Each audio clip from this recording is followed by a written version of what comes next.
Hey everybody, quick shot here looking back at Europe's match history. Any standout games that shaped what the LEC is today. We'll see what they've got for us here in the second game of their 2022 Spring Split.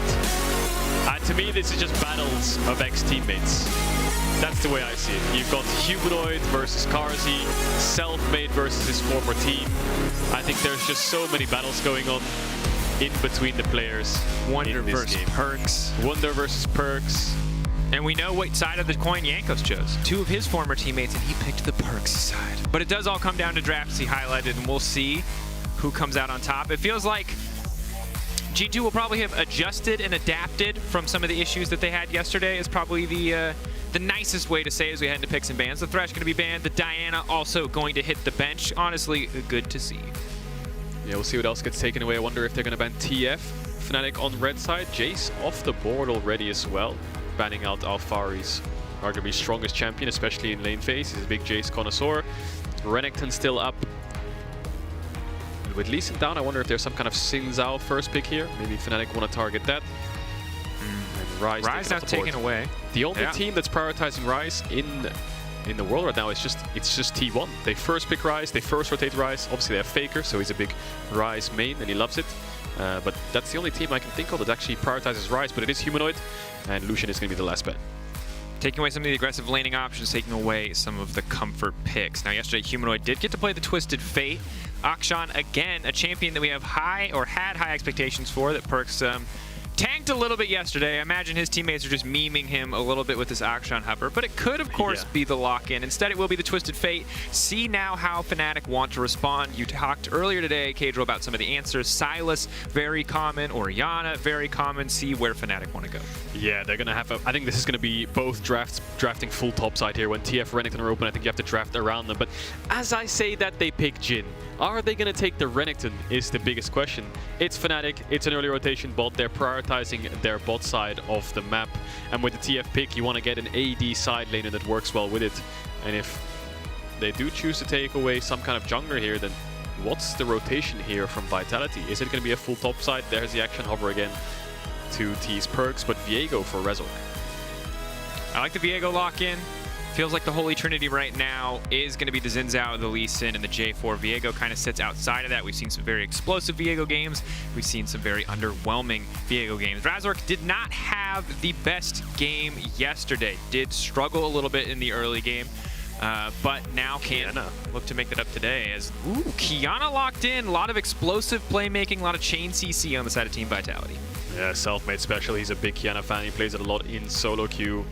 That's going to be the jungle matchup here. Interesting Qiyana pick. Xin Zhao is up if he wants to opt into that matchup, but no.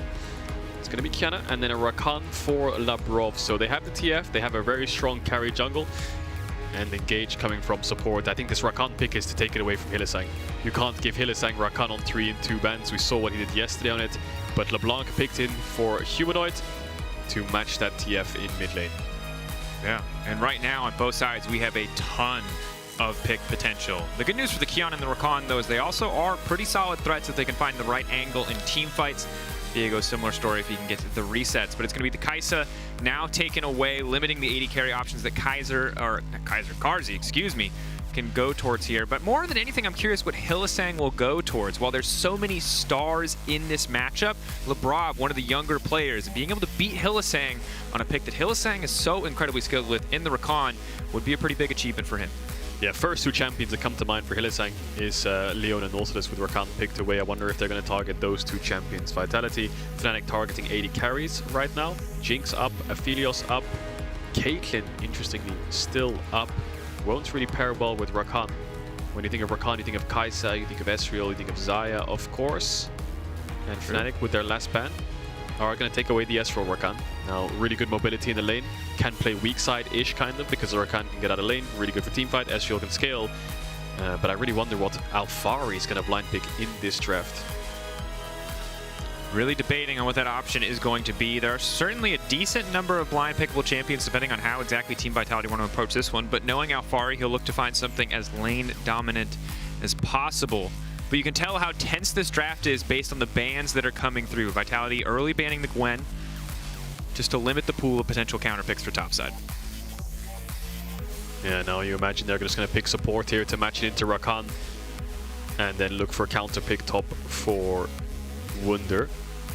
Zilean picked for Hylissang. Will pair really well with the Jhin, give a lot of speed, revivability of course. And now how does Vitality want to respond to that Zilean pick? Really good pick into the Kiana as well. So much burst coming out from the single target damage comp that Vitality has drafted. We'll get the push in the Rakan lane as well. And it looks like Karsi is going to pair it with a Xayah for now. And as I said, maybe fancying himself a Jinx. Jinx certainly a decent amount of mobility, good CC to follow up the Rakan with, a bit more reliable than needing to lay down 3 feathers first, but also a bit more vulnerable if those double bombs connect. You have to feel like Karsi will just get deleted immediately. But this is exciting. Seeing a Zilean now locked in for Hylissang. We get used to seeing him on big playmakers. Zilean is not that, but Zilean does scale incredibly well. The value of his speed ups, the value of his ultimates as you get later into the game is certainly something that will be hard to deal with for what is a very pick-focused comp on the side of Team Vitality. Definitely, and I saw the Shy in his debut game in the LPL back on the new old Suning roster in Weibo. He was playing Gwen into Renekton and that matchup looked horrific for the Renekton. So Gwen ban signals the Renekton blind pick. What does Wunder have to answer that blind pick? It's going to be a Gragas top lane, a little bit more AP for the comp, a little bit weak side. Wunder happy to pick a safe matchup into the Renekton, try not to die as much into the TF, avoid getting the Renekton ahead. And I saw Lebrov screen for a brief second on the camera, and I think he's playing Predator Rakan. And if he is, it's going to be all about the mid jungle and Lebrov joining up with them. So much setup CC, reliable with the Water Blade coming through for Selfmade, the knockup coming in from Rakan.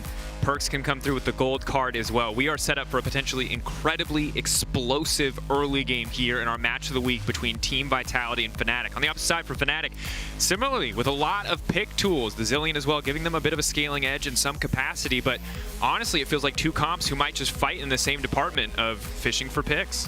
Yeah, Vitality playing topside really hard for the Renekton. Lots of single target damage, lots of engage from the Rakan, and the Jinx can follow up from long range, playing around the rapid fire of the TF. Vitality's comp very, very strong in the early game. We'll see if Fnatic can withstand the storm with the Gragas pick. Zilean scaling, Jhin scaling, LeBlanc burst. It's Fnatic versus Vitality match of the week.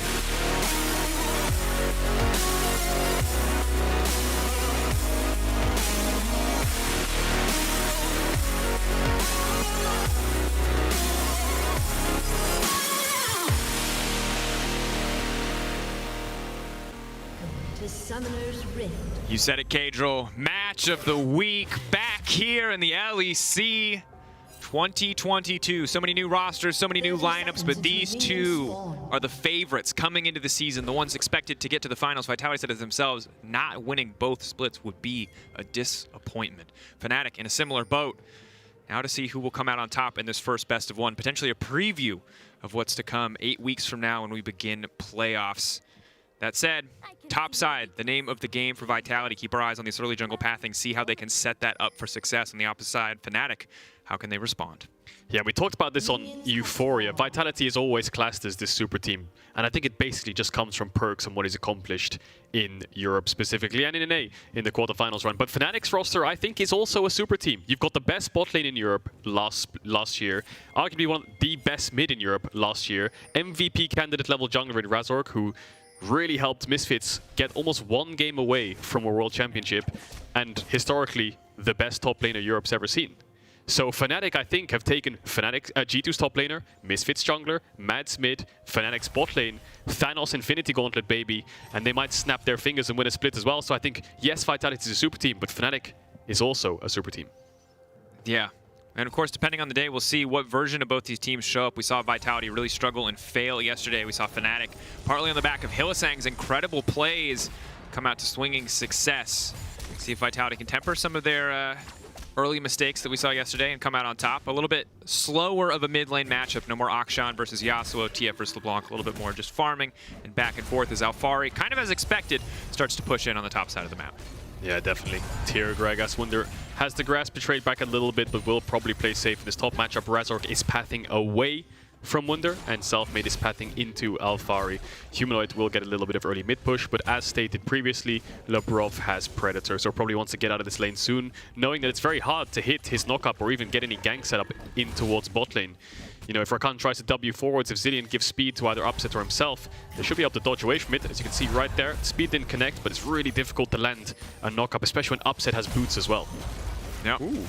Double bomb not going to connect. Carzzy going to take a bit of damage and be zoned away while he waits for the second bomb to explode. Upset walking forward with the dancing grenade there. And important to remember that the Zilean emerged as sort of a counterpick to the Yuumi when we saw it at Worlds. Kind of the philosophy there being, to quote Azael, he would always talk about the StarCraft philosophy of out-greeting your opponents. When they go for an expand, you go for a double expand. Similar kind of philosophy and mindset when it comes to Zilean. Not the best champion early game, but if you can get away with the early laning phase, if you can out-greed your opponent, he scales so incredibly well. Definitely does. And Fnatic have a lot of scaling, if you think about it. You know, Jhin, Zilean, just gonna push in the lane, get to a couple of items, be monsters in team fights, as well as the Viego, as well as the Gragas, who's playing weak side. It's kind of like Vitality, who you expect to bring early aggression with Qiyana, Twisted Fate, Renekton, level 6. They're probably gonna look for early dives. Razork has finished his full clear, and instead of basing, has put some vision in the enemy jungle. Selfmade similarly has full cleared and based. Double longsword for him, moving out towards his Krug respawn. All TP still available, but as expected, bot push for Fnatic, top force for Vitality. Of course, this is our LG Ultra Gear match of the week. You can see, while top lane was expected to be the source of early action, Selfmade has returned down to the bottom side and could look to fish for a gank. Again, Zilean very vulnerable early on. Rakan already moving up above and behind the lane. Waterblade going to come through, and Naka will connect onto Hylissang, but not a whole lot of follow-up there, so Selfmade will have to walk away empty-handed, and at the end of the day, Fnatic happy to have that vision around the Krug camp. Yeah, TV back here from Wunder.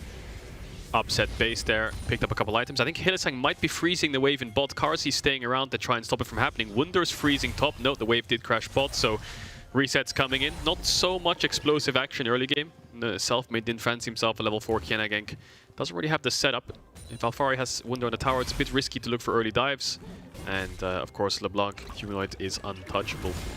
Alphari still has the TP, probably wants to crash the wave before he uses it. And to be fair, Wunder's probably just pleasantly surprised that he doesn't have anyone flashing on him at level 1 like he did in his matchup versus Adam yesterday. A little bit more of a tame, tempered top lane matchup. And Labrov, you can see, trying to get a little fancy there, but Fnatic members consistently just walking out of that knockup from the Rakan. Waterbladed Selfmade walks through mid lane. It's just going to help Perkz push in here. Yeah, boots for Labrov, and as expected, it's all about mid-jungle support for Vitality. And what can they do if they unlock the mid-lane part of the map? Can they go towards bot, dive Upset perhaps? Well, level 6 Zilean is going to be very difficult to do so. Can they dive top with the level 6 Renekton? Yes, of course they can. So expecting early aggression towards the top side soon when Vitality start to hit the level 6. 2 minutes 30 seconds on the Herald spawn. Dragon is up for now, and Razork is on the bot side of the map. See if Fnatic want to start an early Drake now that Humanoid has TP'd back to mid. Pings down bottom. You called it out. Upset now stepping forward, though, just trying to get some damage down onto Labrov. Will go wide with the Deadly Flourish. Just trying to push the wave in, but low mana on the side of Upset. Would normally be a bit of a concern, but he has double biscuits to back him up, and now a bit of extra XP coming in courtesy of Hylissang and that time in a bottle passive. Razork uncontested on this Dragon. Should be an easy pickup. Does not feel like the side of Vitality have any resources to really give here, so Selfmade will grab some camps on the opposite side, but it's pretty early in the game, so there's no Herald response available. Razork has enough vision. He knows Selfmade can't get into this pit. He knows Selfmade's clearing towards the top side because they've been mismatching each other all throughout the game. And here comes the cross map from Vitality. They know Razork took Dragon. Can they dive top? Wunder is level 6. Ooh, Humanoid tough. He just hit 6. Cask is going to be big. How he uses it will decide a lot. Locked up, potentially going to get taken down. Body slam goes in. Cask goes in, knocking back Selfmade. Wonder buys a bit more time. Can wait, can get a little bit more damage. And the flash over! Oh my god, the footwork! Oh! Are they going to get him? No! Wonder! You absolute mad lad! You god amongst men! We have just witnessed a man ascend to a higher level of existence. Humanoid on the cleanup. Wonder the cleanest footwork I have ever seen. I do not believe how well Wunder played that dive. There's so many small mechanical things he did there to buy as much time as possible, and he stopped all the damage from Vitality. That was crisp. That was perfection to prevent that top dive. I thought he was as good as dead with the setup that Vitality have. Let's just break down everything he does so perfectly. So level 5 gets level 6, I believe, here as the dive comes in. Let's watch what he does here. Barrels Alphari to make sure he slows him. Alphari pops the ultimate. Perks and Alphari overlap their CC here, so he does manage to get out of it. Now, drops the ultimate on Selfmade's EQ, so he can't get EQ'd. Then flashes Selfmade's WQ to stop the damage. Then Selfmade dies, and then as Perks locks in the next gold card and throws it to kill him, he W's it with his passive to heal through the damage. Stays alive, Perks gets hit by a turret which is so ramped up from all the shots, and he gets 2 kills. Alphari finishes it off, but he bought so much time that Humanoid's here. Wunder, you absolute beast. It's rare that we see someone win a Kia Pog in the first 6 minutes of gameplay, but there it is. There's your Kia player of the game is Wunder. Can I say, that was in slow-mo for us. Ulting a Kiana EQ in real time is extremely hard. Flashing the WQ, it has to be a predict. And then lucky for him, his W passive came up to save him. So in real time, under that kind of pressure, massive props to Wunder. Yeah, and remember, while we are playing on TR, it's not the 0 ping studio environment. There is still a little bit of latency there. So the fact, again, just continuing to add on things that make that play impressive. That said, bringing us back to the game. Gold still relatively close, and ultimately Herald going down in favor of Vitality. So while they might be a little embarrassed, most certainly, after some mistakes like that on the side of Vitality, they have not lost too much overall. Wunder flexing on Perks there, trying to dive his former teammate. Shows him who's the boss, but yeah, Vitality get the Herald, and I mean, that's a lot of gas out the Vitality tank. TF ults on cooldown. Gragas is now level 8 with a double kill, but he might be dead here. Now Wunder, no, Selfmade's not going to go for the gank, and Wunder in this matchup is actually really tanky now. Yes, he's down in CS, but he's become a nuisance for the side lane as Humanoid. Locked up, chain CC, no follow-up damage there though. Selfmade's still hanging around here. I think Wunder will die if he overextends though. Wunder has to be careful. Cass going a little bit wide that time around. Wunder going to try to walk back through, and he might have been feeling a little bit untouchable, but he is still very vulnerable there. Will get chopped. Shutdown comes through onto Alphari. Stun now going into Lebrov, though. Double bomb coming through. That's going to be the reset. Can't leap right back into Rakan. Razork a little bit too confident, but it won't cost him in the end. He had a Zillion ult behind him, and now Perks is ulting. Maybe he wants to chase them down. Selfmade's on the way, but of course Hylissang's level 6, and that's why Razork went to the dive in the first place. If he got the knock-up onto Perks, he could have just followed up with his ultimate, and Q, auto-attack, would have got the kill. And Perks ult kind of wasted there, but did get some information that they're moving towards the bot side, so that allows Selfmade to pop the Herald on top tier 1. That'll be first tower to Vitality, and as much as this early game has been a bit of a disaster for them, they finally found their footing. Alphari has 2 kills, big shutdown on him. Top tower is dead as Perks gets cancelled, and this Renekton 1.3k gold ahead already. Yeah, big cancel. Wunder stopping in to make sure Shelly does not get a second charge there is key, but that highlight play, they'll have to live with forever. Sorry, Vitality. But the gold difference only lasted for about a second there. Vitality now sit firmly in the lead, 1.5k in their favor. They've taken down that tower. Only the Infernal Drake on the side of Fnatic really balancing out that advantage. That said, it is 108 CS LeBlanc in the mid lane with Merc Treads. So Perks might struggle once Humanoid does get to back and spend some of that money. 30 CS lead for Humanoid. Perks will recover a little bit here. Plating in Humanoid's favor, up in levels. You can see he's halfway through level 9. We'll see if Perks gets level 9 on this wave, but big lead for Humanoid so far. And Upset still getting a lead as well, as expected in a range support matchup, pushing in this Rakan lane non-stop with Predator, Hylissang and Upset queuing a bot lead. They haven't gotten a plate just yet, but they did manage to get a dragon. Yep. But at this point, they've survived the awkward early game of the Zillion. Lebrov with the Predator not able to find too many plays quite yet. We'll start to clear this out as the second dragon spawns. Vitality feeling much more equipped to contest this second Drake. And Hylissang now caught up, locked down, can use the ultimate, but it's a little bit early there. 5 seconds left. They can just wait this one out and kill him. That's Hylissang going down. Upset now getting locked up and shocked. Razork on the backside as well. It's a split fight overall. The ulti might connect on him in the end, and that's Razork going down. Upset will make it out, but 2 quick and pretty easy kills for the side of Vitality. Yeah, really poor patience there from Hylissang. He wants to get vision in the tri-bush because of the pink from Vitality. Ends up getting caught, burns the ultimate really, really early. Maybe expected a lot more damage coming out, or maybe he popped the ultimate to dissuade them from even damaging him in the first place, but really good patience from Labrov. Saves the ultimate till the last second. Ults him, Karsa gets the reset. Upset's forced to flash away. Perks might be in trouble here. Full combo from Humanoid, and that'll be it. Dragon over to Vitality. And Alphari was moving down, but as we look at that again, just Hylissang should have waited a little bit more for his team. Good chompers from Karsi. Yep, certainly. Ball from Labrov, pretty easy to make happen. And again, here, really the patience game. Uses the ultimate. Last auto attack flying through the air will connect there to finish the job. And then seeing Razork out of position, very quick, very confident follow-up from the side of Vitality, extending that gold lead even further. 2K in their favor, matching up the Drakes now as well. And again, just really solid recovery after that botched tower dive top. Definitely. I think a lot of that lead is probably on Alphari, but having a kill on your Jinx is always going to help your late game. Kill onto Perks can kind of help him out in that CS differential that's been happening in the mid lane. Still down a lot in XP, so not out of the water just yet. Vitality will see how they use this top lead into mid and into bot. No objective spawning just yet. Herald will be up soon, but I think the game will slow down a little bit now. Certainly will. I think it's important to highlight that when we look at these compositions, overall Fnatic's composition, I thought Hilly locked up here. Predator now coming out, Selfmade following up with more than enough damage, and goodbye to the Zillion. Hylissang getting picked off. Yeah, quick, simple, and easy. Full bot side vision for Vitality. Hylissang tries to walk in alone to sweep it out, and Selfmade and Labrov are there to shut him down. They don't have Herald here, but a lot of plates will go over. I think they can probably get a full tower here. Jinx will melt through this tower alongside Kiana. And just farming more and more gold. 3,000 gold lead now to Vitality in 13 minutes. Upset's going to try to walk up here now that Razork is behind him. Wunder has his Unleash TP in 30 seconds, but Alphari will as well. And Perks has that ultimate. So Vitality can commit 5 numbers bot. Dougal position. Alphari leaping in, has some good damage. Conqueror fully procced here, but just trading on the wave. You highlighted how important those TPs are. Both of them keeping sight of each other, making sure no one can get out before the TPs come online, but Upset just gonna stick around on the bottom side. Kadril, when we look at these compositions again, hold that thought because Hylissang's going in once again. That's the slowdown onto Labrov, no follow-up. The struggle here is Fnatic's CC is just not super reliable, whereas you've got Gold Card, you've got a Kiana, you've got a Rakan on the opposite side, so it just feels so easy for Vitality to find these picks if anyone mispositions from Fnatic, but if anyone of Vitality mispositions, they have so many tools to escape, and it's so hard for Fnatic to actually punish them.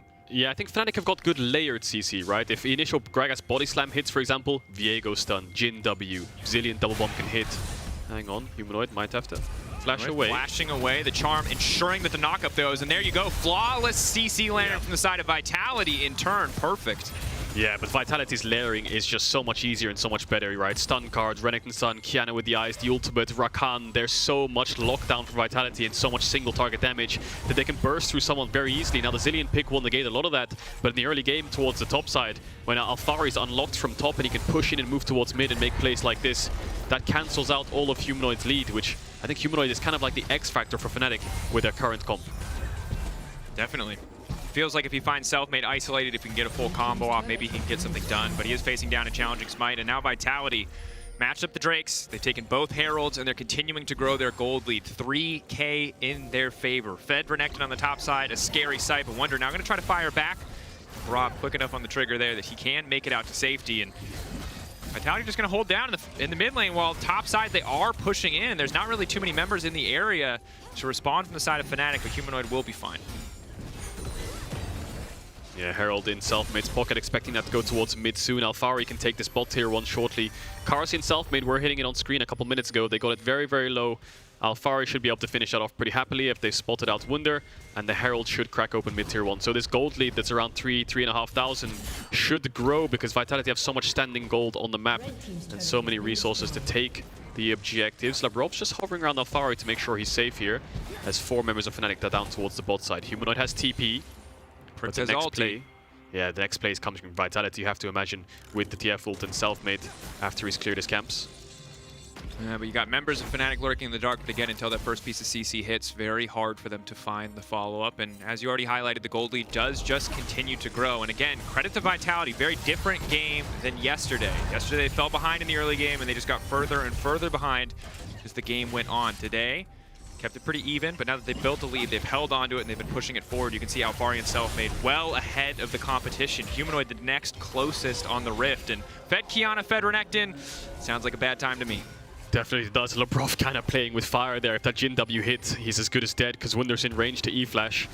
Anyway, looks like Vitality is going to give up this Drake, and as we said, they have Herald, so if Fnatic drop this mid push, I think Vitality are going to push in mid, get this mid tier 1, and then move to Perks on the top side and start hitting this top tier 2. Humanoid's reading the play in advance. Watch him on the minimap, sprinting towards the top tier 2 to cut off Selfmade, because they know they want to rotate up.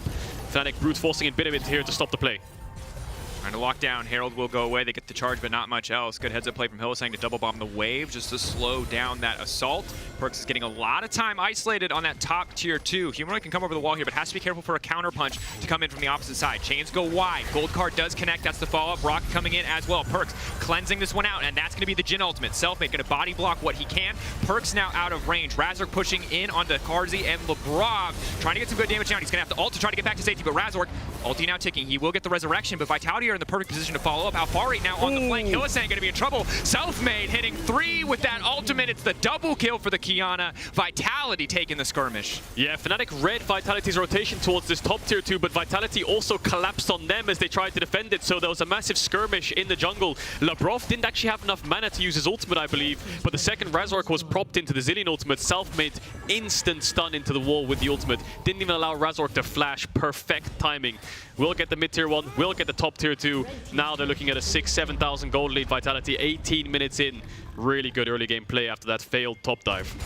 And again, massive, but we saw in that fight, Hylissang finally able to use his ultimate in kind of a team fight skirmish scenario. Sadly, Vitality so far ahead and in such good position that it just made it that much easier for them to follow up when Razork did respond. Yeah, and what did Fnatic get? They didn't really get anything on the cross map. Bot tier 1 is dead, and that's the only objective they've accrued apart from those 2 dragons. Vitality really snowballing this game for now. Karzi building towards his second item will be the reliable late game insurance, and if he's going to get a rapid fire, then the amount of range Vitality has, I'm a bit worried for Fnatic. Double rapid fire, Everfrost, stun cards, they'll always have follow-up for it. You've got Shurelya's now too, and the only thing you've really got on the side of Fnatic that feels reliable is a body slam flash coming in from Wunder. Everything else feels pretty easily outmaneuvered or very heavily telegraphed. It makes it very difficult for Fnatic to try to find a way back. Normally, if you've got enough hard CC, it feels like, all right, you stun someone up, you find a pick, and hey, there it just might be. Labrov locked down. Upside now going to Gale Force forward, trying to finish the kill, but they don't quite have... Oh, the snipe! No! Self-made! Oh, the betrayal. The knife to the back as he accidentally steps out of the way. He didn't block the Jhin W. Oh no, Labrov gets taken out, so almost got away. Didn't end up falling. Kill over to Upset. So that buys a little bit of time for Fnatic. What can they get for it? Because you can see 3 members sprinting up towards the top side, helping Humanoid. See if they can get this top tier 1. I don't believe there's objective bounties just yet for Fnatic. But when I was thinking about the Fnatic comp, Hylissang on Zilean sounds great against the burst that Vitality have, but Hylissang on Zilean, no engage. Self-mid. Water blade. Finds Razork. Now stepping forward, locking Razork into the wall. Razork is just immediately going to get one shot. No, managing to make it out of the wall. Hylissang speeding out to safety. Perks has to be careful here. TP coming in. They're going to go for the collapse. Ulti coming in as well. Hylissang incredibly low. Wunder trying to buy as much base as he can. Ulti will go in just to dissuade any further pressure. Alfari fishing for the double dash, but won't find it. Fnatic able to retreat, but it costs them a TP. Trading it for Perks' ulti. Yeah, they still had Zilean ult as well. And what I was going to say is when we see Fnatic, when Hylissang's not on an engager, they look a little bit disjointed, a little bit lost, and Vitality are running them around the map here. Wunder's trying to catch top wave. Razork instantly going to get one pop there. Wunder, a very tanky boy, but not nearly tanky enough to go toe-to-toe with 5 members of Vitality. He's sprinting out to safety, and Vitality will find a pick in the end. Will they turn towards the Baron, though? I don't think they will. Jungle dead. They push out the side wave. Looks like they will go for the Baron. Karzi has 2 items. Will be able to do a lot of damage for it. Who tanks it, though? I guess Alfari will go towards the pit. And now it's just a case of zoning away Humanoid, who will be a pain if he gets in range. With the amount of damage he has on the LeBlanc. Upset probably going to pop the ultimate soon. And Wunder is going to move stepping forward. Once the gold card expires, Fnatic can step forward for a brief moment. Humanoid not going in to try to delete perks as soon as he sees that cooldown go, but they manage to find the chain ZZ, and goodbye to the LeBronc. Trade it back for LeBron, but now Wonder has been locked up. They're trying to free fire, trying to lay down a little bit more damage. Hylissang off to the side, waiting to the last possible moment to use the ulti. He will not use it on Wonder. He holds strong, but now Razork is coming in. This could be the turn. Keep your eye on those potential Viego resets. Wonder waiting for an opportunity to go over the wall. He's knocked Alfari back into the team, but what will it cost him? Taken down. Razork now finding the reset. Carzzy in the retreat with no mana. Fnatic in prime position to contest the Baron. Flash forward from Razork. He's trying to turn. He goes unstoppable, but now they're going to look to fire back. Hylissang coming in as well. Ulti's just in time. Selfmade wants to stop it, but all of Fnatic stand strong in his face. The shutdown comes through, and just like that, Fnatic find a fight. Humanoid has TP. Maybe they can force this mid-tier 1. Razork is looking for more. He's trying to hunt down Vitality. He knows all the members are low. He's going to have to settle for some Raptors. Dragon spawning in 8 seconds. That would be an Ocean Soul point for Fnatic, and you have to say Vitality over-chasing a little bit there. Fnatic teasing them to come into the bush. Eventually, when they did over-chase, really well played, kiting them back. Wunder, really good turn on the engage. And as we see the play before, Vitality starting up the Baron. They knew they were going to turn. Fantastic turn onto Humanoid. They take him down. Wunder, incredibly tanky. Vitality can't shred through him. But this is where Vitality get just a little bit too greedy. Just gotta say, balls of steel on Hylissang. Does not push the ult for the longest time. Could have pushed it as the Jinx rocket came in, held onto it, uses it at the perfect time in this fight to keep Razork going and Razork pushing forward. And very good turn from Fnatic. Does not balance out the gold deficit and probably won't save Hylissang here, but it was a positive fight. Doesn't have ultimate, but Vitality don't have the numbers to commit, and they are going to back off. Humanoid's pushing top. Still only a bot tier 1 in the entire game for Fnatic. Maybe Humanoid can get this top tier 1. Perks could TP up there, Alfari as well. But no, Humanoid just going to back off. Baron still up, but as we saw, Fnatic got the third Ocean Drake for themselves. They're sitting on Ocean Soul point. So that means in 4 minutes time, Vitality are forced to fight that. Trading Baron for a soul is a risky business unless you can close out the game or at least get such a dent in their base that you're guaranteed an Elder. We'll have to see what happens. Fnatic grouping up mid now. Mid tier 1 still up.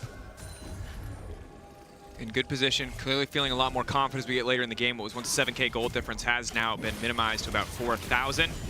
Razork trying to dodge here on some of the Humanoid! Just finds Carzzy. Now the TP's coming in, but they're down an 80 carry of Vitality. This is not a fight that you want to take. Alfari locked up. Immediately going to try to turn with the ultimate. Selfmade. It's clean. He hits 3 members. Razork getting low, but not getting taken out. It's crucial. He has not found a way to die, so he will not find a way to revive. Razork staying at low health. Resets could bring him back up. Perks now running out to safety. The entire team on the retreat. Wonder now pushing forward just a little bit more. Vitality debating if they want to fish for anything else. The Brav looking for an ally to leap to. Dashing forward, but will get taken out. Fnatic, are they confident enough to push for Baron? For now, they've taken a little small skirmish. We talked about Humanoid as the X factor in Fnatic's comp. As much as Fnatic's comp wants to kite back and then turn, Humanoid is the sole assassin on the entire lineup. Absolutely deletes his former teammate in Carzzy. And Selfmade is just going to jump over the wall, and that'll be the end of that. 2 kills for Fnatic, finding their way back into this game, clawing their way back into this game despite being so far behind, punishing Vitality's mistakes. And now Humanoid is incredibly fed on this LeBlanc. Close to level 15, 2 items, has TP on this bot side of the map. Baron still up, 2 minutes 50 seconds until that Ocean Soul for Fnatic, and let's just watch Humanoid delete Carzzy once again. Ooh. I mean, it's just clean mechanical play. You have to respect it. LeBlanc that sense of inevitability against a squishy member like the Jinx. The rest of the fight, an absolute bloodbath. Selfmade, of course, lands a decent ult to stop things from getting too bad there. But again, gold staying pretty close. 3,500 separating these teams. But in 2 minutes and 30 seconds, it's going to be that Ocean Soul. Huge moment in time as Vitality try to get control over the Baron Pit area. Keeping our eyes on Hylissang in these fights and where he's going to use his ultimate. And if Fnatic can find more picks, because that is one fast Gragas, and he will certainly look to get things started. The Zillion speed for Viego, for Jhin, for Gragas really helps disengage and find engages. Again, Humanoid is going to play his own game. He's basically isolated from the rest of the team, trying to find individual flanks, solo playing most of these fights, while Hylissang keeps his eyes on who to ult, and Wonder just body blocks as much as possible for upset. And for Razork, forward, locking up Carzzy. He's got a big target on his back, and he's going to get taken down. Razork now fishing for the reset. All those items, all that gold Carzzy had in his back pocket, now property of Razork. They're going to look towards the Baron. Perks now backing away. Does not opt to ult down to the mid lane. Fnatic in total control. Fnatic set to take the Baron after Vitality were the team in the lead for so long. Yeah, both solo lanes from Vitality were pushing out side lanes. Humanoid's going to deal with Alfari here because he has TP and he knows there's such a numbers advantage up towards the top side. The last 3 or 4 minutes of team fighting have been absolute masterclasses from Fnatic. Wunder really clutch engaged there. Carsey disrespecting a little bit. It's going to net them another 2 kills on the bot lane of Vitality and a Baron in their back pockets. With 1 minute on Ocean Soul, Vitality are in a very precarious situation. From 7k gold lead to a 5k gold lead to a 3k gold lead, now down to 2k and facing down a Baron buffed Fnatic. Vitality looks set to steamroll this match in the mid game, but Fnatic have fought back. They're now poised to fight Vitality on even footing. And the Zillion only gets stronger, Cadril. Only gets harder for Vitality to execute on these fights and find isolated members and pick them off. And look at the levels of mid and bot. Humanoids up a level, Upset and Hylissang respectively up 2 levels on their counterparts. So incredibly strong right now, and as much as control Vitality has on this bot side river, Fnatic's just going to push mid, hit this mid tier 1. There's still 30 seconds until this objective spawns, so Vitality need to start clearing out these waves, otherwise Fnatic will just ignore the soul and start cracking open the base. They have the power to do so. These tier 2 should fall pretty quickly. Vitality maybe fishing for a flank here again. Difficult because they need to focus Hylissang enough to get that ultimate out, or anyone enough to get that ultimate out, but not too much as Carsey almost immediately one-shot. That's the curtain call now coming in. Upset immediately going to cancel here. Gold card goes in, but connecting onto Wunder, definitely not the target you want. He is so incredibly tanky with the Fimbulwinter, but that's 2-man. Ulti now comes out. They're waiting, they're biding their time. As long as they can keep this fight going, they've burned a crucial ultimate. Predator now coming in from Labrov. Maybe his ult can make the difference. Jhin ultimate, Viego ultimate, Zillion, Gragas. Fnatic TP. don't have any ultimates left. That's a TP behind from Perks. He only has a rapid fire though and doesn't have much damage. I think Fnatic have spotted him. They know he's around their jungle somewhere. He's going to go towards Alfari. Wunder's still such an incredibly strong frontliner. Perks saving that gold card, knowing that if he burns it, Humanoid will leap right in. Going forward now into Perks, big damage. Humanoid now leaping back, self-made invisible, trying to finish the job. Massive damage, but the clone there just in time. Maybe gonna push for a little bit more. Carsey coming in over the wall. Rocket goes a little wide, trying to fish, trying to predict where they're gonna end up, but Humanoid now TPing back into the fight. The empowered TP. He'll have home guards. He can get right back into the back line. Vitality standing strong. They do not want to give this objective up, but they're getting lower and lower. Hylissang's ulti is almost back off cooldown. Vitality, this is not a fight that you can take. And they realize that they back away, but that means soul now for Fnatic. Just about dead even in gold, but Fnatic will take the soul. Yeah, look at self-made smite. It's still on cooldown. I think he used it in the fight itself to try and burst someone down. So many ultimates we used. That fight was so prolonged. Perks trying to keep it extended, kiting back, Humanoid TP's back. No one ends up dropping in the end. But a lot of flashes and a lot of ultimates used. Fnatic come out ahead, of course, with the soul, as you pointed out. Baron buff will be wearing off here. And wow, Vitality still so far behind in XP now against an Ocean Soul, and their comp doesn't scale relatively well. I think what we're seeing in these team fights is, yes, you've got stun cards and Kiana and Renekton and Rakan, but what's Carsey's job in these fights? He's just getting isolated, caught out, he can't clear waves, he's forced to flash away from one combo. Cadril, all that CC doesn't matter if it's hitting Wunder. He's so incredibly tanky. He has the Anathema's chains for Perks. He's got the armor for everyone else on the side of Vitality. This man will just not die in any fight without Vitality committing all of their damage to him, and he can still deal so much damage back in return. Fnatic potentially fishing for a big fight, feeling confident. They've won the last few exchanges, and if they win one here, they could just end the game. Bot wave is here, but no Baron buff. Vitality should be able to clear the wave. Upset trying to ult the wave to force some kind of play. Wunder's going to toss the ultimate as well. Knock back on all members of Vitality, but no real engage, no wave. They're going to have to back away. 2 minutes, 30 seconds on Baron. They're going to continue the siege. And this is such a good situation for Fnatic. They've got a Jhin, they've got a LeBlanc, they've got a Zillion. It's so hard for Vitality. They've got an Ocean Soul.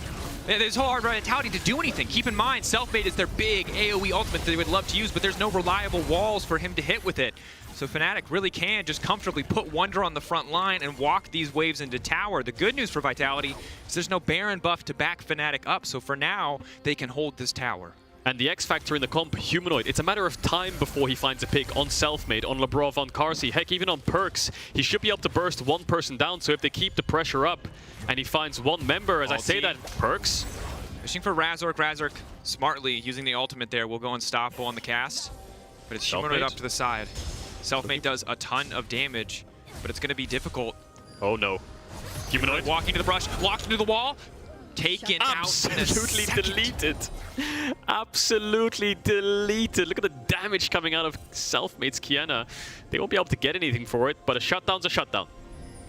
Kadro, I'm going to be honest. I thought for a second that Humanoid escaped because he died so fast that the clone stood there. I was like, wait, did he have a distortion target to go to? You know, LeBlanc says, I'll make your life bar disappear. I think Kiana wants to have a wee chat with LeBlanc after that one. Yeah. When LeBlanc deletes you, you still have a life bar. When Kiana deletes you, you just don't exist anymore. Yeah, 3-item Kiana. Level 15. When Selfmade hits level 16 and has flash up, he can do devastation to the backline of Fnatic. So Hylissang needs to be ready. As much as the Zillion ult can stop you from getting one-shot, if you are instantly one-shot, Hylissang can't really prevent that. He's going to have to kind of predict the burst coming out of Selfmade, and then he has flash up. And that pick does give a little bit of breathing room for Vitality. They get the pick and look at the top side of the map. A little bit of deep vision, some kind of wards around the Baron. It's spawning in 30 seconds. If LeBlanc was alive, they wouldn't be able to do that. And Perkz now has Ghost and Exhaust for the LeBlanc as she jumps forwards. If Humanoid is locked down, maybe they can finish him off. But he's just so mobile that it's very difficult to do so. And remember that it was Humanoid and Mad Lions who really loved the Twisted Fate into the LeBlanc for situations just like this, where late game, a single gold card with a rapid-fire cannon can take LeBlanc completely out of a fight. Something we have to keep our eyes on. Humanoid's positioning. Zooming in, zooming out. We're not going to let himself get caught out by any of this CC. Certainly anything short of a gold card. There it is, Selfmade. He found one pick already. Can he find a little bit more? Humanoid leaping in. Good placement on the ward. Not standing too close to the wall either. Selfmade cannot fully commit for that one. But Fnatic have to be careful. They know Kiana's behind them, so do they just commit full forwards? Looks like that's what Wonder's doing. Walking in. Has used the chem tank now, going to leap in, now finds the knockback on Alfari, but Carzzy's still standing strong, and Kiana is still off to the side. He's so tanky. Fnatic now looking for the retreat, but Wonder just does not die. They're all AD. He's unconcerned, but there goes Selfmade, and out goes Upset. Will go down in the end. The ultimate not coming through from Hylissang. Hylissang still waiting, biding his time, looking for an opportunity to use it. The double bombs now coming in. Fnatic winning the fight for now, but Carzzy has found the resets. He's running out of mana, but it might not matter. Razork, though, coming in, finding the reset. The Viego is clutch. Humanoid is clutch. Fnatic will take the fight. Oh boy, that's a clean wipe. Only Perk stands. Upset does die. Hylissang ult is back up, I believe. I thought that Kiana ult was going to hit 5 people. I thought he was going to get them all into the wall, but it was only Upset that got hit. And that's going to be that. Fnatic close out the game 33 minutes in. They were 6, they were 7, they were 8,000 gold down, but they stood strong. They found fights and they clawed their way back into this game. And I cannot tell you if this is a finals preview or a best of 5 preview to come, but at this point, I certainly want it to be an incredible back and forth, Kadro. You highlighted it so well, but at the end of the day, Vitality coming into this Super Week on 0-2 as Fnatic will find their second win over EU's latest Super Team. Vitality going into day 3 of the Super Week, yet to find a single win. Thank you all for tuning in, and let us know if you enjoyed the game or have a specific match that you want to see by tweeting @LEC. Match History, we'll see you next time.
They are out there, waiting to be discovered. Some of them are big, and some of them are small. But that's the thing with ideas. They don't just come to you. To find them, you have to move. Kia, movement that inspires. The systems are overloading. We can't risk another game. We need to take a break and regroup. We're starting to lose our mind. Captain, we cannot go back to Elo Hell. Last time it took us months to get out of it. Initiate break protocol. Hurry up!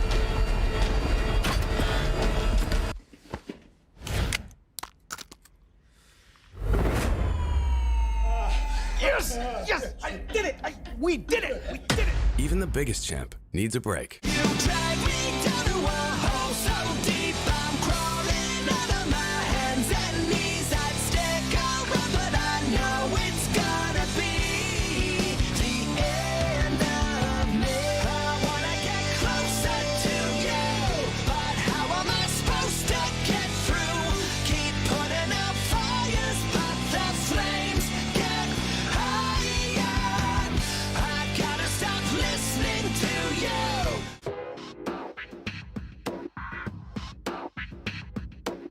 안녕하세요. 저는 젠지 롤팀에서 원딜을 맡고 있는 룰러 박지혁이라고 합니다. 적어도 그냥 최소 10시간 이상은 매일 하는 것 같아요. 울트라 기어가 화질도 되게 좋고 나노 IPS 1ms/s이라서 이제 시야각이 좀 넓은 것 같아서 게임하기 좀 더 편한 것 같아요. TM보다는 좀 IPS가 더 색 표현이 되게 정확하잖아요. 그래서 약간 화질과 속도? 이런 두 마리 토끼를 둘 다 잡을 수 있는 것 같아요.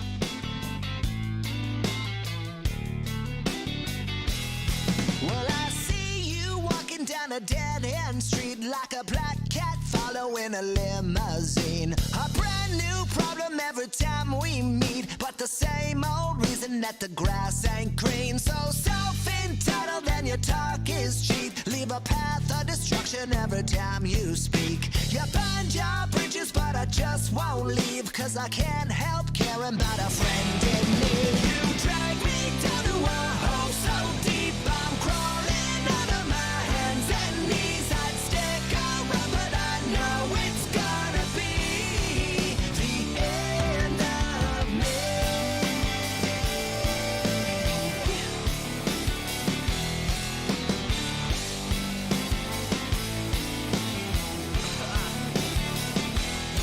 When I see you making all the same mistakes, try to help, but you don't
Welcome to this flight back to the LEC. Your emergency buyouts are located in Los Angeles, California. In the event of a drop in international results, Hopium masks will deploy from the cabin above you. We recommend you keep your seatbelt fastened while seated at all times in the event of a clown fiesta.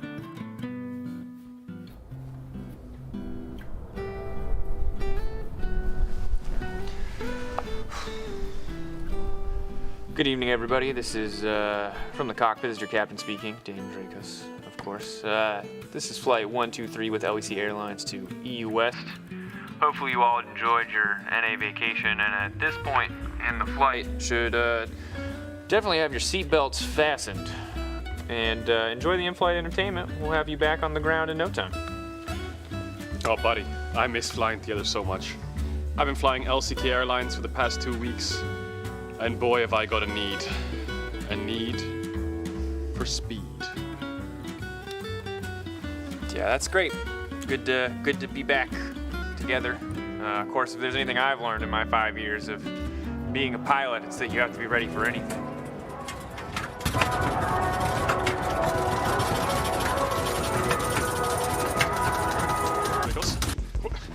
What was that? This looks like Perk's got a little overeager on Akshan. Nothing to be worried about. Oh, okay. A little bit of soft tinting, but again, just one game. I think it would be sick.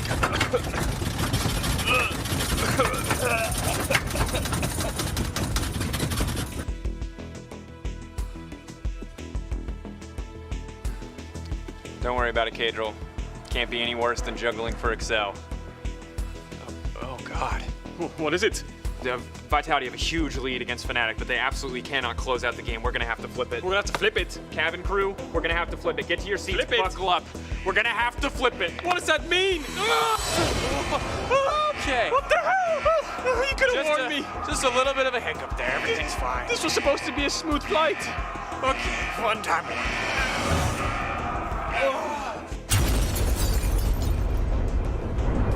See, everything is I'm sorry, what?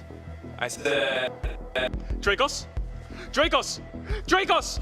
Oh my god, I've never flown solo before. What am I supposed to do? What am I supposed to... Oh god. Finn, he's getting bodied on Jace. He's an NA Jace. Oh no, what do I do? What do I do with an NA Jace?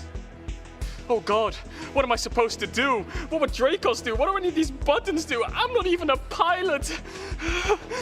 Wait, just think. Think. Wait.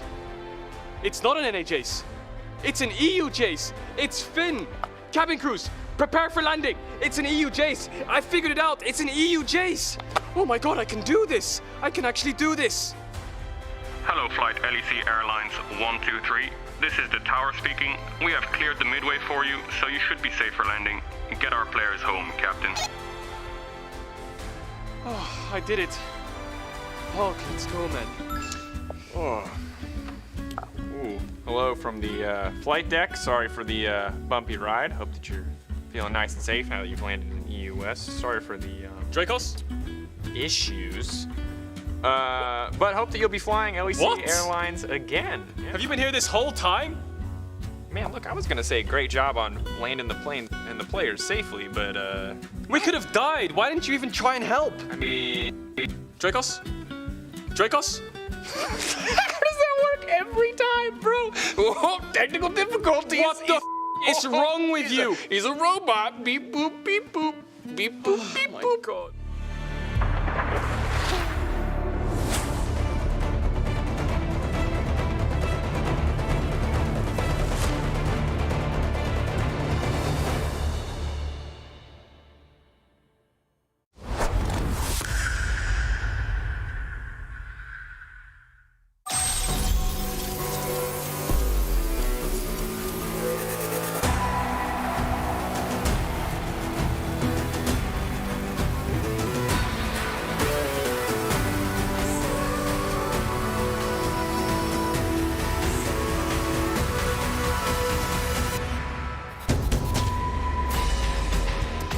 Welcome to Berlin, Germany, home of the LEC in week 2 of the 2022 spring season. Last week we had our first look at the new rosters and faces, and while some of them were exceeding our expectations, others got a cold welcome to the LEC Super Week. My name is Quickshot, and I'm joined at the desk by Trouble as well as Verdius. Welcome to week 2. Verdius, good to have you on the desk. Thank you, my friend. It's good to see you again. How are you, and how's your hosting been? I'm hoping pretty good. Trouble, great to be back. Thank you. I'm glad to be back on the second week. That's going to be really juicy. Well, we get to see who will be improving and who won't. Let's start by recapping last week's results. Right at the top of the table, Fnatic and Rogue went undefeated. I mean, very Fnatic living up to the super team moniker of sorts. Yeah, I would say that the expectations that were put on Fnatic's shoulders, they certainly delivered upon. We saw a wide array of different styles with the different compositions that they were pulling out. We saw Humanoid continuing to perform at the same level. Hylissang had a fantastic week overall, and while the early games are a little shaky, while Wonder did have some very high ups and a couple of low downs, you know, I think that overall this Fnatic squad looks like a team to be feared. And I think on the other side for Rogue as well, I think they had a very dominant start of the split. This is continuing the tradition of being one of the best teams that we have here in Europe in a best of one, right? And they also had the quickest game with 24 minutes versus Astralis. I feel like Comp and Malrank have found their comfort in the team, and especially for Comp, because we had him on PGL last week as well. He was really happy. He's like, I really hope that Rogue fans feel like I am feeling Hans Sommer's shoes. So far, it looks like it. I mean, absolutely. It's important to call out that, of course, they did play SK Gaming, Misfits, and Astralis, so not exactly the toughest of schedules. A little bit of a surprise looking at Mad Lions last week. They went 2-1 and definitely looked more put together than I was anticipating. Of the opposition that they were playing against last week, their loss to SK was probably the most surprising one. Yes. Because they did look convincing. They had a very clear game plan coming in with the Yasuo Diana. I feel like Elyoya really came to play. And I know that many were concerned about the loss of Humanoid in particular, considering how greatly praised he was last split. But Rika seems to be filling his shoes, and with Unforgiven in the bot lane showing a level of consistency we don't often see from rookies, this Mad Lions squad is definitely a team to be feared. And again, I want to give some praise to the people behind the scenes, right? Mac, the coaching staff behind Mad Lions, because it feels that continuously they've been finding these rookies and they've been feeding them the right food. You know, they help them evolve. They put them in their comfort zones, like Unforgiven on the Karthus, Rika being facilitated from Elyoya and Kaiser. I feel like it's a recipe for success. 100% agreed. I mean, the super team on his own, Elyoya, last week, a hell of a statement. When you look at his kills plus assists at 14, participation as well. I mean, phenomenal performance from Elyoya and the Mad Lions. And throughout the day today, we're going to be talking about some of those expectations versus the reality. And the expectations on Vitality could not have been higher. The reality could not have been lower. They went 0-3 at the bottom of the standings. And the word super team definitely does not yet apply. Well, I think that they are meeting the super team syndrome requirements right now, because I feel like we're seeing what we've seen a lot of in the past, which is you can see the good elements. Their laning phase still very good. Alfari, by far and away, still one of the strongest top laners that we have here in Europe when it comes to the laning phase. And while Perks didn't have his strongest week, you feel like that the talent that exists across that roster is very evident. It's just not coming together yet. We're not quite seeing that coordination. We're seeing sloppy fights. We're seeing execution that just doesn't seem to be on the same page. And I'm hoping that with time, they will find that synergy, that game plan, that strategy of how they want to work together. But right now, it just isn't there. And just to give my hand on Jack, that's like right off the door, and I'm trying to save him from the Titanic shipwreck. We have to mention Selfmade, because I think Selfmade has been so far the shining star for Vitality, especially on his Kiana performance. I felt the man like went above and beyond. Then over with the Viego, he was sniffing the dives, he was destroying top lane, his pathing was very unique. And I feel like Selfmade has what it takes. Now the team needs to gel together with him to make it work. Synergy and time, that's what they're going to be asking for. Now, if you're at home and you want to stay up to date with all things LEC, feel free to join us on our Discord, follow us on Twitter as well as Instagram, and now a brand new social media. We're also on TikTok. Okay, TikTok. I can figure this out. How hard can TikTok be? That's the spirit, Trevor. Right, now you know the bottle cap challenge, yeah? Of course. Right, so just get the bottle cap off. Okay. TikTok. All right, Trev, do you know the change clothes TikTok? Of course. All right, give it a go. Okay. TikTok. Trev, you didn't... Yeah, that'll do. All right, Trev. People love dances on TikTok, so why not try dancing? Okay, so dancing. I can be groovy. I can be funky. I can dance. Yeah, that's it. I can dance. This is what they want to see, right? This is it. I mean, yeah. Bust a move. All right, Trev. All you got to do is keep the ball up as much as possible. Okay.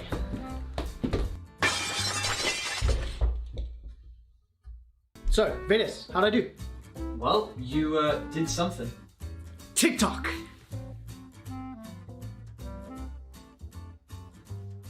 It's time for another TikTok. I'm gonna flip the bottle. Yes, it worked! Okay, let's move on with the show. That was awful. I am not one for TikTok. Thank you for that one, Andy. I wanted to check in on the LEC meta because while I was watching the games last week, I kind of felt like there were some differences in our pick and ban priority to some other regions. But in the week preparing for this and closer inspection, it turns out there's a lot of similarities. Renekton, LeBlanc, Twisted Fate, all of these are popular picks, but we are seeing some differences in the support role. Yeah, we certainly are. I think that Europe loves their engaged support still. Thresh is still a super high priority pick for us, which isn't that uncommon for anyone that's been following the European scene for a while. You will know that Thresh is a beloved champion amongst our supports. But if we have a quick look at this beautiful graphic behind us, you'll see among some of the major regions some of the differences in priority. And you'll notice over in the LCK, they do love their enchanters. Yuumi and Karma in particular really standing out. The LPL, also big advocate of their engaged supports. The LCS, you have a bit of a mix, whereas the LEC sort of following the trend of the LPL. But we really love our Rakan here in Europe. That very highly mobile, the ability to make those quick engages, and you also have strong individuals in the bot lane that do love the pick as well. I mean, honestly, when you've got supports in Europe like Hylissang and Trimpy, who it feels like Rakan is like second nature to them. It's like the extension of the hand. I feel like, yes, you give them those engaged champions and they create their flanks for you and they create every engage that you need for your team. But just to take it back, I feel like it's also the historical stylistic of how teams and regions like to play the game. Over in the LCK, they put so much emphasis in allowing their ADC, their marksman, to shine, play the front line with the likes of maybe an Ezreal or a Lucian together with a Yuumi, a Lulu or a Karma. Here, they would rather set up for their carry, create engage for the entire team.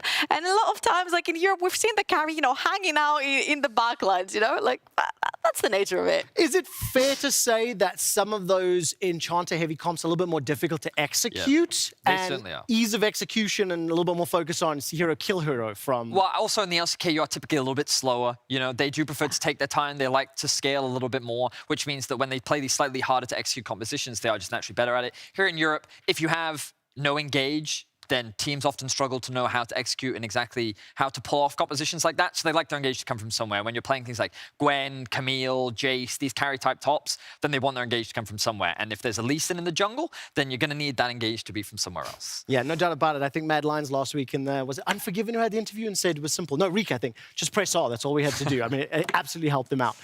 One of our newest support faces has made it into our list of players to watch for this week. Over to you, Dracos, to present the candidates. Thank you very much, Trevor. I am indeed here to talk about 3 players to watch, and you spoke about a support, so why don't we start with him. G2's new man in the bot lane, deathless in his first 2 games. Targamas certainly came out swinging in the LEC. While his time on K-Corp certainly showed us a lot of potential, the transition to LEC stage is not always friendly to newer names. But frankly, all it took for me to be fired up about Targamas and his partner Flakked was their first 2v2 kill versus Patrick and Advian.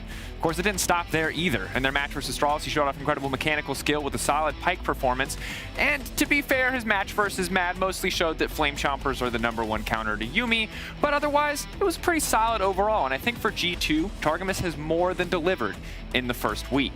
Definitely a player that we have to keep our eyes on as we step forward. Of course, and a similar team, a rival, you could say. One of the biggest questions Fnatic fans had when they saw this Wunder pickup was what version of Wunder were Fnatic going to end up with? Because while it's easy to see the high highs of 2019 and international success, last year's domestic failure, G2's collapse, it left a bad taste in everyone's mouth. But in week 1, luckily for all of us, Wunder pulled off this incredible play. Peak Wunder was back. Now, we are glossing over a little bit the solo deaths to Adam, the rough game against his Darius, but overall, Wunder really did step up this week and was a huge component in their wins, culminating in this game versus Vitality that you see now, where not only did he pull off that incredible play, but was the consistent engage factor, the consistent threat and catalyst for Fnatic's winning fights. Last on the list, well, for some players, the question is, what is their ceiling? For others, it's can they find their form for Unforgiven? It's, who is this guy?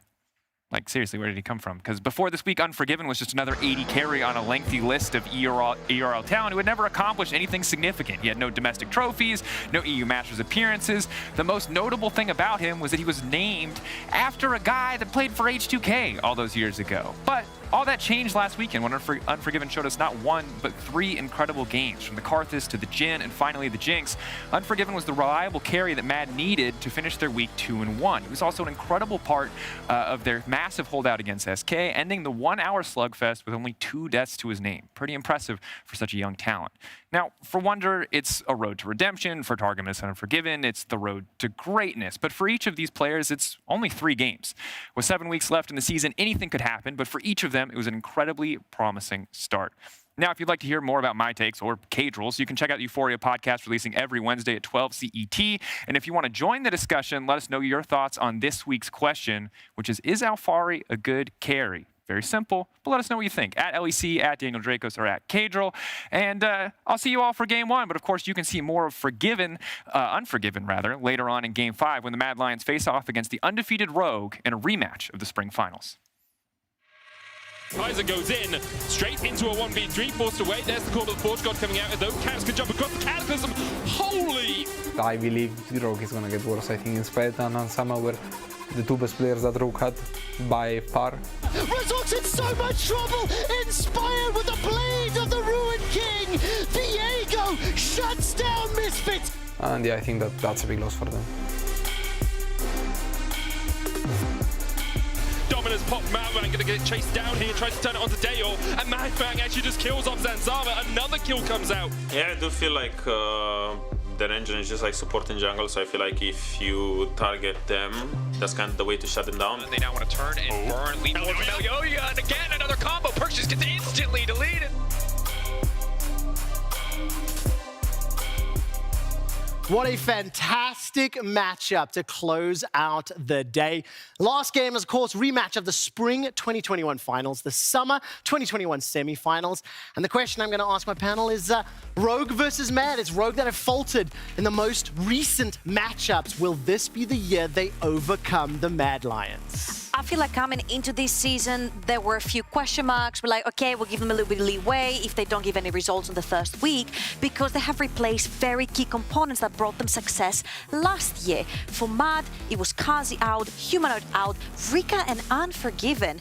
Rika made a pretty good run in EU Masters. Unforgiven, Draco said it himself, he hasn't significantly achieved anything yet in week 1. I think there were catalysts on how well Mad did. On the side of Rogue, also Inspired, Hansama. Hansama had a fantastic run into Worlds, but also having in Malrank and Comp, I feel like they have found their place in the team. I feel like that both teams seem to have filled the empty spaces very well. And I think that Trouble highlighted that these new recruits seem to be giving a new sign of life to both rosters in a slightly different way, but also in a very similar way. We're seeing many of the strengths that we saw from the previous rosters, along with slightly new iterations that we didn't get to see before. So it only sets us up for a really exciting matchup between the two, and especially in that jungle, given Elyoya's first week and Mauran going up against some tough competition, it's going to be an exciting match for sure. It absolutely will. And while we are live on air, I hear that Mad Lions have just announced that Rainova will be their jungle analytical coach. I don't have the exact wording, so that'll be an interesting addition to that support team. Today, we continue the LEC 2022 season as teams are looking to pick up the pace following the events of Super Week. As we've already talked about, Mad Lions taking on Rogue at the end of the day. BDS versus Vitality is going to be a lot of fun to watch, and a lot of things to put on the table as well when we look towards XL in our first game of the day. A lot of potential, a lot of hope for them coming into last week's matchups. Vedius, what game are you most excited for? The last one. I know it's an obvious one, but I really am excited to see Rogue versus Mad. I feel like that we had such a great debut from both of them in week 1, but I also know what Mad is like during the regular season. 1-1 is usually their go-to, so it wouldn't surprise me if they had like a really bad game today and then an insane game tomorrow. I'd like to see what level of consistency they can bring and what level Rogue will look to match. Well, that'll be game 5 of the day. We got a lot of matches before that, and ahead of our very first one, which is XL versus Misfits, Law was joined by XL's head coach, Youngbuck, to talk about their week 1 performance. Thank you, Quickshot. And Young Buck, thank you so much for joining me ahead of your game today. Nice to have you again in the LEC. I want to say I had the opportunity to talk to Finn last week, and he was telling me about the Excel project.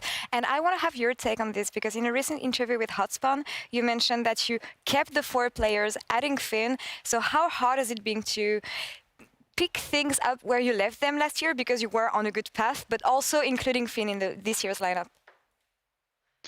I think that it's not been as easy as people might think, because I felt that when we made the changes in the middle of summer last bit, we weren't very actively coaching. We were just trying to get results and making sure that the new guys fit into the roster very well. So I think we weren't very actively trying to fix the really big issues, but really making sure that the players were in a comfort zone and trying to get very big, like just get short-term results. So now that we actually are staying together, we've played a lot in November, December, January. This is where we're really trying to step it up. And you mentioned also Finn and how he showed better results in the scrimming process, which is why you bumped him into the main lineup. What made the difference, if I may ask, when you had to choose Finn in the end? Well, we tried out, I think, roughly 7 or 8 different top laners. Okay. And what really stood out with Finn is that he was very dominant in his lane, but also in his communication. You could tell that he had very good map awareness and was very actively trying to involve himself in the game. And a lot of the tryouts, like including Cries, but also ERL players, they would either be really good mechanically or very good at trying to make themselves part of the game. But a lot of them didn't have both factors. And Finn was the one that was really ticking those boxes, and like the only player that was really doing both at the same time. I see. And it showed even during the first week. I mean, with the results you have 1 and 2. I want to say it's good results given the schedule that you had, but there's still memes around Excel not making playoffs, of course. You mentioned also during this interview that it was playoffs was the minimum this year. Could you elaborate on that based on the competition we have in the LEC and how stacked the league may be? It feels that the league is quite top heavy. If you just look at, not counting Vitality 0-3, but if you just look on paper, you feel like Fnatic and Vitality have just extremely strong super teams. But teams like Rogue, Mad Lions G2, they feel like a little bit less of a very strong opponent. So it feels like they are teams now where you can take off games. And then there are still a lot of teams fighting for those last playoff spots. So I feel like the LEC in general is more top heavy, which means that it's easier for a team like us to make playoffs if we feel like we are the roster that should make it in the top 6. Oh, that's very good news to hear. Time to shine for Excel, hopefully this year. Young Buck, thank you so much for the interview. Good luck against Misfits today. And Trevor, back to you. Thank you very much, Law and Young Buck. I want to pick up on that comment. It feels like the league is very top-heavy. It's very early on in the season when you see how all these rosters are going to develop, but that's a relatively bold statement followed up by, it should be easier for us to make playoffs. So what I think is interesting is that, to me, comes across as a perception thing, because often when we think back to Europe's history, the teams that always win always have these really big, present, powerful names, right? Whereas when you look back to last year, would you look at Mad Lions' roster at the start and sit there and go, they were going to be back-to-back champions at the end of the year? And I don't think anyone would say yes. And I think the reality is we're now in an era of Europe where rookies are rising to prominence much faster than they really have in the past. And now these teams that on paper don't look as scary, the promise and potential is a lot scarier than I think meets expectations. And again, Mad and Rogue already showcased in week 1 what that potential could be. I would put a small asterisk only on Fnatic because they have actually obviously met expectations building that European super team, right? And I felt like Wanda being back in form as well gives a lot of promise to their fans. It really does. When we see how it develops as the season plays out and setting the stakes for our very first game, XL and Misfits are expecting and hoping to fight for those final spots in playoffs. Now, did both teams perform to your expectations last week, Vedius? So I will say that Misfits did, considering the roster changes that they did make. My expectations were that they would go 1-2, 2-1, and that they would still be experiencing some growing pains. XL, on the other hand, I had relatively high expectations of them. I expected them to I'd fairly confidently go 2-1 this week because I felt like that with keeping a lot of the core roster and only changing and really upgrading their top side, I really thought that we would see some notable improvements. Now that the team has been able to gel, work together a little bit more, but I still feel like we're seeing a lot of coordination issues. A lot of the problems that we saw last split haven't really been fixed. So they didn't really meet my expectations so far. Yeah, I feel like it's on the Mark and Hank scenario because they brought them in halfway through the season, last season, and they were like, okay, they haven't had the time yet to get there, but now they surely must have, right? They kept the 2 core members, the 2 strongest members coming straight from the ERLs.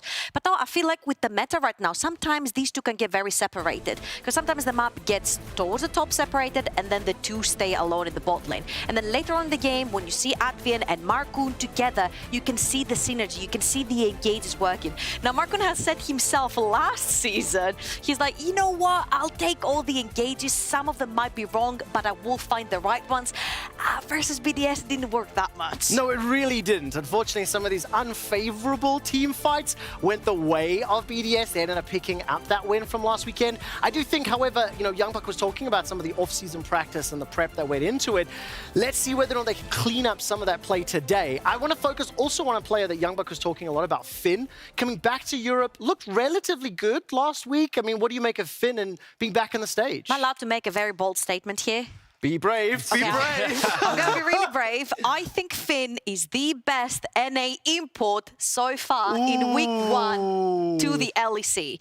I felt like the fact that they've put him back-to-back on a weak side top laner, the fact that they've invested so much in him and he's taken so much out for his team, on an on and on a Gangplank speaks volumes. Yes, the Jace didn't work also get solo killed by the other NA import, I was just going to say. Yeah, when they put him on the strong side, though, they didn't actually perform the dive. So we've seen the back-to-back resources towards Finn when he's weak side, but when he's strong side, they don't necessarily give him the resources. So it's a little bit of a head-scratcher. Okay, before we get to the specific matchup, how did the Misfits players do? Specifically, some of the new ones coming in. Razork, very big shoes to fill. Yeah, it certainly was. And I think that when we look at the identity of Misfits, a lot of what made them good was Razork. In particular, how he focused a lot around the top side of the map and how he was a very aggressive jungler. So what would Zlatan do fitting into this roster? Well, Trouble talked a lot about it last week. He is not that type of jungler. It's not that he won't gank, it's that his priority is more on himself. And I want to just draw a comparison between what we saw from Razork last split and what we've seen from Zlatan so far.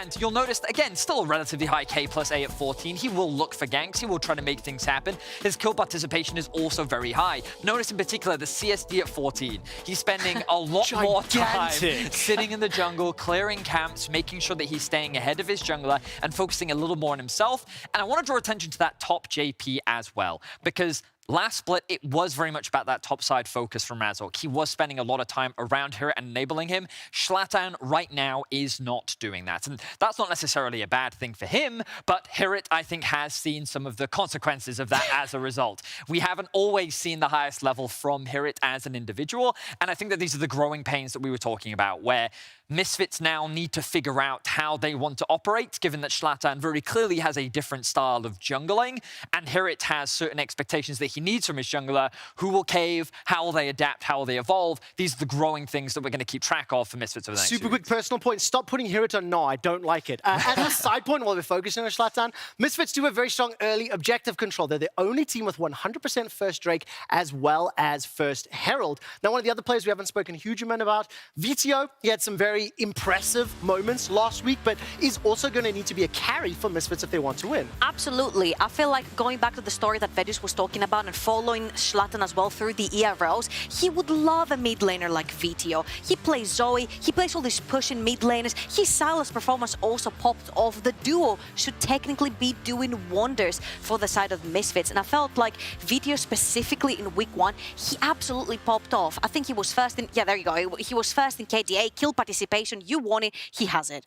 And we also got to see in his Xin plus LeBlanc game a great example of that mid-jungle working together. They shut down Larson very effectively in the early game, which is a part of why they were able to get so much control over these early Drakes that you were talking about, Quickshot. So we can see a lot of promising things from Misfits. I think that when it comes to Misfits, they showcased last year that they did a lot of growth and investment in spring, and then in summer is really where they popped off. So I'm going to keep those same expectations for Misfits right now. I think that right now they're in a good position, a good start to their split. Let's see how much growth they can make in this spring, because I'm sure that that's their focus of the time. Now, very quickly, who will win this game, XL or Misfits? Right now, I'm in the Misfits camp. I have a little bit more faith in their consistency as a team and their ability to get another game lead. Is Finn on weak side, then XL? Well, there we go. 1 Misfits, 1 XL. We're ready to get into the first draft of the day, so let's toss it to Dracos and Cadril, who are finally reunited here in the studio. Take it away. Reunited, and it feels so good. I forgot about the weird camera angles. Shout out to our director, Jack, who loves to make these happen. Kadril, it's good to be back. There's still a wall in between us, though. I was going to say, I want to have like an on-screen hug moment, but we can get a tender hand. Yeah, there it is. The tender hand for all you who've been waiting for this moment. We certainly have as well. But of course, we have a game to cast, my friend. Yeah. Misfits versus Excel, 2-1 versus 1-2. You heard it from the desk. Personally, I feel like this could go either way, but Excel's struggles to close out when they looked like they were firmly in control last week are the #1 thing on my mind. Yeah, closing out the game is what you got to do. You got to explode the Nexus. Excel put up a fight against a lot of the teams. We're very, very close. Only managed to get 1 win. And I think the importance of this game speaks for itself, because when you think of the sixth spot in playoffs, you kind of think of these two teams, right? Mad, Rogue, G2 Fnatic, and Vitality as the top 5 come to mind. Who's the 6th spot? I think Excel and Misfits are the 2 teams which will come to people's mind as the teams that contest that spot, and having a head-to-head against each other is so important. If one of these teams wins and then they win the second time they face, if they have the same scoreline, the head-to-head is what matters. Yeah, and ultimately that's one set of circumstances, something that we have to consider. And right now, these players are probably just thinking of this as another match. It's only when you look that far ahead that this could have those big playoff implications. It is still only both of these teams' 4th games, so we'll keep an eye on exactly what's going to unfold. For now, the Corki coming out, the Twisted Fate also going to be banned away. Yeah, Corki being first picked in the LCK a lot, I think people have started to realize on this patch that, wow, this Corki build, AP Corki with the Ludens is just so powerful. So I want to take that away instantly. I mean, when you're playing long-range hyper carries like Jinx and Aphelios, sometimes even champions like Ezreal are coming up, because Jarvan's in the meta, Thresh's in the meta, and the more range you can get, the better. So the Corki just fits that so well. The package so powerful for early Dragon fights, Herald fights, and Yuumi taken off the board from XL from Mersa. Gotta say, don't mind seeing Yuumi banned out. Do always love seeing more proactive playmaking sports, even if some of these guys have found success on the more defensive options. Caitlyn also taken away, limiting some of the lane pressure bot side options as well. So certainly a lot of powerful picks left up and available. Diana or Renekton, obviously 2 of the big ones that showed up, especially in day 1 of LEC last week. Fell down a little bit in prio as the weekend went on, but 2 champions I certainly have my eye on. Yeah, expecting a Renekton ban here, last from XL. Don't want to give away... Oh no, they're going to ban a Kali instead, so calling a bit of a bluff here. There's so many overpowered champions available. Thresh comes to mind when Jinx and Aphelios are up. Jarvan, Lee Sin, Xin Zhao, Renekton is up. What does Misfits want to first pick? You have to make sure that you balance your first pick out with your 2-3 rotation. If Misfits first pick Renekton here and XL take away Diana, Schlatan has to be ready with something like Nidalee, right? So you have to be that 1 step ahead. So if they go for this first pick Lee Sin, this is the jungle matchup they want, and they probably have an answer on 2-3 in case things like Renekton are picked up. And I love it because it sets up Schlatan to be such a huge, proactive playmaker for the team. Lee Sin is the one champion where I feel like your skill 100% shows through. He can be useless, or he can be the hyper carry that every team needs to set up those plays, to find the big kicks, to find the angles. That said, you are trading over kind of the uncertainty factor that I have when it comes to Lee Sin, because he can be great, he can be underwhelming, versus Xin Zhao, who feels super, super reliable regardless of who's playing him. And now in Aphelios for Patrick, the most consistent performer on the side of XL. Yeah, just interesting thing here in the draft, because I think XL is calling Misfits' bluff here. They know they can't pick things like Diana and Nidalee. You first pick Lee Sin. Do you want to play Renekton Lee Sin top jungle? Well, I think on 3 pick here, XL can go for something like Graves or just a frontlining tank that can build armor, or even Gwen if they want to. So they're just leaving that champion up, saying, well, we know you can't pick it, and we don't really want it ourselves. And they're just going to go for their AD in jungle. What does Misfits do here? With LeBlanc down, I feel like you've drafted yourself into a small hole here, because you banned away your own LeBlanc Lee Sin, but something like Jinx Thresh would work. Would also take the Thresh away from the Aphelios, but would open up the more defensive options like the Lulu. Really interesting situation that it feels a little bit like Misfits have backed themselves into a corner, at least in the first phase of this draft. Definitely want to see what the option is here. Instead, just opting for the mid laner, feeling comfortable that whatever support gets picked on the opposite side, they will still have some options. Yeah, I think what Misfits were thinking there is if we pick Jinx Thresh, they could pick Aphelios Nautilus on 3, and that's not really a good lane for the Jinx. Want to avoid that matchup, so we'll just pick our mid laner instead and drop support till 4-5 so we can ban away perhaps supports. We'll see what they opt to do, but for now, XL, do you want to take the Thresh, as you said, or do you want to just match mid lane here? For Nukeduck, we have seen his Corki, his LeBlanc, both banned away, but no, they're going to take the Thresh, expecting XL here to ban the Nautilus. And this kind of shows us XL's priority on the bottom side of the map, in that they're now going to lose out on 2 mid lane bans. Misfits can take away whatever they do not want to play against, but the upside is they now get to ban 2 support champions for Mersa if they so choose, to make sure that bot lane is the best matchup possible. Yeah, interesting though, because the Jinx can play so many different ways, can't you? We've seen things like Jinx Lulu, we've seen Jinx Karma, we've seen Jinx with a melee support, so We'll see what they opt to do in bot lane. A little bit more engaged. Vedius was talking about it, you know, when you're playing carry tops and Lee Sin, engage needs to come from somewhere else because EU teams just struggle a little bit when there's no engage because the game becomes a lot more complicated and actually forcing fights and being able to fight around objectives. But Jay's already taken away from Hirit. I think that's probably one of his most played champions ever. So I want to make sure he's pinched on the blind picks. Well, and it's interesting too because we have the two Jaces that both really struggled in lane phase last week, but really showed up for their teams mid lane, mid game and late game, and Hirit and Finn. So interesting to see that banned. Ornn also taken off the board again, taking away reliable engage options, limiting front to back team fighting. Frankly, I like to see it. I wonder if Gragas is going to rear his head more this week, especially potentially on the side of Misfits, again, offering yet another engage option, as well as being solid into the double AD options that Excel have drafted so far. But I was expecting a lot more bot side focus. Instead, you know, top lane ban, Lulu ban. Now we'll have to see Misfits. Do they want to ban anything in mid lane, or are they just very comfortable throwing VTO into the fire? And they're obviously scared of Jinx Lulu bot lane. As much as maybe the Aphilos Thresh can get the push, they're obviously worried that scaling is a big factor. I mean, all of Excel's games, I think, went to 34, 35 minutes, and that's at least 4 or 5 items on the AD carries. Are we going to get Victor versus Azir here?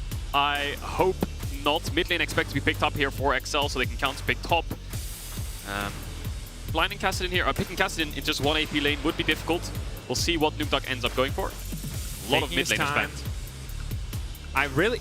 Okay, Vex locked in. I gotta say, this champion was really underwhelming last week. And while there is a dash champion, and technically this, as much as I love that passive, this champion isn't just all about playing against champions with dashes, but she feels, I will say, unreliable based on what we saw last week. Yeah, I was talking to a few LEC mid laners, and they're saying, well, Vex, yeah, it's good into champions with dashes and things like this, but when you play against the Syndra and a Victor, the lane phase is a bit tough. So not picking for lane there, picking for team comp. Misfits gonna go for the Leona as expected, getting some engage in the support role. Now the biggest question is, what top lane champions are we gonna see here? Is Hirit gonna go for his Irelia, his Gnar? Quickshaw said he doesn't want to see any more Hirit Gnar, but if you're blinding top here, it does get a bit complicated, but no, Gwen will round out their comp.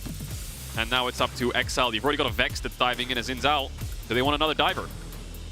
Definitely would be an option. Again, neither team fully focused on one damage type. Would be a lot of AP damage on the X side of Excel, but it wouldn't matter because you have an Aphelios to back it up.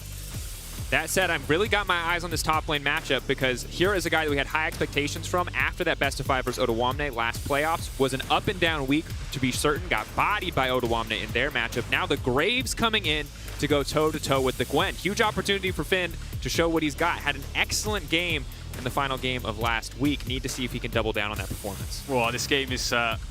both drafts are just so interesting to me because you've got Misfits on one hand with double AP solo laners, which, I mean, the Gwen will probably be matching the Graves on side lane, but their team fight is so strong because of how much zone control they have with Jinx, with Victor, Lee Sin kick threats, and Leona engage. Whereas XL, it feels like their point and click engage is not as simple. You know, you need an Aphelios gravity gun, a Thresh hook, maybe Sinzal can find a Q3 knock-up onto someone, or Vex can find a pick, so XL more sort of single target damage picks, whereas Misfits, if you run at them in a ball, they're just going to mow you down. Yeah, and frankly, I'm just really excited to see what Zlatan can do on this Lee Sin. It's one of his, it is his most played champion. It was banned all 3 games against him last week. Now he has an opportunity to show whether or not this is a pick that should be feared, that has to be respected, or if it's a bait that can be used against him to draft, help Excel secure things like the Aphelios and the Thresh on the bottom side. A lot of questions for both of these teams as we get ready for this first game. Certainly set to be explosive, 2-1 to 1-2.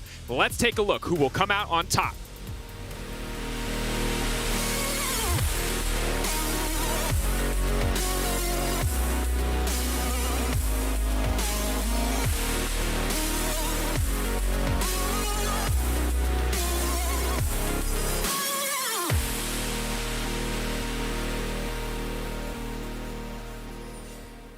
And here we go on to Summoner's Rift. Now, you can see we're coming in 40 seconds, pretty hot here. Bottom side, 2 wards placed, no kills. See if anyone has a sweeper, but obviously vision control on the bottom side when you are Thresh against Leona or Leona against the Thresh. Very important. Controlling that middle bush, very crucial for early lane control. Yeah, Mercer dropped the ward, but he didn't base for Sweeper. Advien did. I mean, it helps out a lot, especially when you have the push. The Sweeper does more when you have the push, right? Advien will have the push in this lane with Thresh, as expected. I think Lee Sin, Zlatan going to start on bot side as well. And if they can get the push, the Sweeper just helps deny any wards in Tribush to make it so their jungler can pressure bot side harder. But I think XL know Misfits are in this bush. They saw them walk over the wall. The problem is they don't know if they're in the second or the third brush, but Neon's just going to show. And we'll see how it goes. But double ranged into the Leona. Yeah.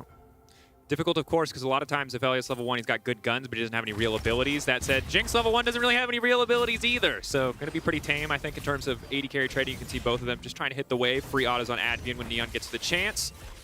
Important to try to minimize the range disadvantages of Leona as much as possible. Fight for the level 2, but you can see Advian and Patrick stepping forward, knowing that they have the push, knowing that they have the advantage. Third melee creep is the second wave, what you have to keep your eyes on. Yeah, Mercer can't really walk up to the wave, and this matchup does get a little bit explosive when the Leona tries to engage on the Thresh. No aftershocks, of course, so the Flay is so important when Leona tries to pop the E. They're just trying to hug this bush as much as possible. The ward's going to run out for XL. Wow, this is intense. I don't know why I'm getting this feeling of intensity in this bot push.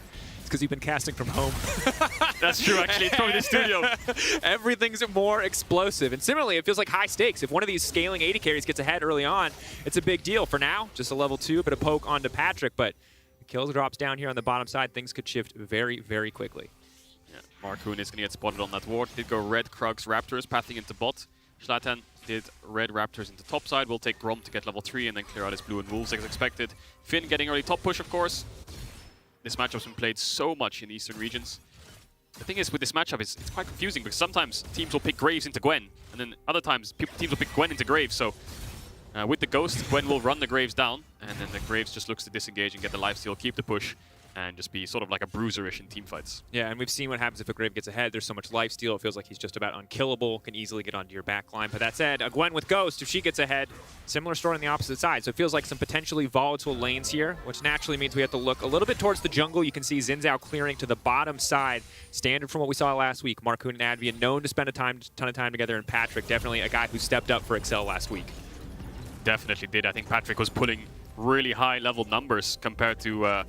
I mean, if you look at him in every split, Patrick is just the carry for XL. Even back when I was playing on XL 2 years ago in 2020, it's just get Patrick ahead. The meta suits it. Bot lane is a good role to get ahead because it unlocks the map a lot easier than top, and you can move your bot lane around the map. Your support is unlocked. And Patrick, of course, just pumping out so much damage. You remember his Saya performance, 2v2 killing the Vitality bot lane. Him and Advian have been on the same page, it looks like, towards the end of week 1. And now keeping up this bot push, and Advian teaming up with Markoon. Yep, you can see Markoon moving into the jungle. Sadly, will not spot the Lee Sin, but looks like now he's going to see the Krugs get started. So good information on where Zlatan is at this exact moment. Patrick's going to go, now it's not the time to step forward. You can see, I love this from Advian. Just standing super far back. Doesn't need to step forward and try to flay any Zenith Blade. Just waits there, has the Lantern ready at a moment's notice, and might even be able to bait some cooldowns here if Neon and Mercer try to step forward, but they will not take the risk and instead are going to back away. Oh, Dracos, I feel like something's missing. Something's just missing on the screen. Yeah. Oh, what's that? Oh, that's good. Draw a box. Yeah, there it is. There it is. It's curving. Okay, cool. Wow. Is that better? You're not much of an artist, but yeah. Is that better? It feels right now, doesn't it? It does. Because if you're on 11-2 right now, you know something's off. So that's for you, 11-2 enthusiasts. 12-1. 12-1. That's the one. 12-2. I mean, the boxes are everywhere. The first number, they've all started to blur together in my old age. Yeah, the patch came out. Is this the Black Cleaver season, or was it 8 seasons Do you remember the season that you could stack Black Cleavers and you had like 5 of them because the stats were just so good and there was no unique passive? Yeah, League of Cleavers. Or Sunfire Cave. Stackable items, definitely a big problem in the past. That's why we got so many unique passives, if you're wondering why. So many different ones as well. That's true. Hard to keep up with all the names and the reading. That's why I like when Medic casts, so I can learn what they're called too. He knows the name for absolutely everything. He does. And the passive numbers. He's a legend. He even knows something about fish as well, I heard. Well, that, yeah, I don't want to get into that, man. It's hard to follow on that one. But respect to him for having his philosophical debates live on cast. I wonder how he learns them. He just sits there. He's like, you know what? I want to learn some he random did facts. go to med school, so I imagine there is a lot of knowledge that was once useful to him that is now useless, which might include what a fish is. Don't know. Haven't been to med school. High five. Oh my god, there's a barrier. Anyway, Markoon's going to start up Drake after the full clear. It's good to be back. It's good to be back. Pops the pink in the river brush. Bot push, of course. And yeah, that should be an easy dragon for XL. Winning bot side 3v3 always basically means you get an early Drake. If you kind of get the setup for it and you don't take any bad base in bot lane, most of the times your tempo should always be good for a Drake past level 5 after the jungler has done his second clear. And now looks like Misfits bot lane wants a base. I don't think Neon can take a base there if Patrick just fast pushes in the wave. But what we've seen throughout the game is just Advian running up and down the river. Pushes in bot, moves mid, nuke duck safe. Markoon can get crab, Markoon can get dragon, and that's just the value of bot prior. Yeah, and you saw a blue gun there for Patrick just allows him to sustain that push solo while Advian can kind of just wait pretty far distance away supporting jungler. And important to note here, that's the first Dragon that Misfits have lost. They've been super on top of early objective control. And a lot of that, I think, has to come from, in my experience, good practice, good coaching, because that's the most reliable thing that you can practice in scrims are first Dragons, first Herald, first Towers, these early game plays. And it feels like Misfits have been executing so consistently, but for the first time this season, XL taking something away from them. I would imagine it kind of comes down to draft that loss of the Dragon. I guess the question is, what did Misfits get on the other side? Schlatan will get a top crab, won't be able to deny any camps from Marcoon because it's too early in the game, and Finn is just too mobile to lock up and kill, right? If you look at Misfits' CC across the board, the only real setup they have is in bot lane. Pre-6, after 6, maybe Schlatan can make some plays of his own, but he can't really gank top level 4, level 5 as a Lee Sin. There's really nothing to lock the Graves down. He should be able to kite them out. And Finn is just going to keep this top push now that he has the Noon Quiver picked up. Here it's building the plated steel caps, of course, against Graves Xin Zhao. That does make him very hard to kill. And I think it's really good that you bring up Engage, because I think when we look at the side of XL, again, so many strong champions on their composition, but they don't have that reliable way to just start a fight outside of a Xin Zhao dashing in. Maybe, just maybe, you can land that ult from Vex from downtown, hit a big multi-man fear, but it's not a Gragas. It's not the immediate reliable go button like a Leona. And I'll just flag that right now. I don't think it's an issue yet, but if we get to these later game stages, as XL often have, and the gold's pretty even, and it comes down to this big 4v4, 5v5, I think that's something that they really struggled with in week 1. And while I respect not drafting for the easiest option, not drafting for the simplest option, I want to see if it's going to be an issue when we move later into game. Yeah, I think a lot of people look at point-and-click Engage and CC, and they try to think to themselves if it will work. I think the best way to think of Engage, hang on, is Hirit's going to fight Finn here. Not much will happen, I believe, though, unless Hirit pops the Ghost. It's going to be ulti. Ghost now coming out. It's going to be all the stacks going in. Forcing the flash out, at least from Finn. Flash for Ghost. Overall, a positive trade for Hirit. Oh, yeah, definitely. He can push in now, but XL is actually on the Herald. I'll hold my point for now as they started up. Misfits are around to contest. Level 5 on Leona, though, so we'll see if Mersa wants to walk up. Mersa now stepping forward. Fear going in. Big damage onto the Leona. Follow-up not quite there from Nukeduck here. Waiting off to the side. Mersa taking lower and lower. Schlatan now ready for a kick-in. Is going to go to finish off the jungler. Leaps into the pit, but he smites Marcoon. It's a clean smite to stay standing. Here now trying to leap in, but the flash is still there. Finn going to be in trouble. Can he make it back out over the wall? It's an absolute mess. Patrick is here first, but Neon has the rocket. If the Herald resets, it might not be that bad, but this is a disaster for the side of Misfits. Dracos, what the hell is going on? Everyone's getting away on 1 HP. XL can't find a single kill, but in the end, they get Hirit. Finn was fighting him in the pit. Rocket's coming in. I don't think it's gonna steal it.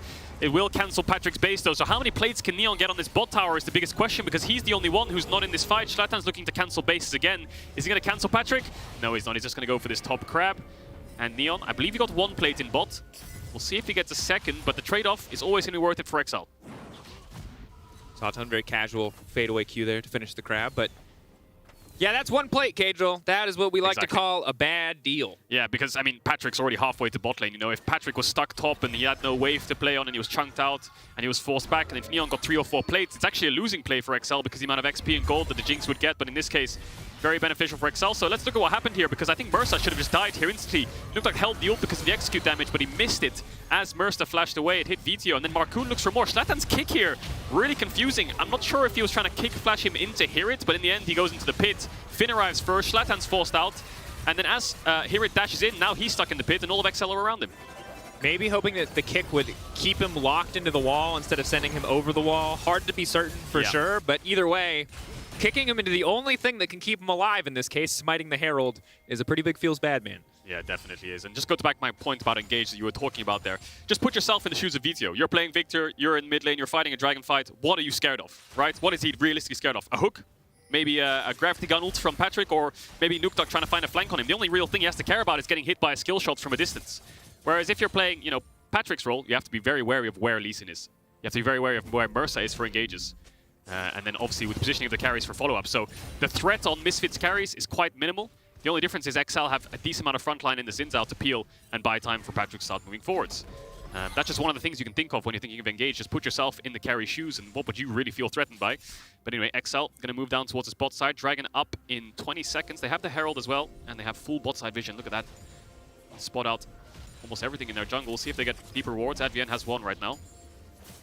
I like it. I like playing towards Patrick more and more. Something we've just consistently seen and kind of expect to see from XL at this point. Finn functioning very well on an island. Interestingly, Nukeduck also very good on an island. Only about 7% jungle proximity early on. Neon has to be careful stepping forward here. You can see the casual swap to the purple gun. That ultimate, really easy setup. Neon, of course, has the cleanse. But I think Excel would just hope to finish the playoff instead. Starting the second Dragon. Right now, Misfits don't have any vision in the area. VTO just clearing it out. Has to get the mid push back before he can contest. So it feels like, honestly, very clean play coming out from Excel here in the early game. Yeah, it is clean play, but Misfits aren't really answering with anything. The only thing they've gotten this whole game long is one plate in bot when XL had 5 members top. Here it's forced out Finn's flash, but Zlatan hasn't really found anything in this early game, and you can't really blame Misfits for not contesting, right? Victor needs to scale. Vex is extremely strong in skirmishes. XL have full vision around the objective. They have pushing lane in bot, and they're using it well. I think it's important to note that XL is playing through bot, right? They have the push, Jungle's going through the lane into river and bringing them with him, holding hands. Look at Advian and Marcoon. Zlatan and Mercer haven't really teamed up much. We'll see Mercer come towards the river now, but Zlatan's on the top side. Feels like XL are just communicating well, playing together, and Misfits don't really have an answer just yet. And this is one of the reasons that I love the Thresh pick, especially. We'll hold that thought as the Herald's going to get used here, see if there's going to be any more follow-up past the first few plates. Zlatan in the area will just be the initial charge, so a bit more gold in the back pocket of Excel is keeping them in a 300 lead alongside the 2 Drakes. But what I love about the Thresh here is Advian sits on the Scuttle Crab, goes between mid, goes between bot lane, and as long as he has the Lantern up, Mercer's never going to feel 100% confident to pull the trigger, because right now Jinx just doesn't have that much burst damage. It's going to take 2-3 seconds to kill Patrick. By the time Advian comes in with the Lantern, he's going to be out safely. Yeah, exactly. He has to cleanse as well, so he can just clear waves in their face with the Lantern, and you're completely right. Advian moving up and down this river is so crucial because Misfits can't control bot side river, which means they can't contest Drakes. So what does Zlatan do? He has to do something top side, but Finn's just clearing waves. They don't really have any dive threat. As I say that, Zlatan's around now, but for the last 13 minutes, it hasn't really felt like XL dominate one side of the map. Misfits don't really dominate top side at all.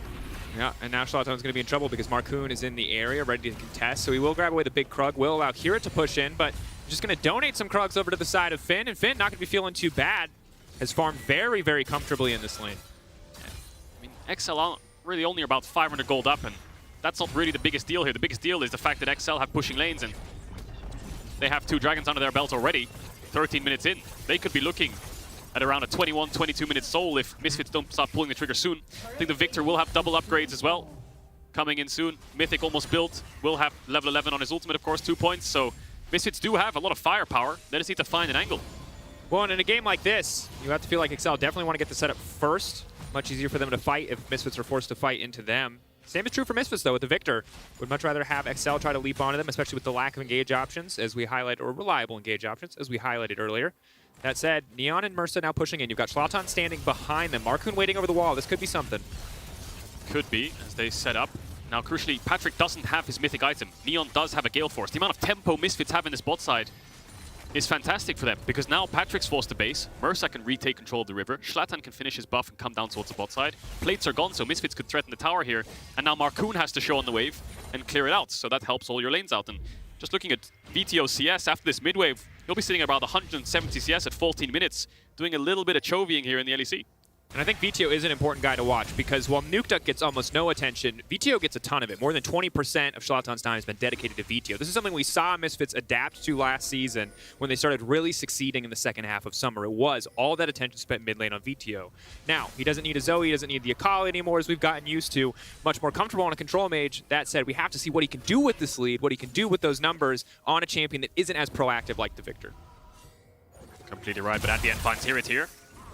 Going to go in. Lantern comes over the wall. Flay backwards quick. An early ignite going to be crucial there to stop the healing coming in from the Gwen. Here just getting chipped away at. Now running out with the Ghost, but will not be enough. Oh, it's a disaster for Misfits. They should know that they're all playing topside. Look at the minimap right now. Misfits, 4 members topside. Here it should know he's weak side. Nukeduck's hitting bot tower, so let's see what Misfits can do on the opposite side of the map. They've lost Drakes, now they've lost a kill, they've lost the bot tier 1. They're going to get a Herald. They should get a top tower, but still their wave isn't here yet. Nukeduck's hitting bot tier 2. I wonder if he can pick that up. If they trade 2 towers for... Nope, it's still full HP. I saw him down there for a while. He must have been just clearing the wave. He's going to base. He has TP. We'll see if Misfits get this top tier 1. Herald, of course, can be used for mid tower later on, but positive trade again for XL. And we've seen so much of the meta so far in the LEC be about these slow, steady, positive trades, culminating in these massive, unstoppable advantages. And right now, XL are the ones coming out on top in every trade. 2K gold lead. It's just continuing to grow. They've got the double Drakes, 40 seconds to the next one. And you can see Aphelios already looking to take control of mid. Pings and Vision on the bottom side. XL, cookie cutter, but incredibly clean game of League of Legends. Oh yeah, definitely is. And Misfits need to get to this Dragon soon. Look at the deep vision that they have. And Neon is still top. Finn has TP to cheat and get to bot. I think Neon's going to have to run all the way from top to mid to bot. We'll see if they can contest this Dragon. Nukdak's looking for Hirit right now. I think he's just going to push out the wave. XL have control of the bot side of the Dragon. This mid wave they might lose though. Here, hang on, Flash forward. Mersa looking for the catch out. The hook not going to connect. Sloton in the area. Maybe they can get a fight kicked off here. Marcoon holding on the ultimate. Lantern comes out. Misfits could just go mid here. They have Herald, they're gonna pop it. Neon could hit the tower and just call XL's bluff here. Play for tier 2 mid, get a lot of gold for his team, but lose the Dragon. What's the trade-off? Looks like Misfits going for the fight. Waiting in the area, waiting for him to go over the wall. Leaps over and follows him right back. Rocket going in, but will not connect. Finn still standing strong. That's the power of the shield bow. Dragon getting lower and lower. 800 health. Marcoon gonna steal that one away. XL, are they gonna fish for the fight? Marcoon just using the ultimate to buy space. Clean use of the Lantern. I love this Thresh pick. Wow, Misfits is really getting nothing in these fights. They can't get a pick onto Finn, he gets away. They can't get the mid tower with Herald because Finn clears the wave. They're too late to the Dragon because of these plays. So now they're 17 minutes into the game, and they're facing a Dragon Soul already in 4 minutes. Oh, and it's Chemtech Soul. Hextech. Or Hextech Soul, rather. God, every time. You gotta see. I know. The Hextech one is really cool. It's like being in an amusement park because you get to take the portal. I know what it does. I just keep calling it the wrong. Look, Mercer's gonna take the ride. You can tell it's like the 8th time he's had to correct me on that because he's had to start describing it to me like a child. No, the funnest part of this is like when everyone's in a really intense dragon fight and one guy takes the portal across the dragon and everyone's staring at each other really intensely. It's 40 minutes and one guy just like, whee! And looking for the flank. God, I love the portals. They're really funny. But I do always forget to take them from base. I run out of base on autopilot and I always forget to take the portal. Sure, I was going to talk about the Soul with so many champions who like these auto attacks, this kind of static Shiv-esque effect. That's what I was... Regardless, I like your Wii story too. That's great. I'm glad. We'll keep it going.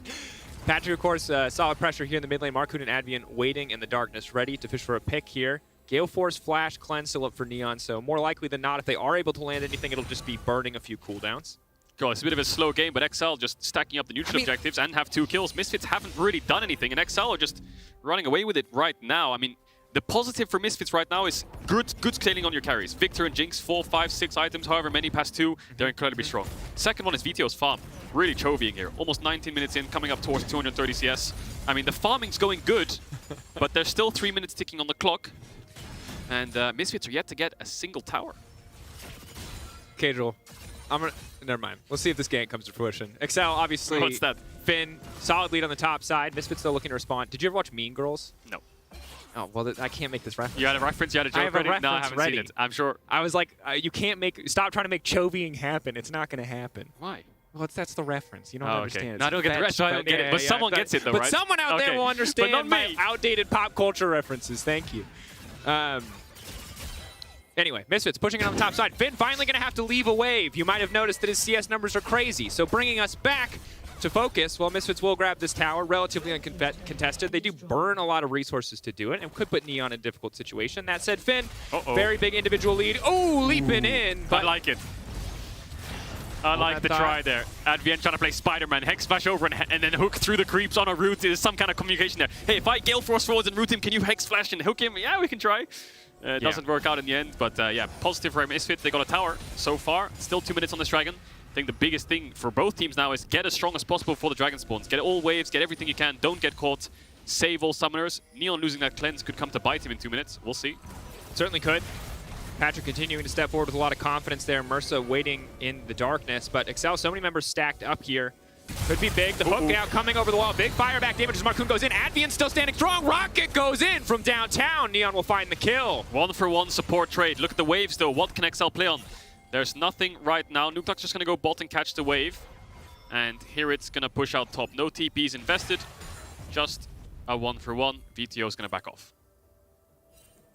Cadril, I feel like we're witnessing a pretty good back and forth macro game. But I would really appreciate it if someone would just fight someone. Someone just flush it! Mersa tries to get some vision here because his team wants to get this mid-tier 1. And I think Advian cancels his recall here, does he? Ooh, last second cancel. Gets the hook. And then the rocket from downtown secures the kill. Knockback away from VTO. And, oh, dude, that reminds me of something, that rocket. It was from something. Is it your favorite show? Yeah, it is, dude. Is it your favorite show? How did you know that, Kratos? Oh my god. We're on the same page. Okay. Don't spoil it, though. Okay, all right. Yeah. Speaking of Arcane, Hextech Drake, got it right this time. 50 seconds away and counting. See exactly what's going to happen here. That said, Cadril, I'm surprised Misfits have not been able to find more picks and more engages, and I just want to give more credit to Excel. Now, ultimately, they have to close this game out because they don't have a big gold lead.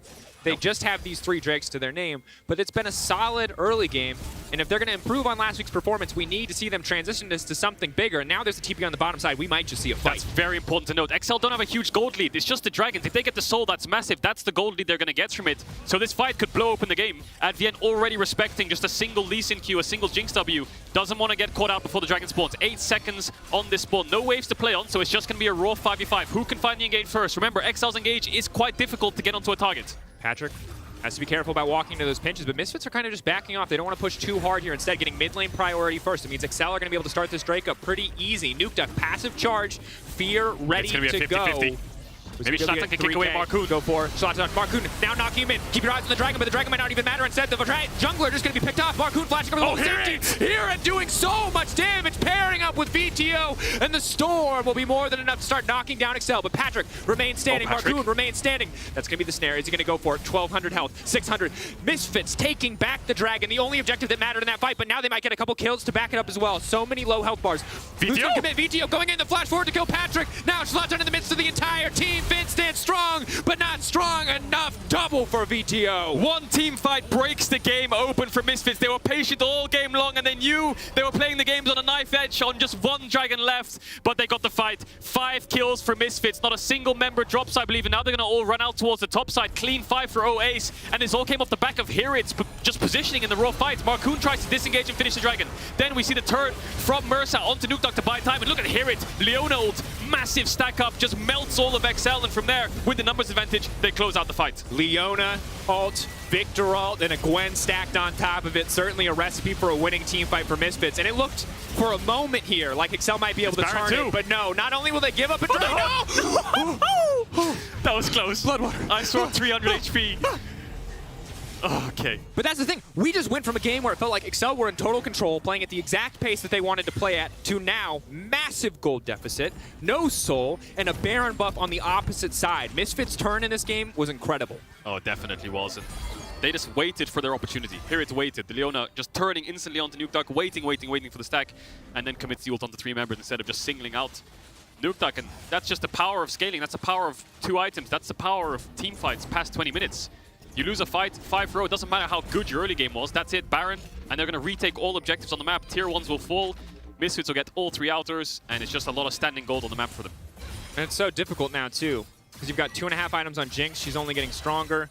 And again, the execution in fights feels like it had to be flawless from Excel anyway, and it doesn't get easier when your enemy team has this big of a lead. And as good as Misfits play it, the fight, the gold lead was even. But if you just weigh up the difficulty of comp like we talked about, XL single target damage, have to single out a target with a hook, with a Vex ult, try to find someone and actually get onto their carries perhaps with the Vex, whereas Misfits just massive AoE with the Gwen ult, with the Victor ult, the threat of a Lee Sin kick. Neon is so long range with 2 items with Rapid Fire and Gale Force that who on XL is really threatening the carries. They can just walk up, VTO can flash forwards and kill your AD carry, and you can't trade off. So what are they really scared of if they siege your towers now?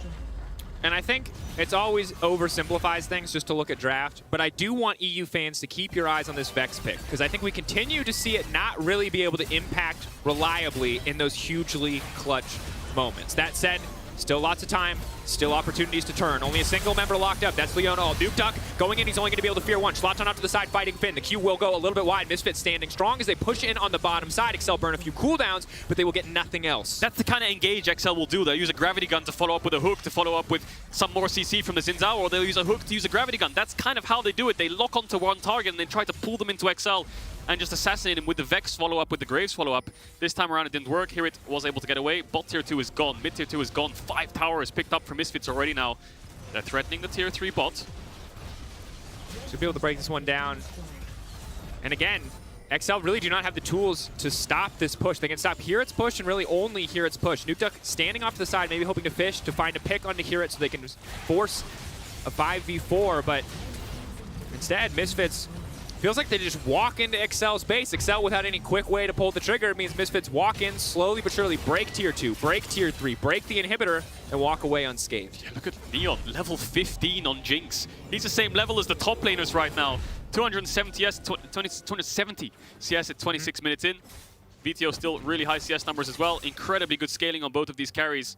And yeah, Botanib already gone. 1 minute on Dragon. Still XL sold. If they can get some setup, steal the Dragon, that's a soul forever. That's a lot of gold value in terms of damage stats for teamfights. So still a sign of hope there for XL. But they need to make sure they secure it, but also not lose the game trying. It's really hard. Because there's a world, and you can describe a scenario, no doubt in my mind, where XL will take a big fight, but certainly does not get any easier. Objective bounty is going to be pretty big. There's still a 5k gold deficit, but it'll be nice to have. Advian waiting in the darkness here. Revealing himself. Looks like they want to try to force a fight onto Hirt. Hirt has not burned the dash yet. Will be forced to burn it down. Tries to get the hook, but Gwen is immune. Also slightly missed a bit. Did use the Ignite as well. Tried to commit to get the kill. TP coming in from VTO to keep up tempo towards mid. No objectives on the map still. 20 seconds on the Dragon. No Ignite for the Thresh, and XL have the base. They were all topside looking for a pick, and now they're going to have to walk into Misfits to retake control of this Dragon. I think they're just going to have to drop it. And I'm sorry, you can't walk into a Victor that's this fed. Oh, There is no there's no champion on XL's lineup that does not get one shot. Finn with a full Bloodthirster shield maybe can survive a rotation, but will die shortly after. So XL not going to come, not interested in contesting that one. It's not soul point yet. They don't really have to worry about it. But that said, you can see how quickly this game has flipped. It was that single fight at the last Dragon, and we went from XL in control, slow and steady, to Misfits in total control, so XL running out of options. Because you're telling me Misfits had one shot, one opportunity to seize everything that they kind of or wanted just this let game? it slip. But they did capture it. They did capture it, right? Yes. Okay, cool. Just wanted to check. It would seem to me that their knees are not weak. There is no sweat. This has been... Who made the spaghetti? Well, honestly, hard to say at this point. Is Young Buck making the spaghetti? Who's making the spaghetti? Ryan certainly makes a lot of spaghetti. That's true. Bring the square back. No, I'm kidding. Where's my square button? I can't draw squares, Dracos. Look, it turns into an oval. It's supposed to look nice, so we can't mess it up on the air. It's not meant for squares. Misfits pushing in on the top side. Advian just, fishing for the cheeky hook, and don't even need the Baron buff, but this is the flank. Nuke Duck. Where's the engage, They're going to spot Nuke Duck coming, though. This is going to be hard. It's going to be hard. He doesn't have the fear ready either. VTO just going to flash in to do a bunch of damage. Nuke Duck can go for the follow-up. We'll have the fear. The silence now coming out. Nuke Duck going to be forced to walk away and is just going to die. Nuke Duck will teleport in to die. Oh, Slatan going in, fishing for his big moment. It's his time to shine, but he's just going to go down. He's going to get Advi, and it might have been unnecessary, but at least it looked cool. As a Lee Sin connoisseur myself, there was a 4-man kick there somewhere. I think Slatan got chain CC, but he didn't get his kick flash off. Unlucky that the one target he gets out of all those 4 members of XL stacked up is the Thresh, but still, I think Misfits are just so far ahead. Look at Neon. Yep. Gale forcing forward, absolutely no fear. Might cost him his life. Leona trying to zone him away here. Clean flash Misfits out. Patrick's still pretty strong. Does serve a little bit of respect here, but Misfits playing slow, playing steady. Just going to break down another inhibitor. Third inhibitor for Misfits. It's massive. 8k gold in the lead. Feels like we're waiting on one more nail for this coffin for XL. Yeah, definitely. Misfits getting a little bit ahead of themselves there. Slatan trying to make some kind of 4-man kick super play. And you can't really fault XL for the play. Like, they've lost bot inhib, they're going to lose top inhib, mid inhib will shortly fall afterwards. But where's the engage? They really can't get onto anyone. Nuke Duck's behind them. Great, we're TPing behind, and... Oh, yeah, we can't follow up, sorry. And then here, Slatan, there is a 4-man kick here. I can see it. I can see it, Dracos. He just needs a kick flash Patrick, and it's a banger. Trust me, it's in every montage you'll ever see, but it didn't work. But I respect him for going for it. I think, yeah. You're such a Lee Sin apologist. That's what that feels like to me. Every time the Lee Sin goes in and it doesn't work out, I'll find a way to make it look like it could have worked out. The true hallmark of a Lee Sin enthusiast, we'll say. My mind's telling me. Yeah. Well, that Q, you gotta go in. Yeah, disaster. Felt like the second Nuke Duck was spotted on vision. There was nothing for that fight. But maybe here, XL can get something done. Slatan waiting over the wall to kick Marcoon away if he tries to contest. Here at Neon, more than strong enough to duo clear this. They really can't walk in. There's too much damage on Misfits. Nuke Duck doesn't even have summoners, so yeah, he can't really walk up. They're just gonna have to catch waves, but you're catching...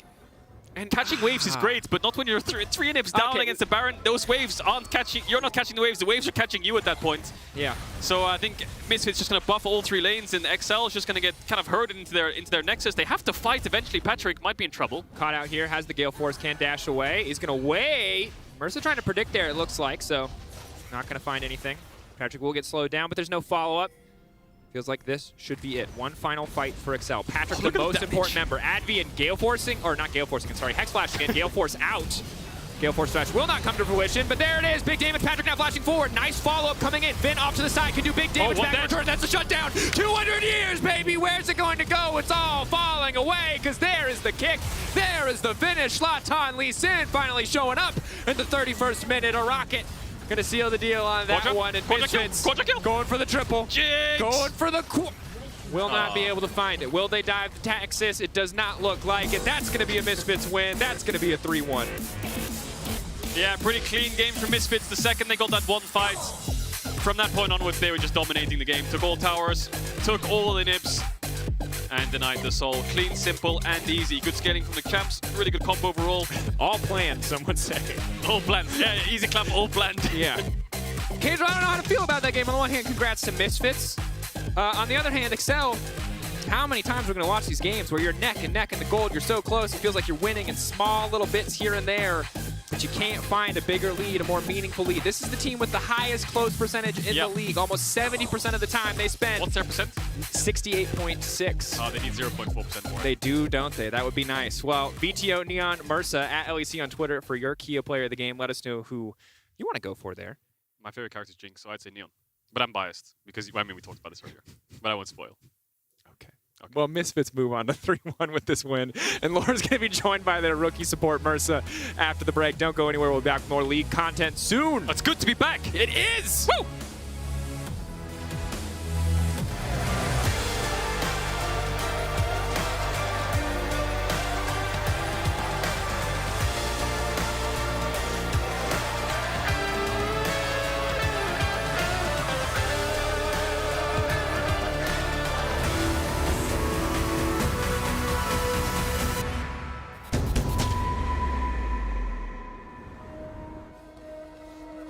They are out there, waiting to be discovered. Some of them are big, and some of them are small. But that's the thing with ideas. They don't just come to you. To find them, you have to move. Kia, movement that inspires. A lion! Oh yes, the king of the jungle. Time for a quick Red Bull? Red Bull? But you still won't be quicker than the lion! I don't have to be quicker than the lion, just quicker than you. Red Bull gives you wings.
welcome back to the LEC as Misfits grab their first W here in week 2 against Excel Esports. And I have Mursa, the support of the lineup, with me for his very first LEC interview. Thank you so much for joining me, Mursa. I have a very first question about the game itself, because when I look at the stats from Misfits last week, you were absolutely dominating in early objective control, Drakes, Heralds, which is not something you've been able to do this time around against Excel. How do you explain the early game against this team today? Hello. Well, like for the early game, they picked their bot lane was Aphelios Thresh, and we had Leona. My champ like is better in skirmishes, but they are getting prio because like they are double ranged. And we knew that we would lose like first 2 Drakes, but we were fine with it. We knew that we would outscale them, and we thought that our comp was much better in team fights. So yeah, we felt like confident, and it was all good. It seems like Misfits is able to play through different wind conditions, which is a good thing to do, especially in the beginning of the season. More about you, Mursa, because I followed your Twitter for a while now, and I noticed that you were kind of disappointed and maybe stressed on the first week. How is everything going now, and how are you finding your footing in the LEC? This game felt a bit better, but I'm still not on my 100%. Like I still have these moments in game where like I'm a bit nervous, I'm a bit stressed, like to make the plays, but it's getting like better game by game. Yeah, well, we can see that, and you're doing very well. So hopefully the confidence shines through in the weeks to come. Last question for you: you will be playing against Fnatic tomorrow. We know that it's a very big org in the LEC. What does this match mean to you? The name Fnatic itself, but also playing against Hylissang. I mean, it means a lot. Like playing versus Fnatic, and on their current state, they are doing like pretty well. They are like looking the strongest team right now, and playing versus Hylissang, like I'm not gonna lie, like I have looked up to him when I was younger, and now that I'm in LEC, I'm really excited to play versus him. I'm really looking forward to seeing what you can show against Hylissang and the whole Fnatic lineup tomorrow. But for now, Mursa, thank you so much for the interview. Congrats on the 3rd win for Misfits. We'll see you tomorrow. But we have way more to talk about on this game. So back to Trevor for postgame.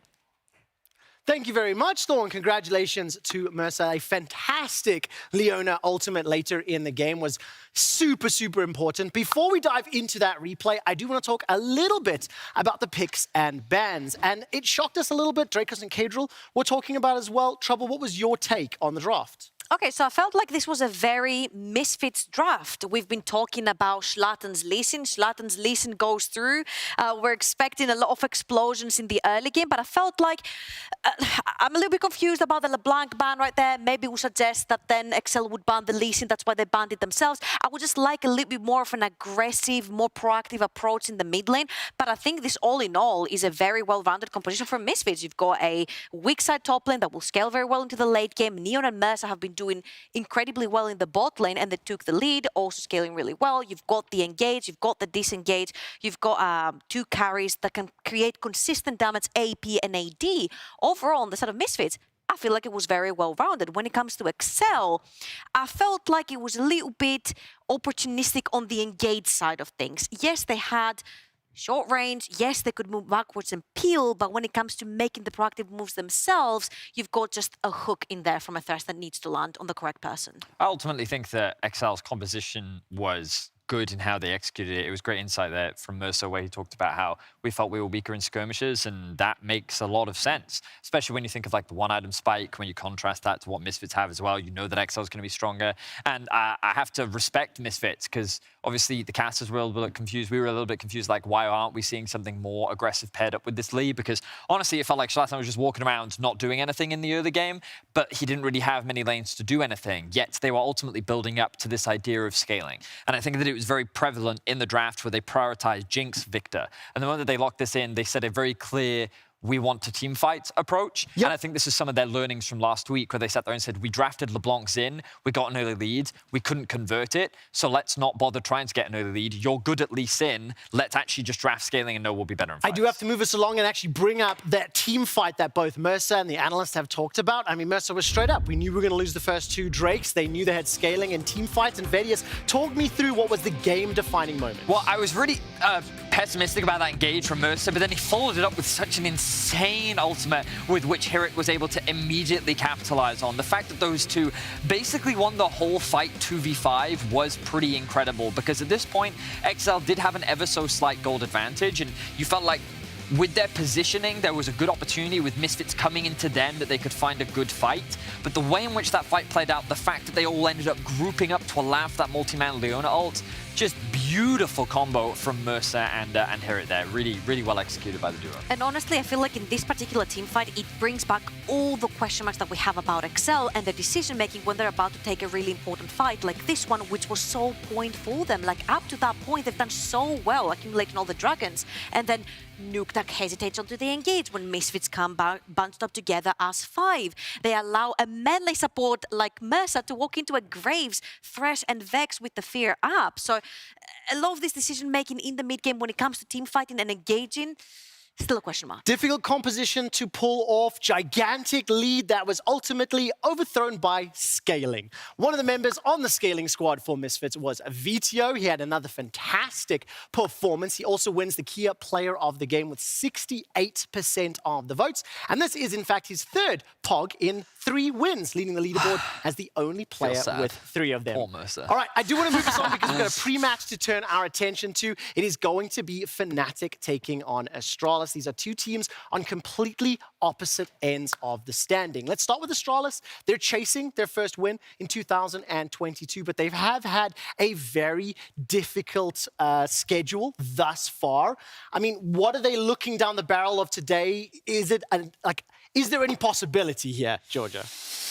Oh, you had to throw me under the bus here because this is probably like the toughest opponent technically on paper. Fnatic, yes. The super team of you, has gone 3-0. Who's going to beat that bot lane? Healy an upset. I mean, I see a window where maybe through mid jungle you can create plays. We've seen some glimpses of Dayer, you know, with the solo kills in the mid lane. The rookie coming in, he's playing hot picks, he's playing the Vex. Then you've got Zanzara who's trying to find, you know, these picks through the jungle, but it's a really hard matchup to call. I think that Astralis, the positives that you can find are there are glimpses of individual brilliance, right? And I think that even in some of their games, they've gone toe-to-toe with G2. It was a pretty close game, back and forth. And I think on an individual level, there are many talented players. And I think Dior has actually had a pretty good week 1 overall, considering he is on Astralis and they don't have the best groundwork or the best framework to really set a rookie up for success. With what he's been given, I think he's shown some promise. The question is, can they suddenly turn that around in the second week? I think that's very difficult to say. I just hope that we keep seeing new things. Honestly, I just think just dumb it down. Keep it simple, stupid. I like that. Keep it simple. Team fight. You know what I mean? I need to move this on because, of course, for Astralis, this is going to be another difficult matchup. But for the rest of this first half of the round robin, things do look a little bit easier. Their opponents today, Fnatic. They met everybody's expectations being called that super team in week 1. They played 3 completely different team comps against SK, BDS, and Vitality. They certainly did, and I was overall impressed. We did mention at the start of the day that Fnatic do still have some weaknesses in their early game. They're not a flawless team by any means, and there is room for growth. But I think that Yamato was also very honest about that in his interview last week, where he talked about, doesn't matter win or lose, I'm focused on an improvement, focused on getting better, and I think that he's going to take away what they can improve on. But Fnatic are definitely a great an enjoyable team to watch. What's great, I think, is these clutch factors that they still have. Humanoid and Hylissang in particular really stood out to me as individuals that were able to make significant plays that really swung the game in their team's favor. Now, Giorgio, on those team comps and the different styles that Fnatic showed, do you think we're going to see something different today, or did you prefer one particular look last week?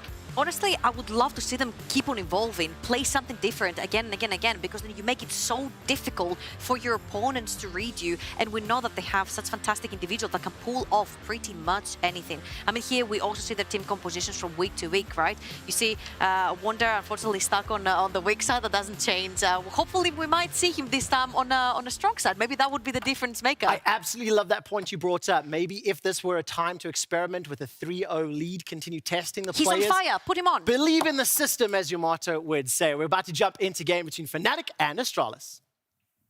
Thank you very much, Quick Shot. And frankly, I'm ready for anything, actually, when it comes to a Fnatic Astralis game. This could be another Fnatic clean sweep. This could be Astralis pulling a rabbit out of a hat. And I'm ready for just about anything in between. What else could you pull out of a hat? I mean, I think it's Is it always a limited. rabbit? Well, see, I think the issue is that once we involve the magic of pulling a rabbit out of the hat, you've opened up the world to anything coming out of the hat. Because Exactly. a rabbit doesn't fit in the hat. So, well, how big's your hat? All right, dude. I don't know. I'm going to think about this during the next game. You can keep your mind on that, but yeah, Astralis. It might be a preview for this game because we could see a game that is a very Fnatic favorite. Yeah. It could be very one-sided, and we could be repeating to you a mix of completely off-topic banter, and Fnatic are in the lead.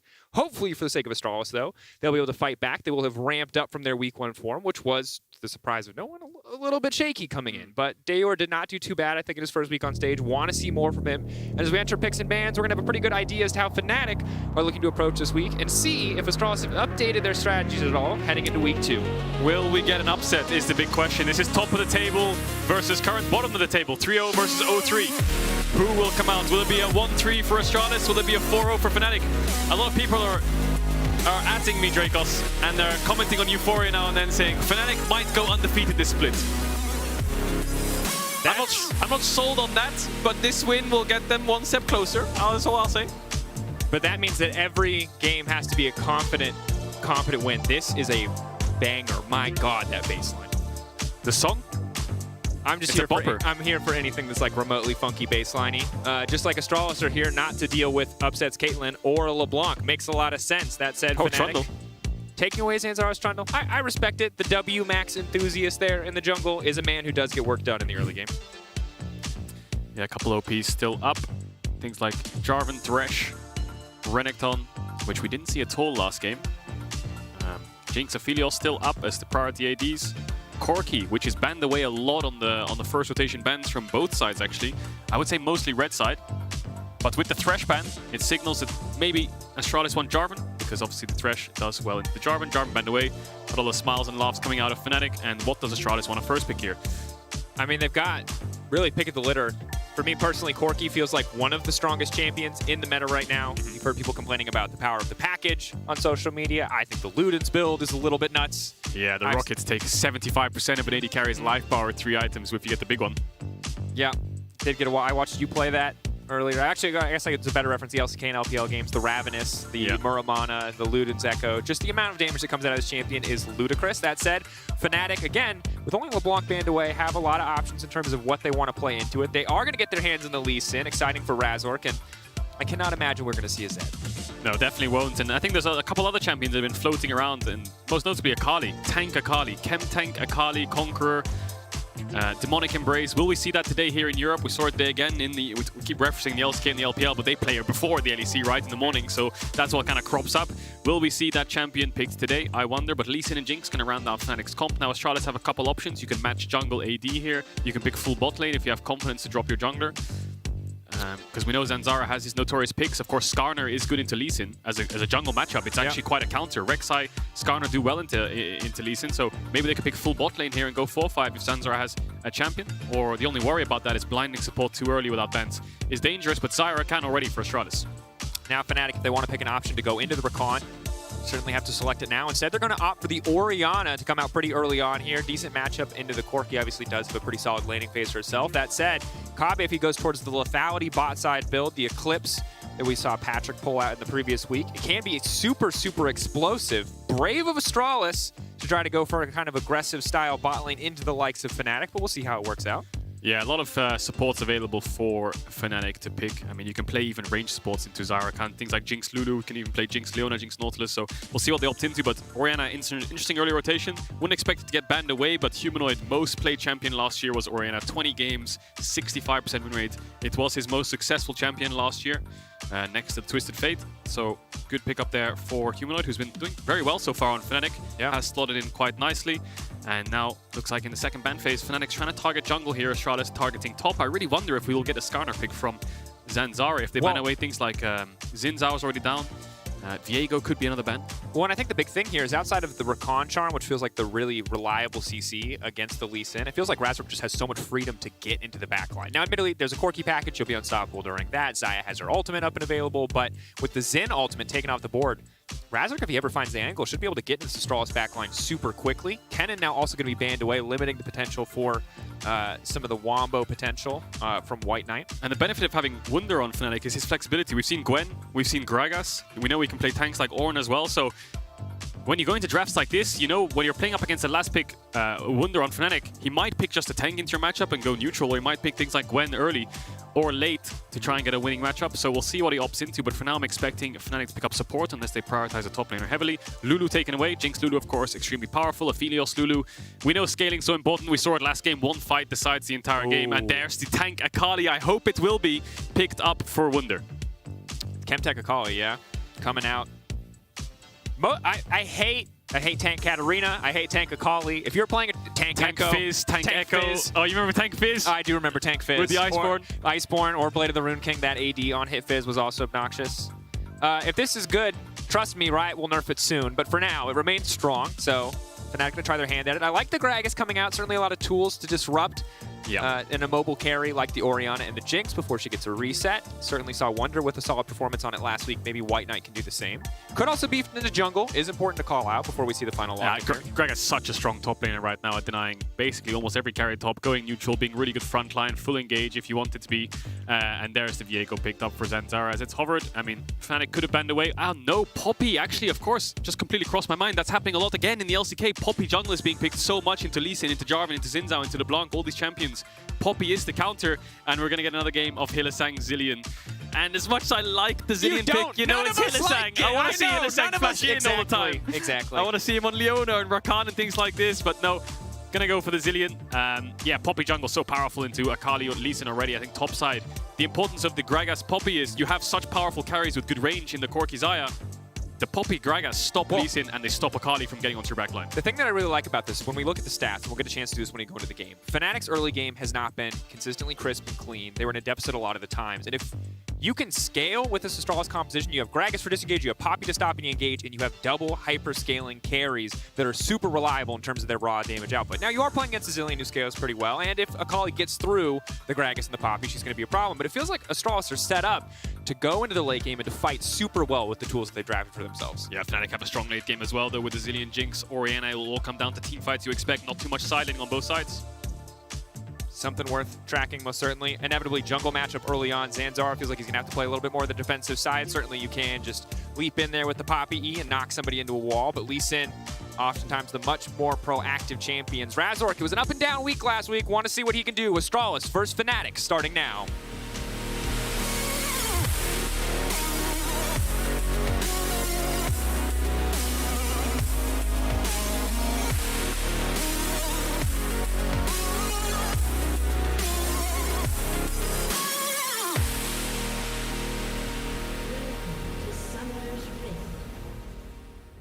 Here we are. Let's take a brief moment to look across the board. So you got a Glacial coming in from Rakan.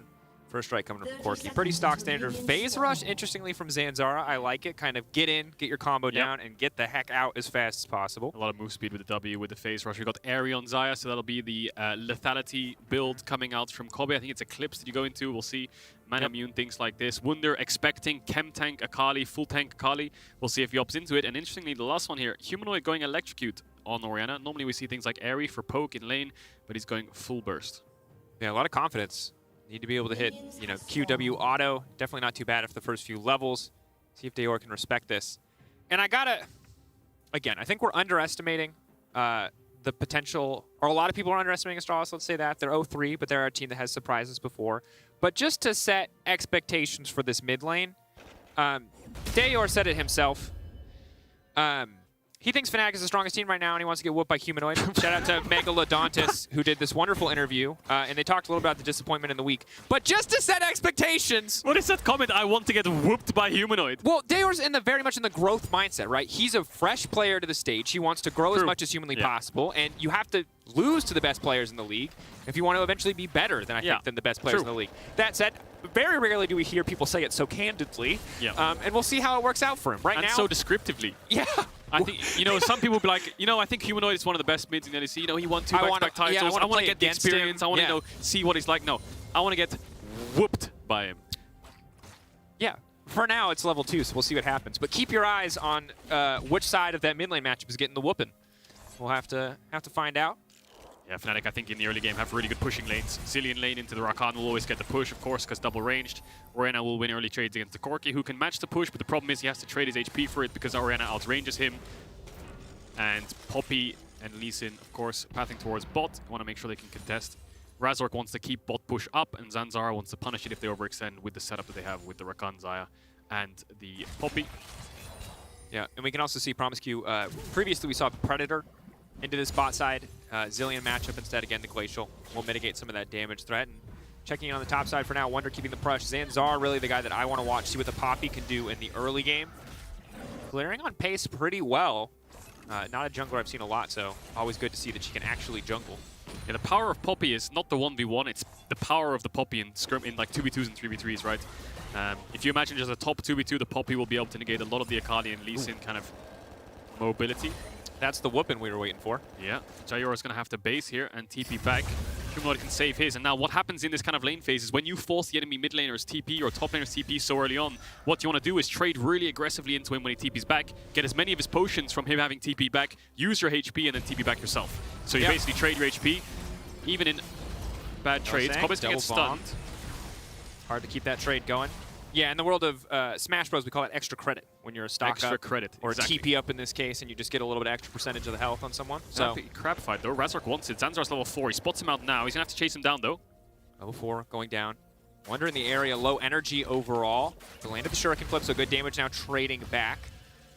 Zanzar used the full combo there, but Dayor now be free to walk up. Remember, because he did use that TP earlier, he does now have a little bit of a health advantage. Also, the wave was stacking really in Humanoid's favor, so look at the CS difference already. 11 CS lead, he's gonna W forwards. Humanoid really aggressive. Back up. I think you have to know that Dayor maybe a mid dive. Yeah. Humanoid smells something is gonna happen here. He knows the flash stun over the wall could happen. Vision over the wall, though, is incredibly clutch. That ward just not placed too long ago. Does give him the heads of information he needs to anticipate any kind of flash over. And Zanzar certainly a crazy enough jungler to immediately go for it at first opportunity. I think he missed the cannon every time. Every time, it's like, you know, no one wants to say it every time it happens on the screen, and everyone's just kind of looking at it, and they know it, but they don't say it, and they're like, ah, you know. Yeah. But still, really big CS lead for Humanoid. He'll catch these waves. This wave should have around 38 CS to 25 TP back. Yeah, the Orianna will start running away with this matchup now. Should be pretty easy. Keep our eyes on that package. Spawning in just a few minutes. It's going to be a big one for the objectives to come. But for now, in terms of individual laning, Humanoid certainly coming out on top. And we can see why he prioritized this a little bit. Oh, he just stepped forward to cancel this back. You like that? Does it feel good when you say it about other people? Just can't. Does it feel, now you understand? I have the power now. Razork stepping in. Dayor has to be careful here. Again, no TP. So if he goes down in this lane, it's going to be trouble. Hylissang wandering up to lay down a bit of vision. Important thing to note about this Fnatic composition. Hold that thought. Even when trading back and forth. But they do lack a traditional engage option. Lee Sin plus an Orianna really the only one they've got. They don't have Wonder on Gragas this time around. So starting these fights might be a little bit difficult. That said, Zanzara speeding up and running Razork out of his own jungle. Hylissang really helping out his mid laner here. This is the power of bot power. We heard from Mersa in the interview with Laura. While they had bot push, they could dictate the Drakes. We couldn't really contest them. Yes, we can fight skirmishes, but we couldn't really walk up into the river. And this is just such a helping hand from Hylissang. I think Humanoid can save TP right now if he wants, but Promiscu's going to try to freeze the wave, try and help out his mid laner right now, because 26 CS to 50. The Euro took a base. TP's coming in from everyone. Yeah, Humanoid's going to have to TP back here 100%, but already level 6 on this Orianna. The Euro won't have package for another 2 minutes.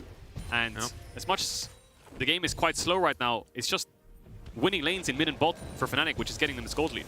Yeah, and you see Promiscu hovering around just to make sure that Dayor can get as much of the CS as possible, not letting Humanoid trade too aggressively. Level 6 Orianna, though, is a big threat as we see Wonder using his TP back to the top side. No flash on that Akali. The Ignite, something we're pretty used to, and it is the tank Akali build that we've seen a lot in solo queue, Gadril.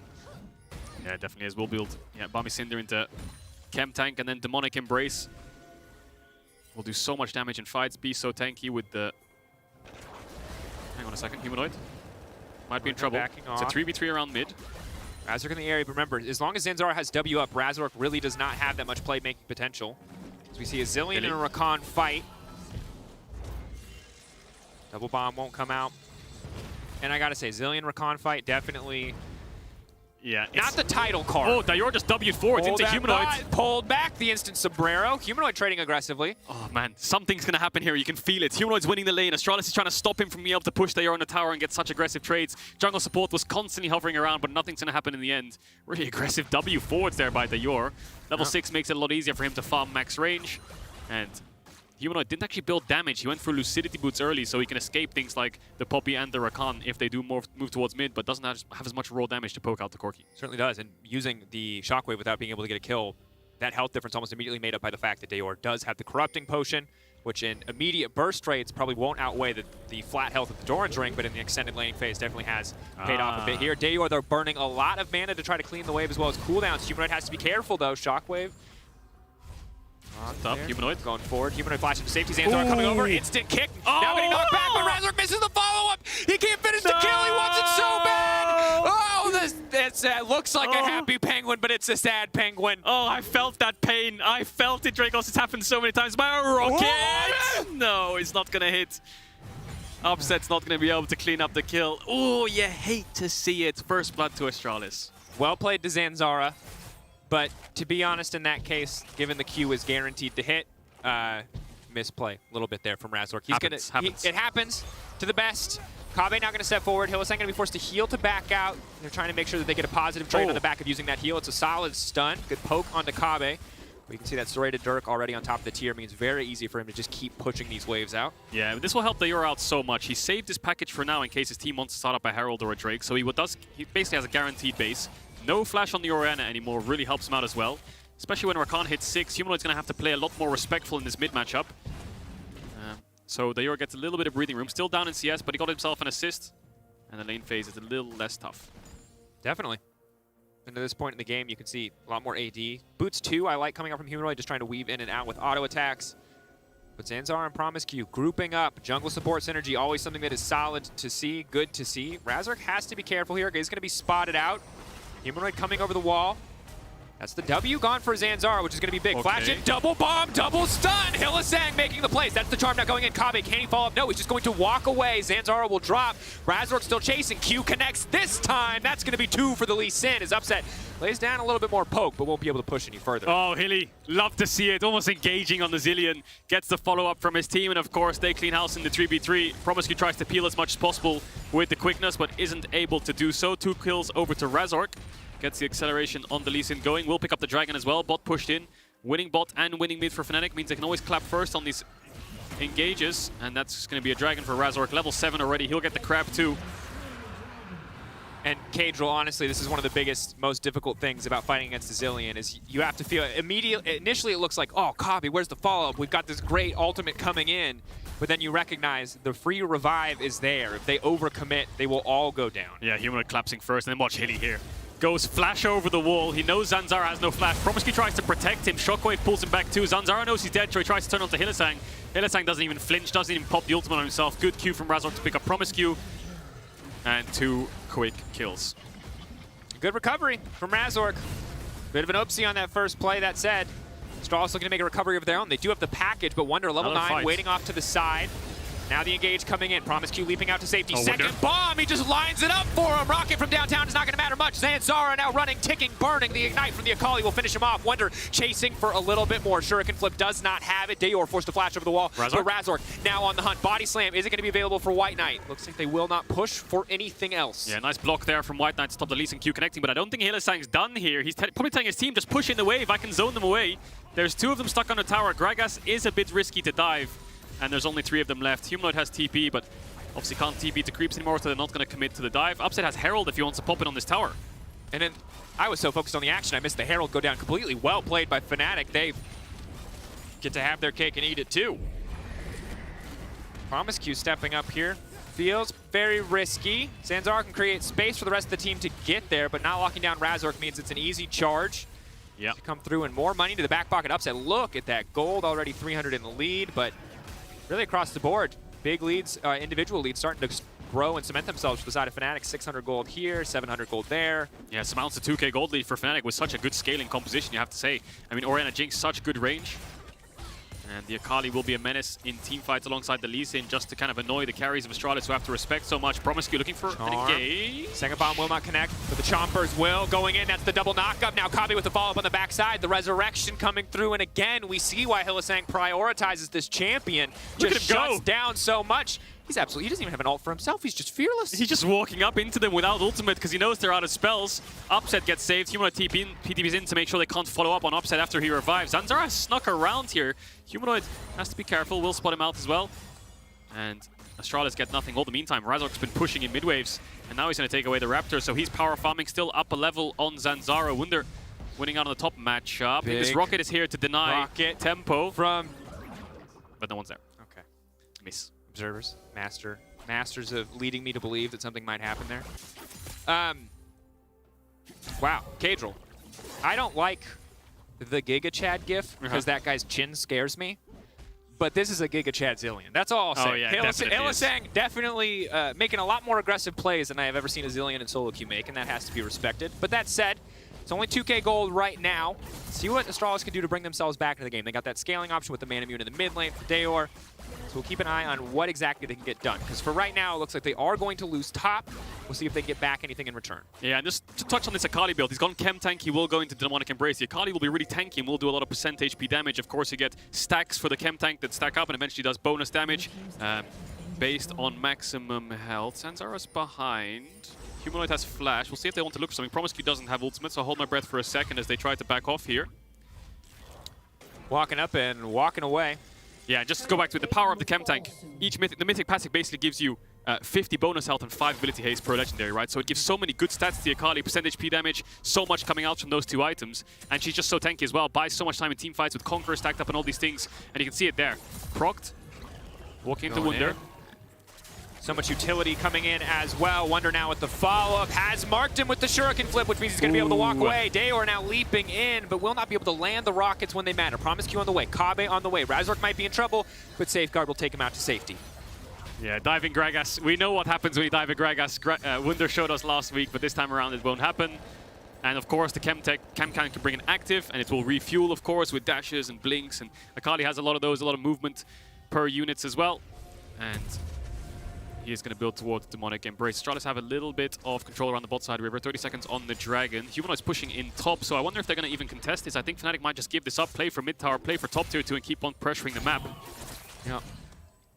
Oh man, you can just see how quickly Wunder stacking Chem Tank here, and this is the nightmare. If you've ever played against tanks that shouldn't be tanks, it's basically all the same stuff where their base numbers are high, they're able to abuse a tank item, they become super, super strong. The same philosophy here with Akali. Her ratios are very insane, but obviously if you're continuously proccing Akali passive, if you're landing those skill shots on squishy targets, even if you don't have that much damage, you still shred through their health.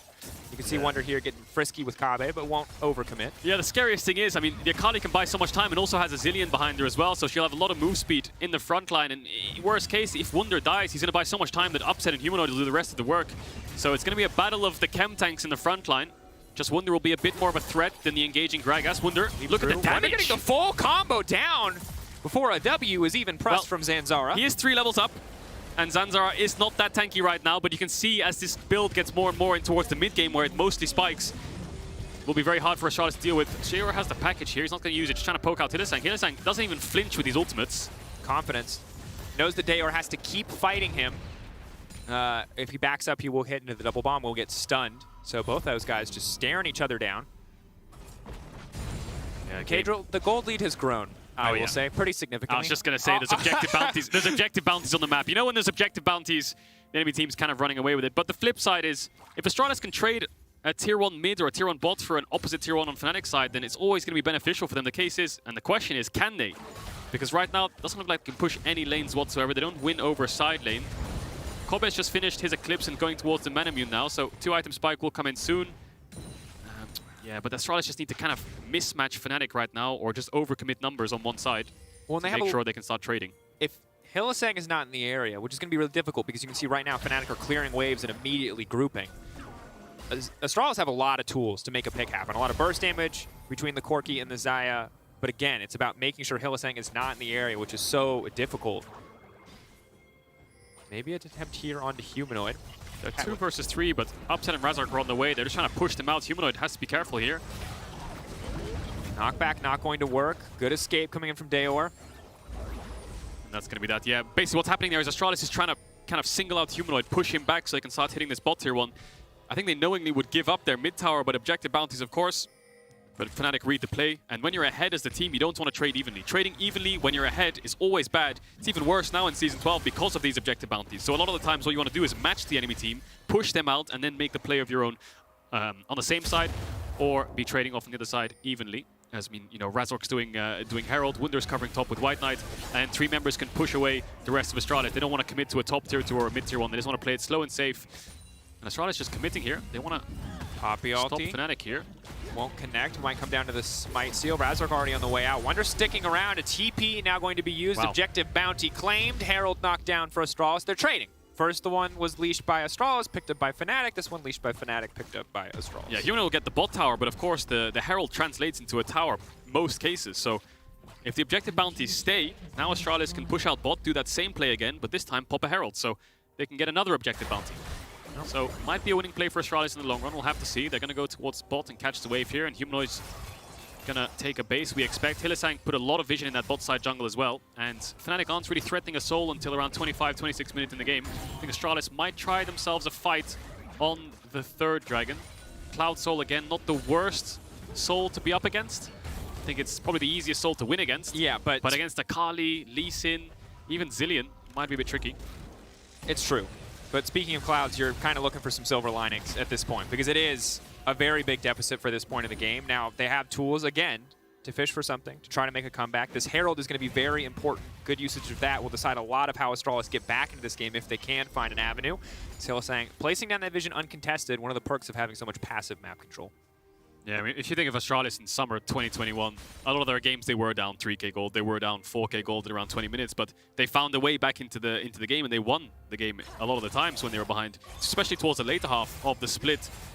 But this time around, they're 0-3. They were behind in all of their games and didn't really find anything to come back with. Promiscuous going to have the W away from Razork there, and they've still got the Herald in their pockets. We'll see if they can start trading across the map again. But for now, I think Fnatic's next objective is going to be this mid tower and the Drake in 1 minute. Taking our time, Cadril. Chilling, sitting, wait, which doesn't feel bad for either side in terms of the scaling game. Certainly better for Fnatic when they are scaling towards that Cloud Soul. And as highlighted already, 2 items coming in for Upset now. The Hurricane just finished. Seraphs completed and stacked for Humanoid. Yeah, and Really Demonic Embrace. Demonic Embrace picked up for Wunder, which will do % maximum health damage as well as magic damage over 4 seconds. So much % damage coming out from the Akali with Conqueror, while also being very tanky, while also being mobile with true damage from the Ignite. So will be a bit of a pain for especially Cobbett to deal with. If you think of the Astralis carries, they're not actually DPS. They're not, you know, on-hit champion. They're not Jinx, which is just going to damage on auto attacks. It's damage from spells. Yep. So a lot of them have to hit. You know, Corky Rockets have to poke Wunder out the fight. The Xayah build, and most of the damage is relied on from the Q and the E. Difficult situation to be certain. Now again, the raw burst damage would normally feel so strong, but up against the Zilean, it's just very, very difficult to get anything done. You can see both supports sitting at level 9. For Rakan, being at a lower level is often painful. He does have a ton of CC in his kit, but a lower health bar makes it a lot harder to survive that initial engage, whereas Zilean gets to sit so far back. Another one. Another objective bounty, that's not a bad thing to have. And they have the track into the Dragon as well with the package. So mid push for Astralis, an objective bounty on the mid tier 1, and they have the track into Dragon with the package from Dior. We'll see if Fnatic can respond. Of course, they are stronger, but the problem is they can't really face check a Poppy.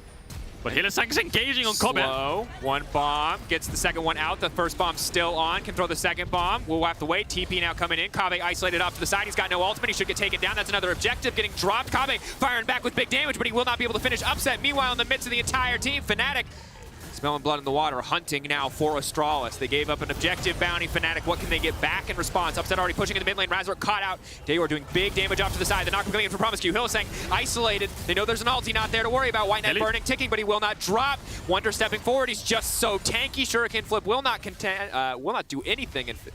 Correction.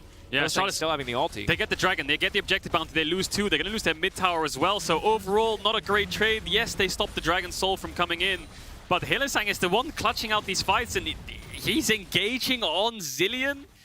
Giga Chad Hylissang just walks up mid, and what he's doing here is he's flashing forwards.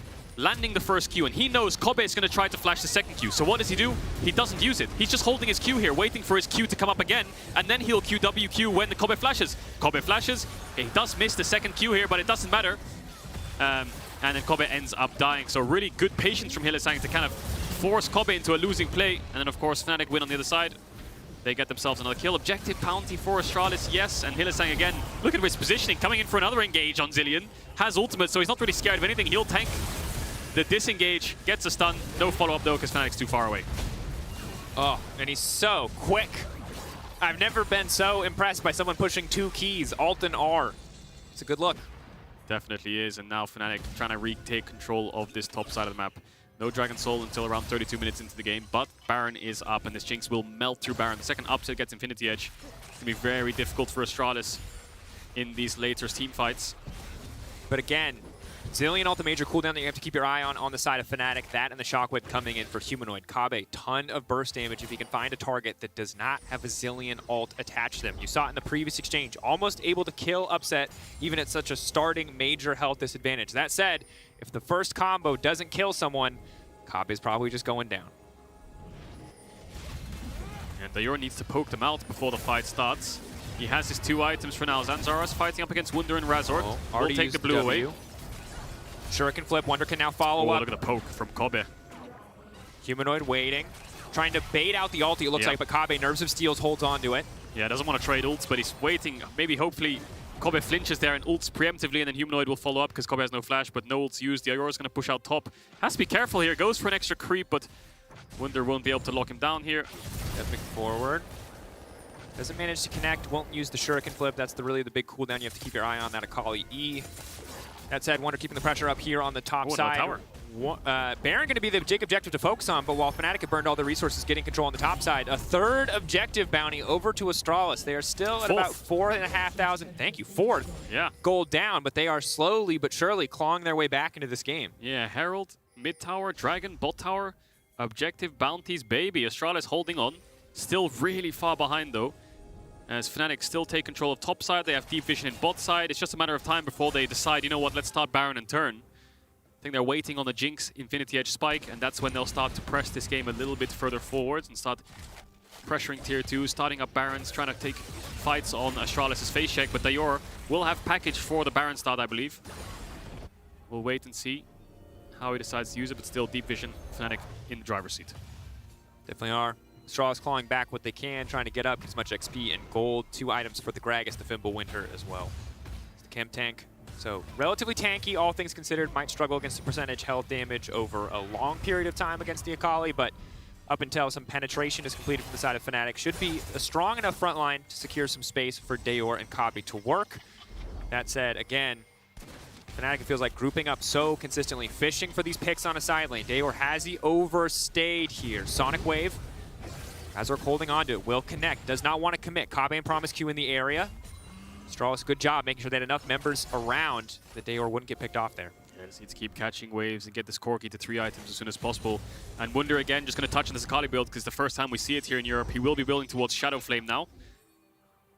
Has his 2 tank items under his belt, and of course every legendary item from the Turbo Chem Tank will give him 50 bonus health anyway, will give him CDR, will build towards Shadow Flame, and he'll start going a little bit more damage heavy, but for now he's just so tanky. And will be a menace in the fights. Level 16 Akali coming in soon. You can see every explosion on the attacks. Of course, that's the bonus damage from the refuel that's stacking up. Goes to 100 stacks. Yeah, good thing to keep our eye on. Hit a second. Zooming in. You love to see it, you know. If Kobe walks up for a creep there, he's going to catch him with his speed and Shurelias, get double bomb, or at least get his flash or ult. Wunder's on the side, just trying to scare them away here. No CC, but obviously a lot of potential damage, and Fnatic just bullying into that tier 2 tower. But look, top. Dayor's going to get top tier 1. That's another objective bounty. I'm not sure if they're going to be able to fight the Drake, because Dayor, this is the complicated thing around Corki. A lot of mid laners, they pick up the package when it's not really needed. It feels good, you come out on the map, you can clear a wave because you have the package and you're safe enough.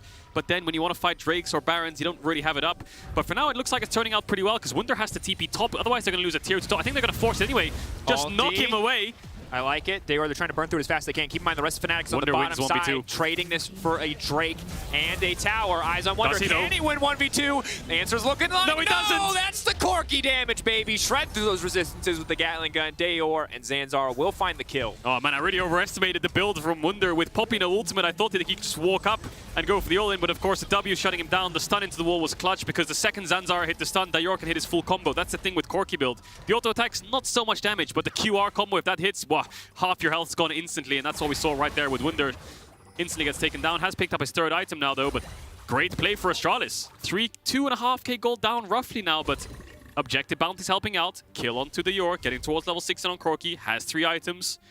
Wow, I think they've had 6 objective bounties so far, if I'm not mistaken. And if this is not just the most Astralis game we have seen all season, I don't know what is. It was just like this last season when they were able to find wins where, again, the rabbit out of the hat. What else can come out of the hat? I don't know. Apparently a very powerful Corki. The Ludens is completed, Dayor is very strong, and we went from a situation where it felt like Fnatic could not lose an objective, could not lose a skirmish because of the power of that Zilean ult, to Astralis splitting up the map, finding these angles, finding these avenues of opportunity. Wonder maybe a little overconfident there on the top side, and it means that Astralis are slowly clawing their way back into the game. Yeah, Fnatic have so much gas right now. They have Rabadon's Death Cap on Humanoid. They have Infinity Edge on Upset. They can start forcing things. And I don't think Astralis can match now because they're just so powerful. Level 60 on the Akali. They're all grouped up. I think after this mid-wave, they might start up Nash, and they can burst it down. No package for Dayor. Mid-wave contest coming in. We'll see what poke he can land. Rocket there. Sidestep. Wonder just chasing him down. And Astralis know if they give up too much mid-control, Fnatic can burst this Baron down so quickly, so they're going to have to try to defend their own vision. White Knight's looking for some kind of flank here. Fnatic's going to spot him out. They're going to take away the blue, take all of Astralis' vision, and just keep them as far back as possible. Here comes the Baron start. Astralis know this has to happen because Fnatic's spiking so hard. The question is, can they find a way into the pit? Because Dayor is bot lane. He's going to have to TP to top side. If they give this Baron for a bot tier 2, it's not going to be worth it in the long run. Definitely not. Can they find the steal? Zanzara coming to the pit. 2k. Oh, he missed getting the pit. Lower. Zanzara not going to be able to find a way and trying to throw out the ultimate. Maybe he can knock Sultan out of the pit. Of 1k, getting lower. Getting lower. He goes in, but he will not be able to steal it. Knocked down. White Knight coming in up the side. Dayor, big damage again, but that's the ulti now going out. Upset off to the side. Where'd the Has rocket to be go? careful. Kabe flashing away. Upset. Clean Gale Force in. The rest of the team still chasing. Slow fight as Razor continues to step forward. The knockup is there. Zanzara still standing. All of Astralis still standing. Finally, will someone drop? No! Fnatic losing the first member of the fight. Wonder stepping forward. Human in the area, level 16. But they cannot finish a kill. Look at Upset. If he finds one reset, everybody could fall. He's chasing forward. He's getting excited. This is the penta for Upset. One more kill. Double. Triple. Promise Q goes golden. Buys a brief moment, but that's the Baron. That's the fight for Fnatic. Yeah, massive fight from Upset, but I will say his rockets went through my kitchen window. I saw it. It went backwards. I think his mouse was in the wrong position there. Fnatic get the Baron. It was extremely close because Zanzara missed his pink over the wall. You can see it there in the river. He missed it. The ult comes out. Now watch the Upset's rocket. I think he tries to clean someone up. Such a close smite fight from both the junglers. And this is where the fight starts off. Instant Zilean calls out. There goes the rocket towards the top side of the map. And then the chase comes on. I mean, you've got Renan's Hurricane Jinx with a Zilean speed. You can't run away from that. Razork tries to chase, but the stun from Zanzara was so clutch in stopping him from being able to get the first kill of the fight. Heal, speed from Zilean. Upset cleans up. Yeah, easy finish. You can see low mana there, but ultimately speed ups just continue to come through. All it takes is that first kill to get excited. Follow up is easy, and always got to respect the confidence. It's an 80 carry who's comfortable flashing in aggressively. Ultimately not going to be the penta, but still the Jinx helping them win that fight. Yeah, so strong on the 3 items now. Has 4 with the rapid fire completed. Baron in their pockets. 1 minute on the soul as well. I think that's just kind of like... they don't really need to get the dragon because they can pressure the base so hard. I mean, eventually they probably will do so. But with this Baron, they want to make sure they start forcing towers. There's only 1 minute 13 seconds left on this Baron buff as Zanzara is fighting Razork. He's still chasing him. That's the power of Divine Sunderer. Those extended trades, but Fnatic moving in on the top side, breaking down the tier 2. Sadly for Astralis, they were slowly clawing their way back in, but all it takes is one big mistake for it to turn against them again, as we now see 6k gold deficit. It will only get bigger. If they want to fish for a fight, they got to do it before the base breaks. Yeah, Fnatic's going to use the 50 seconds of Baron before they even step towards the Dragon Pit. You imagine top waves coming in, mid waves coming in. Razork doesn't have the Baron buff because he died, of course, so he can't buff these mid waves. So maybe Fnatic just have to back off because they can't play on 2 lanes. If you can only play on 1 lane, Astralis can hold pretty easily. They just have to match your numbers. And they're not really scared of losing anything. Of course, Corki package coming in, but now because of Fnatic's sort of shot calling to just play for towers with the Nash buff, they've lost dragon control. 15 seconds on the spawn. Dayor has package and they're first to river, so maybe overestimating what they could do. Not being able to play on 2 lanes. Level 17, 3-item Corki. Copy can set up some feathers. Maybe they can find a pick here. Wonder off to the side is a big threat. Zanzara is going to be in trouble here. This is going to be difficult. You can see how much damage Wonder does. The entire team forced to respond. Wonder getting a little creative there, and it's just going to get locked up and knocked down. Suddenly, Astralis have a chance, a hope, a fight maybe that they can win. The shockwave from Humanoid will be massive, though. Small mistake from Wunder. Didn't blast gun over the wall, got knocked into the wall. Now, Humanoid Shockwave will be everything in this fight. Upsets, resets will be everything. He has no flash, so it's hard for him to walk up. White Knight, on the prize. watch his ultimate. Getting sped up, getting knocked back into the team. White Knight is big. Humanoid goes golden, buys a brief moment of window of opportunity of time, but he cannot get the shockwave down. The resurrection coming up. Upset. Can they win the fight? Upset still standing. Upset still strong, but Dayor leaping in. The spells are not connecting. Upset sidesteps at least 50% health. The rocket will not connect. Promise Q still standing. Astralis holding on. Oh, they denied the soul, and they got themselves another objective bounty. They need to make sure they get out, and they base together here. They've stopped the Nash. They didn't lose any inhibitors. They've stopped the soul. They got the Drake and kills. Shutdowns coming across the board as well. Astralis still finding ways to hold on. Items coming through. Dayor, it's 4 items. So powerful in this Corki. 1 rocket takes your carry out the fight instantly. That's the power of this Corki. That's why we see it all across the eastern regions, because at 32, 34, 35 minutes, when you hit 4 or 5 item spikes, 1 big rocket takes the enemy carry out the fight. And what we saw in that fight was that if you make a mistake, Astralis will punish you. Wonder, 1 wrong blast cone, suddenly Astralis playing that 5v4 out with complete confidence. That said, Promise Q, 50, 100, 200 health away from giving Upset a reset, from watching his entire team be wiped at the hands of this Jinx, backed up by the Zillion speed up, backed up by the Orianna shielding. So they are playing on the knife's edge here. They have to be careful. Slow coming out, leap in. That's going to be a big damage. Zanzara, they can just wait. They can wait for it to fade away, and he goes into the backside. The charm, Promise Q, it's clean. He's escaping, but no! The Ignite will burn him down along with the Demonic Abrase. Now Razor kicking him back in. Oh, it's just highlight material, Fnatic. Is that it? Finding an opportunity here. That's a TP. He's TP on the mid wave. He's trying to deny the wave from Fnatic so they can't end the game. He's going to get most of it. Cannon Minion's alive. There's another wave coming in from Fnatic though, so he needs to get the second wave too. He needs to ult it. There's the ultimate, but it hits the Cannon Minion. Can he get more of the wave? Let's see, White Knight, you're so tanky. They're all emoting him. That's going to be it. He's trying to burn it down. The flash over the wall. The chomper's over the wall. He's still standing. Wait, were they just emoting him? Were they hitting him? I couldn't tell. No, they're just standing there. What the hell? What's going on? Fnatic, you're supposed to be winning the game. No, this is disrespectful. Wait, maybe they're skewering the base. Do you remember Overwatch? 40 seconds on Baron. This is Overwatch tech. It's 40 seconds on Baron. You got to stagger the recalls. It's actually genius. You got to stagger the death timers. You have to stagger it. 37 seconds on Nash. They're going to wait till the last second. There it is now. 54-second respawn timer. Base, run to Nash, free Baron. So I think Fnatic, as funny as it looked, it took us a few seconds to realize, wait, they don't have a wave to end. There's 20 seconds on Kobe and Promise Q. There's probably no point in killing White Knight instantly. Yeah, but the emotes weren't really a necessary part of that puzzle. True. That's the all dancing I'll and the emotes, maybe not too necessary, but the point still stands. Makes sense to leave White Knight alive as long as possible there, because now they'll run out, push midwave, and look for Nash. I think Dayor and Promise Q know this, so they're going to try to look for Wunder, maybe make a pick on this side of the map. Promise Q. Ooh, big whip there. Charm doesn't connect either. He doesn't hit anything. He finally hits the Charm now. Wonder trying to leap out to safety, but he is not strong enough. No stopwatch means no survival. Razor goes golden, but that just means the ult's going to fade away, and they're going to have to back off. Wonder down, 53 seconds. We just talked about it. This is going to be big. Fnatic, I think they know they have to go for the Baron right now or not at all. Yeah, it should be a free Baron. Astralis are nowhere to contest. Unless Dayor has TP and package. We'll see. There's the TP. Does he have package as well? Unless he times it perfectly. Nope. No package. So he's TPing in, but his team is really far away. I think this is gone. Maybe he's just TPing top to clear out the wave. I think there's no real use for the TP unless you kind of have waves to end on later on. So a bit confusing, but still pushes out top. 4-0-2 on this Corki. Building towards Void Staff will be his last item. And that will be a 6-item Corki. The poke is going to hurt so much, but so is Upset on this Jinx, who's almost got his 6th item, which is expected to be the Bloodthirst, who will have 100% crit, will do so much damage. Absolutely. One scary man. He's even got the potion, too, just for that extra bit of healing for physical damage. Hillsang stepping up. Has to be more careful as we get later in the game. He could kind of play with fire when there weren't too many items on the opposite side, but now if he steps too far forward, he better be ready to ult himself. Those Corki rockets hitting like a truck. You can see 4.5 items completed for Dayor, working towards that last little bit of Magic Pen.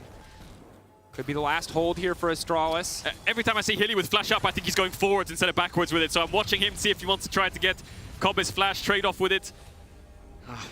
Fnatic don't have that much engage, but I mean, when you have Hylissang on your team, I guess you always have engage. Certainly. And we've crossed the execution threshold. The gold, not hugely significant. The soul will matter. The Baron buff, yes, it does matter, but really the biggest thing we have to keep our eyes on is execution. Where is the shockwave going to go? White Knight, can he get his way into the back line? These are the things you need to keep track of. Upset though, stepping forward, pretty fearless. Dayor, here comes the package. Razork knocked into the wall, big damage, big follow-up here. The Lee Sin holding on for now. Kick still up and available. No, 17 seconds on Dragon.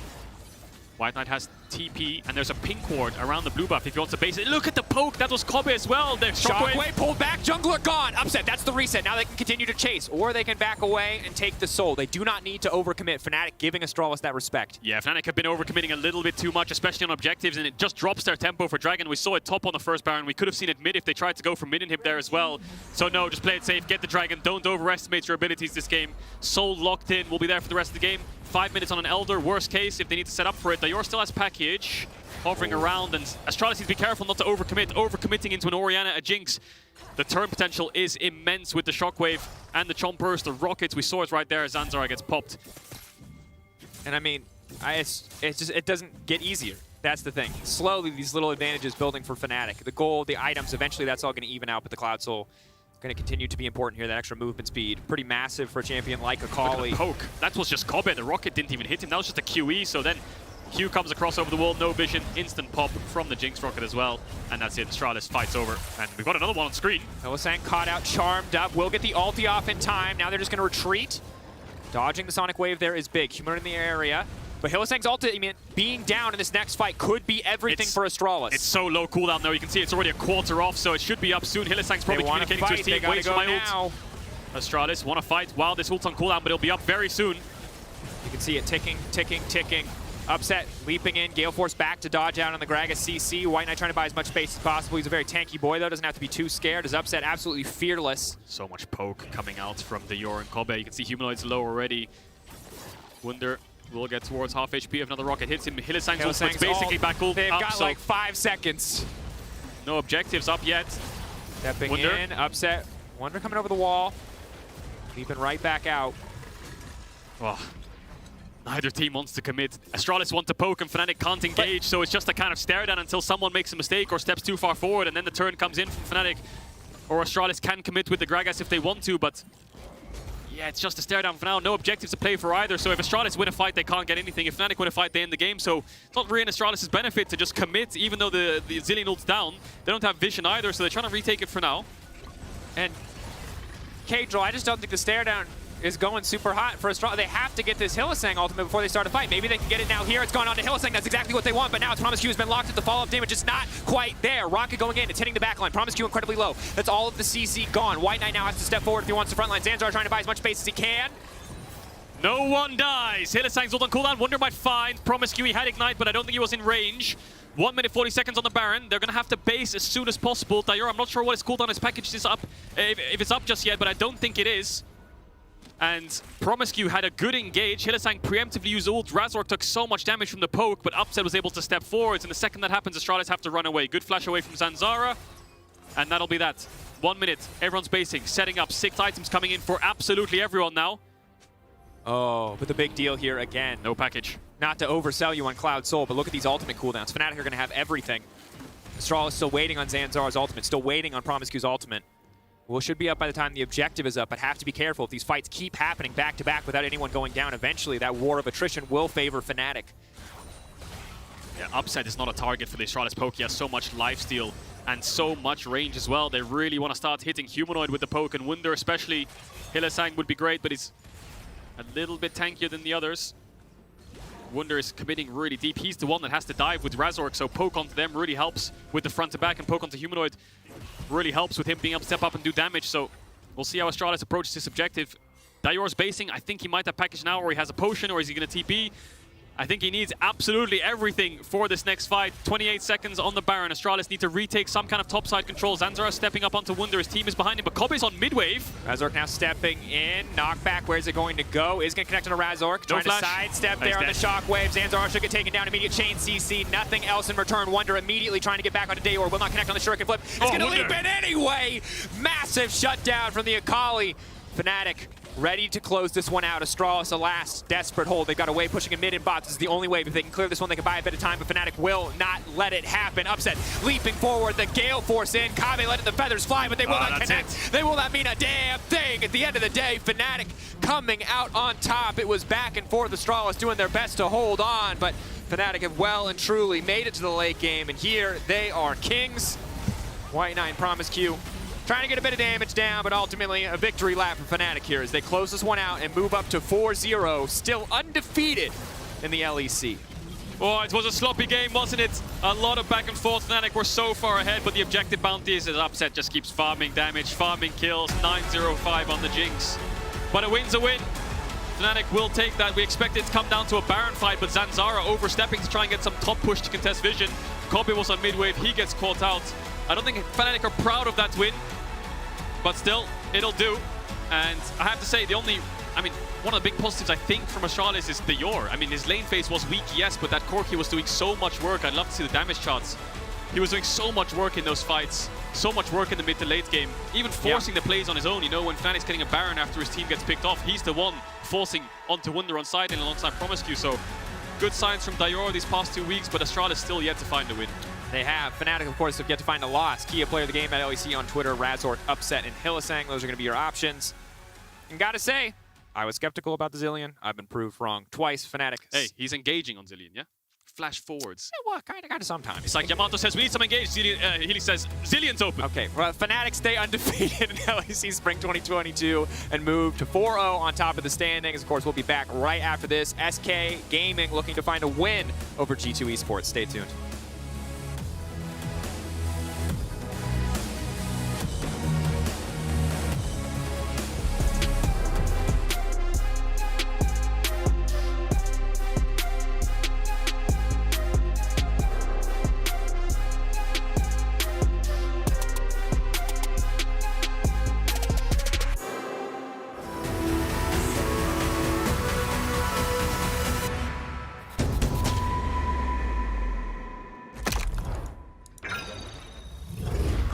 Systems are overloading. We can't risk another game. We need to take a break and regroup. We're starting to lose our mind. Captain, we cannot go back to Elo Helm. Last time it took us months to get out of it. Initiate break protocol. Hurry up!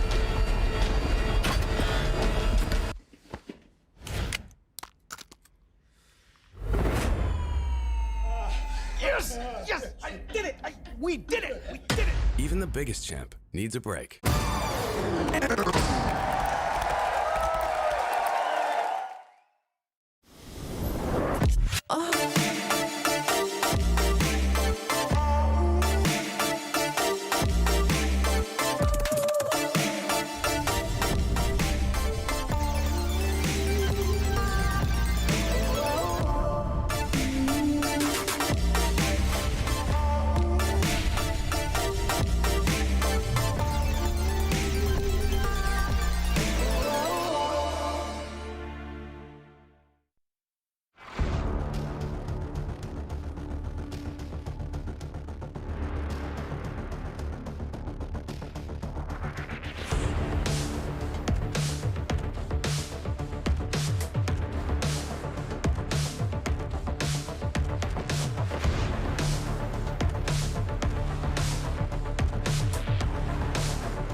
welcome back to the LEC as Fnatic defeat Astralis.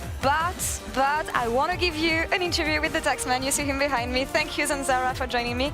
Thank you also for agreeing on doing this interview. I know it's not easy after a loss.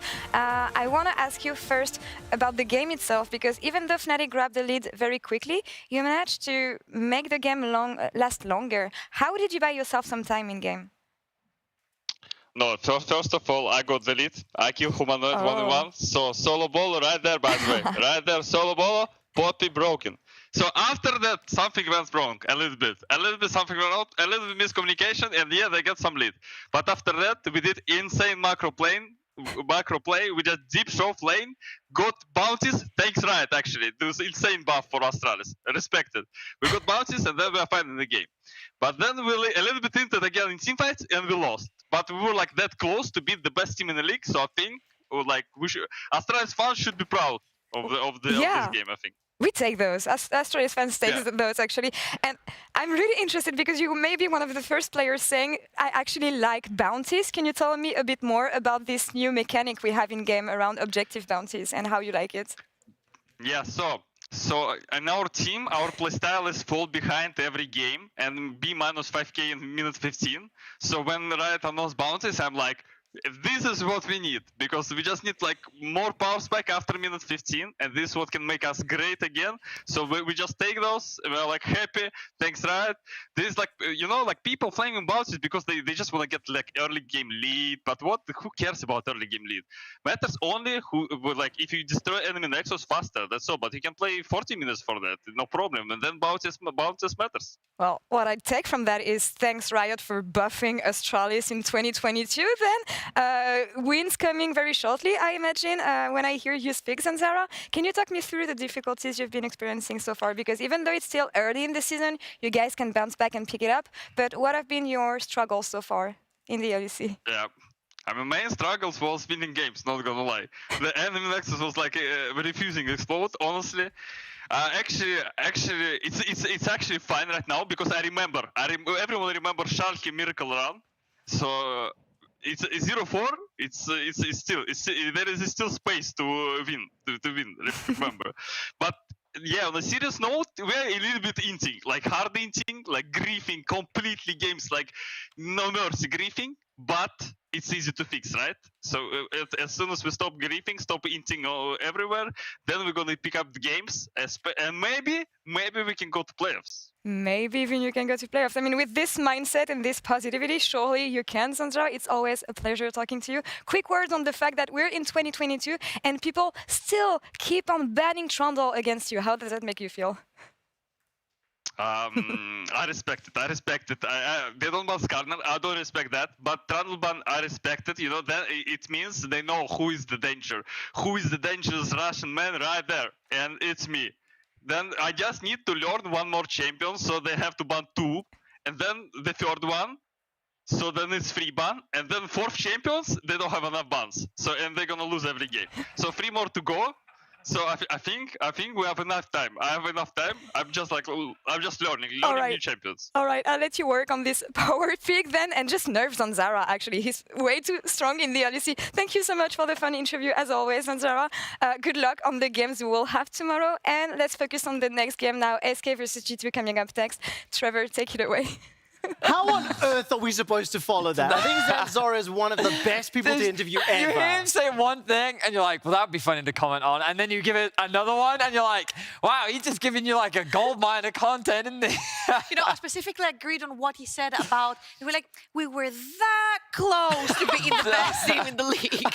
Anyways, I'll come back. Let's turn our attention to SK Gaming, who are facing another tough opponent, the 8-time champions G2 Esports. And I want to start by giving some kudos to SK Gaming for their week 1 performance. It was a tough schedule against Rogue, Mad Lions, Fnatic. Now they face off against G2. And I think when we look back, specifically that super crazy game against Mad Lions, I mean, SK really did not give up, despite how close Mad Lions made that in the late game. Yeah, objective bounties. We already heard it from Zanzara, and I think that they really, utilizing strong scaling composition and also just leveraging good play and punishing the mistakes that we saw from the Mad Lions allowed them to get to a point where it wasn't the cleanest end to the game. It is very clear that SK still have room to grow But I think that you got to see some promise from them, and I think that there are a number of highlights for this team, especially in the mid lane and in the support position as well. Yeah, I mean, specifically when you look at this game, crazy comeback for a moment. I really thought Mad Lions were going to pick it up. You talked about some of the players.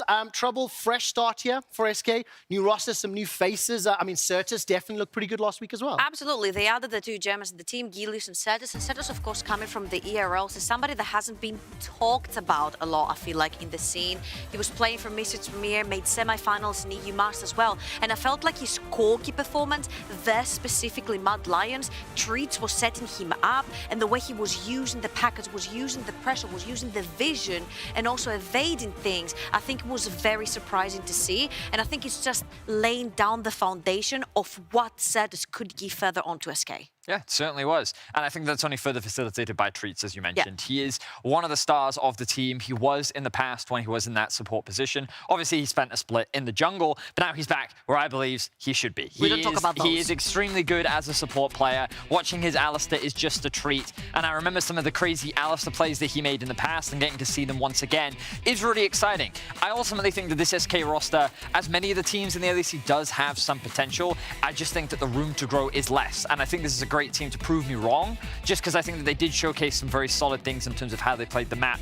I just think their early game right now is their biggest weakness, but in a meta that is so dominated by scaling, this could just be a way in which, as long as Gilius can take his foot off the pedal a little bit, there's a good chance that they can find ways to pick up wins. I just love how Varius mentioned the late game, because we felt like back-to-back SK has had no ways through the end game. They've had no lanes to play through, they've had no priority to play through, and it was pretty much a stalling game until they got their items, until they go to these team fights, which we can see they can actually perform and do very well at. But what's your plan when you start off? Well, that's going to be the question, because their opponent's G2. When we look at expectations versus reality, I don't think too many people are surprised that they played around caps, that Jankos is still performing well, but I think maybe some people are expecting them to be a little bit slower, a little bit lower down. What do you make of G2 from week one? I think that they actually met my expectations spot on. When I looked at this roster, I actually thought that, hey, Targamas and Mickey, their playstyle is very similar. And when you think of Broken Blade and Wonder, two top laners that have an extremely deep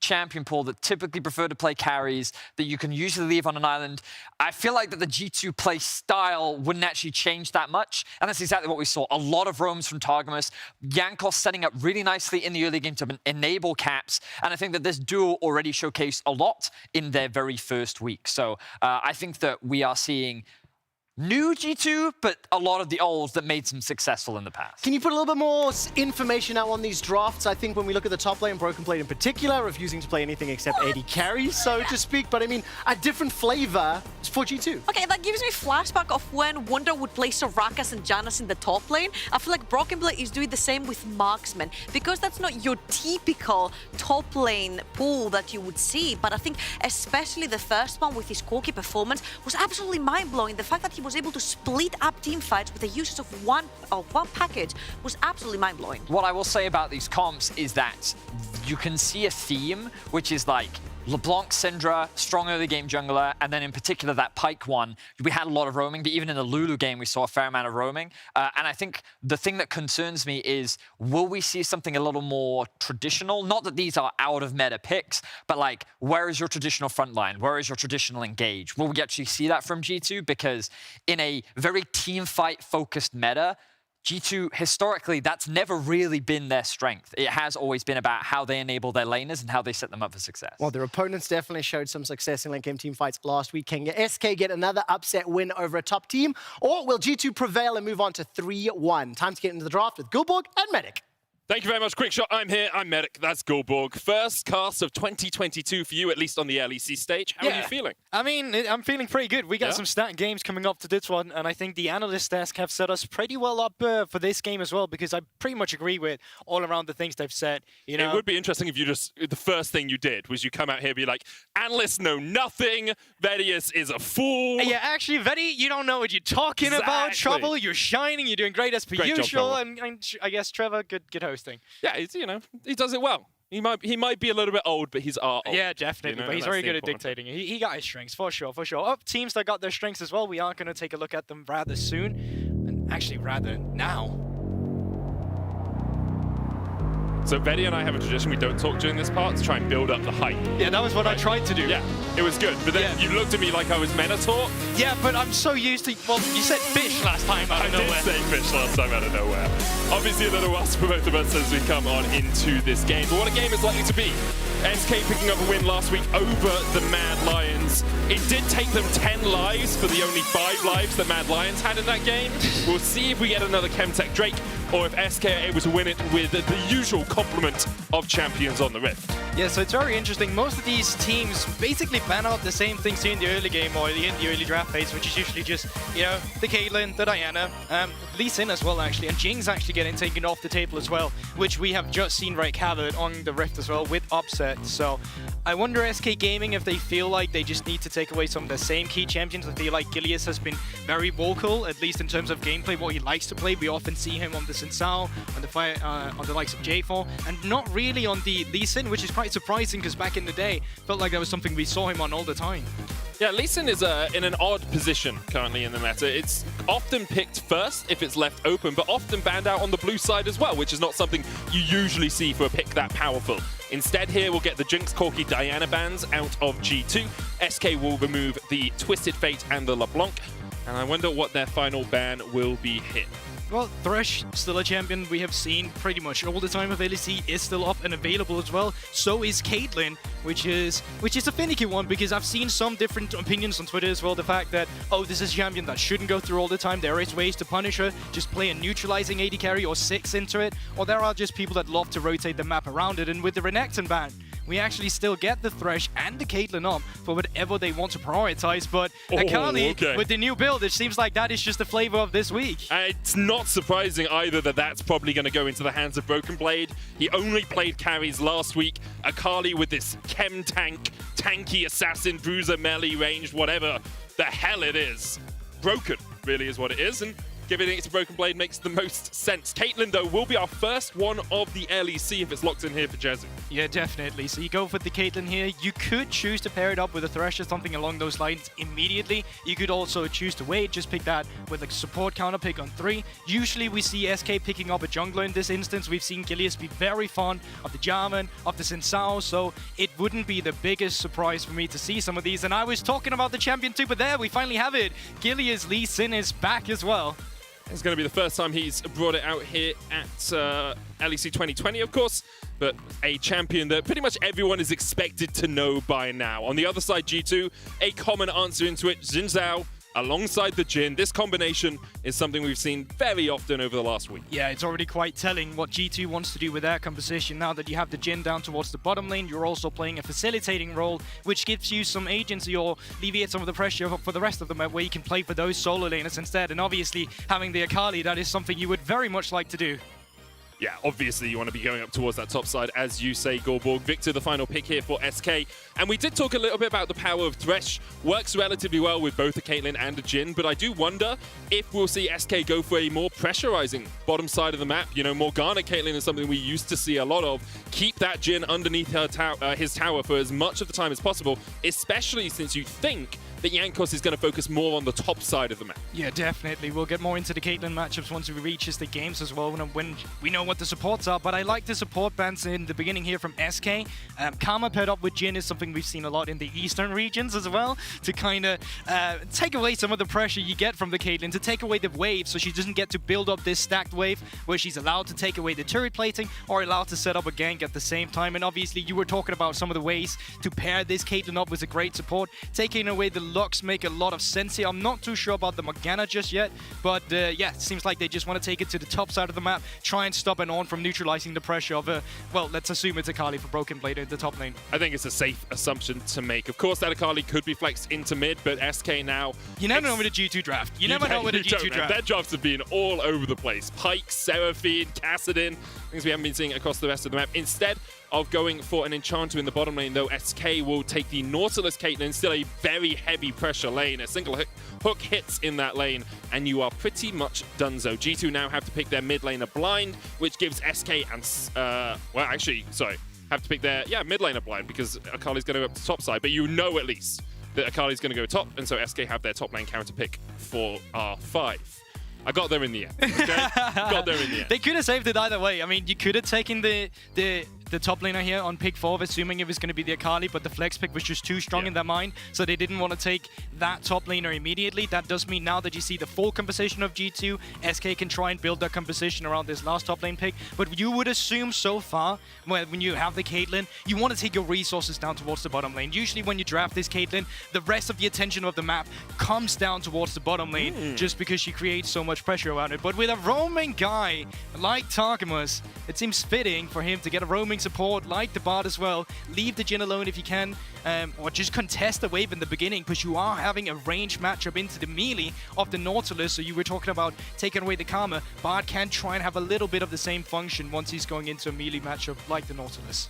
Final pick here will actually be the Jarvan, so it's a flex Lee top is my expectation. Of course, Lee into Akali. Tempest Cripple will spot her out when she's in her shroud, gives you vision on her.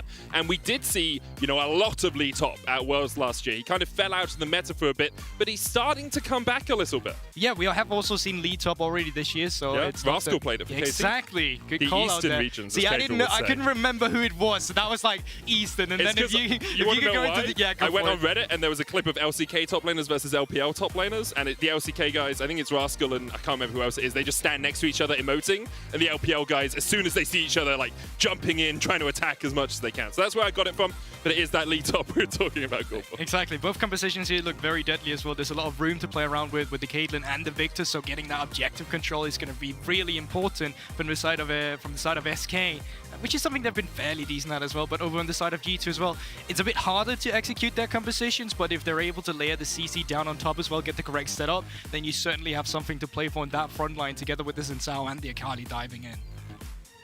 It's a big game for both these teams. Of course, G2 will be looking to continue their winning ways and go 3-1. SK, only one win last week. Can they make it 2 today? Let's see.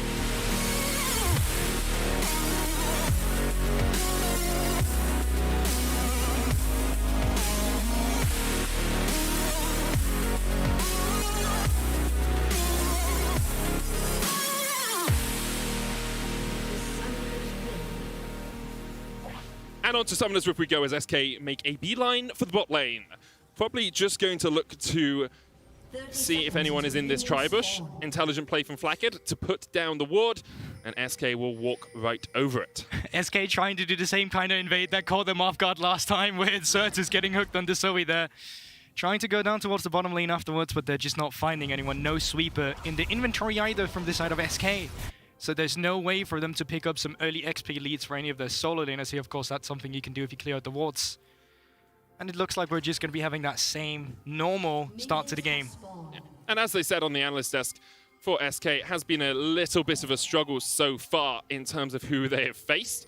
Playing up against Rogue, Mad, Fnatic in week 1. They obviously were only able to pick up 1 win there against the Mad Lions in what was the longest game since 2018 in the LEC. And now facing up against G2, who once again last season, although they kind of imploded, was still a top 5 LEC team. Oh yeah, definitely, but G2 still has a way to go, at least for me, to be at that point yet where we can compare them to some of the top teams we have right now. Obviously, they're on a good trajectory to do this, already starting out the week with a 2-1, but it's too early to kind of define who's our definitive top teams. But to take it back to something the analyst desk talked a little bit about from the side of SK is that they were actually pretty good at playing the mid to late game once they got there, but so far with what they drafted, they never really had the tools to get to that point around. This time, Medic, when I'm taking a look at this composition, I see you have something to play for. You can play down towards your bot lane to create early game pressure. If you're able to get this Caitlyn going, start getting the plates down towards the bottom side, move up towards the top side, that's where you really get some momentum to play around with, and that's something that's been lacking for SK.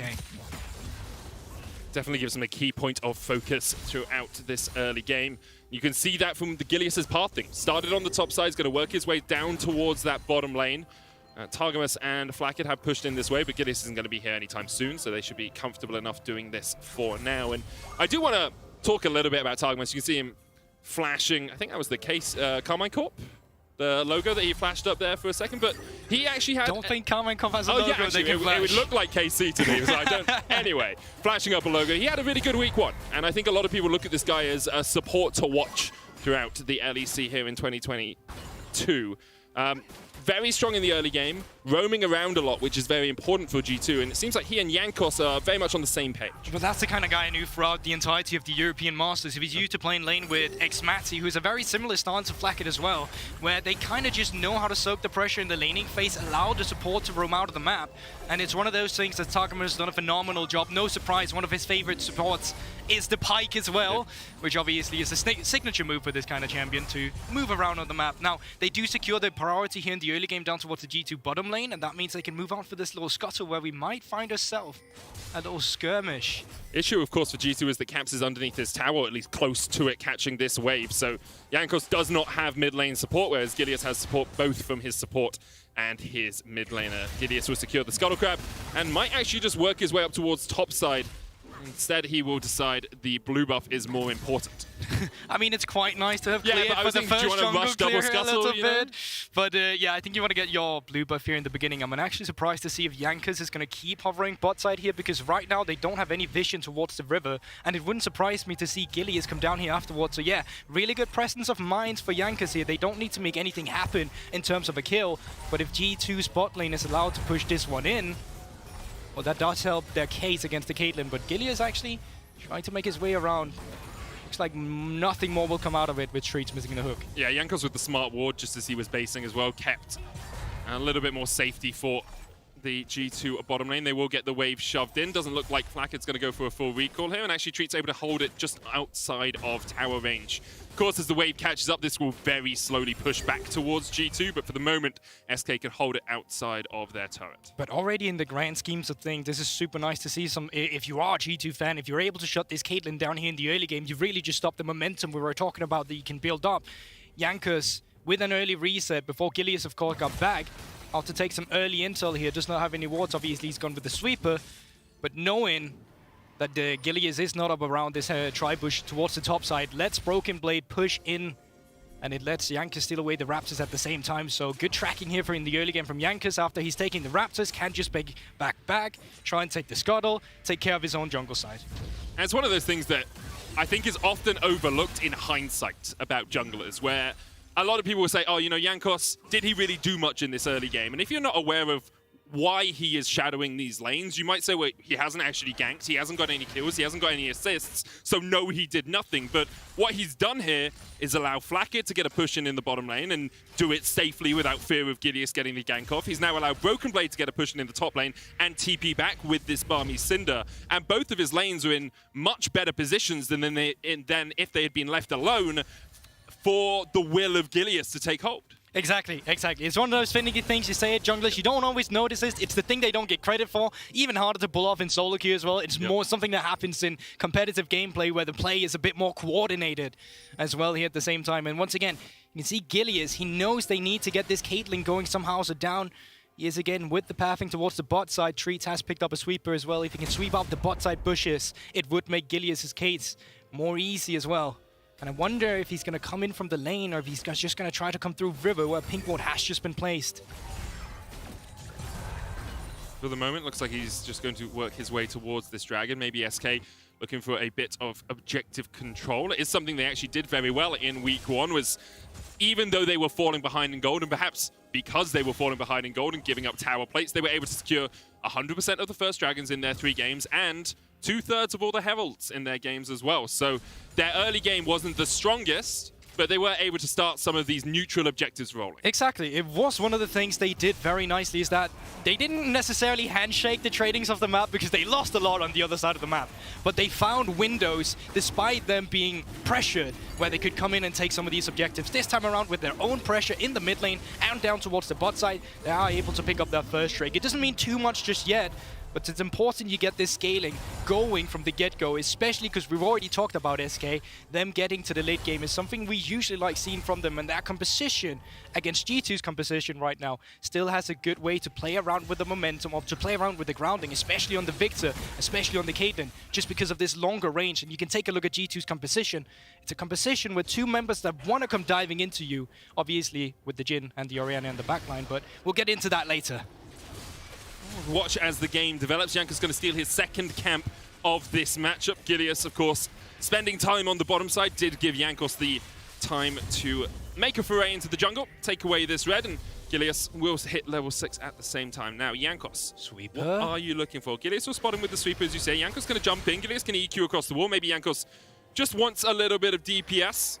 Treats coming across the side as well, but with Rift Herald actually being started up by G2 here. It looks like SK decided they don't want to take the fight for the first Herald of the game, while Jezu gets rooted in the bottom lane. Curtain's open. Jezu can just 90 caliber net his way outside of that range. It's a trade! As the ace in the hole finds Flacker. Well, on the other side, it looks like Zed are backing off, but they are toying with the idea of contesting this Herald right now. Nope, looks like the Herald is going to be taken, but the hook comes through. Glacial Augment going to do a bit of work here as well. Jankos with the Crescent Guard. Treats trying to get out the back of this pit. Doesn't have flash, doesn't have a way to go. And G2 get first blood. Yeah, really nicely done there by G2. They're able to secure up the first neutral objective themselves, get that Herald going for them, and pick up the first blood on towards Treats. It felt a little greedy from SK to try and fight that, I'll be honest. You called it in the beginning as well. It's like, okay, our jungler has just lost half its HP. We don't have any pushing in the lanes around it to come in and contest it. They tried getting Jankos while he was isolated, but in the end, that's a Xin Zhao. Super easy disengage. As Zin's really never isolate. Like, he's as isolated as he wants you to be. Like, exactly. He holds out his arm, it's like 6 feet personal space, please. Either that or put on your masks if you're going to get any closer. And unwilling to take the fight. So Jankos does get the first kill of the game. Rift Herald picked up by him as well. G2 out to about 1,000 gold lead, 9 minutes in. And any of the early advantages that SK were looking for haven't really materialized, but nor is Broken Blade snowballing out of control in the top lane. But that's the thing with the Akali as well, and specifically with this build, you're not looking to snowball immediately. Like, you are still an Akali without the base AP to come through right now. The only AP he's getting is really from the Doran's Ring, and then the Bam is Cinder just gives you a little bit of help with the wave clear on the backline minions with your 5-punch strike. But what you're really looking for is that 2-item power spike you get in the beginning with the Hectech to come through, or the Chempok, Turbo Chem Tank? Oh, thank you. I Yeah, keep mixing them up. It's all right, mate. Like, words are hard. Vedi and I learned this a lot last week. It's not even your native language. That's how words are hard for you. So, Denmark. Wolf, yeah. You sounded angry at the country. Denmark. Why? Why am I Danish? I ask myself why I'm English a lot of the time as well. Oh, yeah, I don't can think totally that's get specifically that. a Yeah, Dane you know, thing. honestly, I'm sorry. Yeah, so am I. But yeah, if anyone hasn't seen this build, it was played earlier today, but basically it's a 12.1 special. You get Turbo Chem Tank, you get Demonic Embrace, and after that, what's your third Shadow item? Flame. Shadow Flame, that's the one. And you have a huge amount of damage on this Akali. You're incredibly tanky, and it's just very difficult to lock you down because you're Akali in a fight, and it's a sort of an off bruiser, a bit like Bruiser Fizz that we used to see. It's also just the synergy you get with the Chempong item, just because you get the movement speed and you slow the enemy at the same time, and you scale up with the stacking of the passive of the item as well at the same time. So every time you go in, you proc your passive with the Akali, you move out, you get extra movement speed, and because of that, you just get the stacking up even faster. So that the item just in general on Akali working super nicely right now is that only pro players can use right now. Yeah, it's a 12-1 special. The refuel passive that you're talking about, basically you get up to 100 stacks on it, and when you have 100 stacks from moving around, you do increase damage on your next attack. And on Akali, as you say, because you're moving so quickly, you get all of that damage all the more quickly. But on 12-2, Riot said, nope, no more of this, and got rid of the stacking passive. Now, Herald is going to come up down towards the spot side here. It's a bit interesting right now because there's no AD carry around, so Jankos initially just getting some plating for himself before it runs out, but you can set up for the next Drake here, 30 seconds until we have the Infernal Drake spawning. It puts Jankos 1,000 gold ahead as well, and as Xin Zhao can be very deadly. If he ever gets onto Jezu, that is a 1v1. I will take Jin in every single day of the week. As you say, 10 seconds on the next Drake. You see the Scuttle Crab secured for G2. SK have been good about securing these dragons, but they're not in the best of positions for it as of yet, with Broken Blade pushing in the top lane. Janax is going to have to answer that. Both of the top laners will have their TPs, but remember, it's only minute 12. Nothing has been unleashed as of yet. No, you also just talk about the gold advantage from the side of Jankos. That does mean he has picked up his first mythic himself, so going into this fight, if you take it as SK, you are at an item disadvantage, so I don't really trust their chances on this one. I think SK do the same. They just need to back out of this one.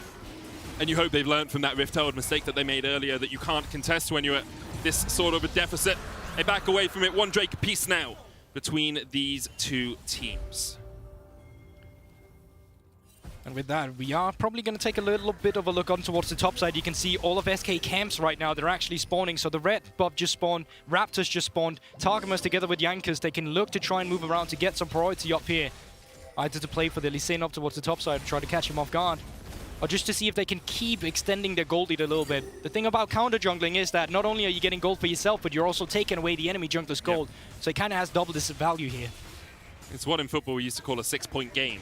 If you're doing it against someone you compete directly with, 3 points for you means 3 less points for them as well. And this will be the second red buff that Jankos has secured. Smites it, but the hook does come down and Genex is on the way. Depth charge going to get the knockup as Jankos tries to survive. The blast cone is there. Jankos trying to get to it. Shockwave will pull Genex back, but Jankos is already dead. Genex secures that kill. Yeah, that's one of the dangers of counter jungling as well, especially when you're on the enemy side here in the red buff. There's no way for Broken Blade to follow up before Genex gets here, so you are at a man deficit before the fight even begins. So really nice hook from Treats here to find him out.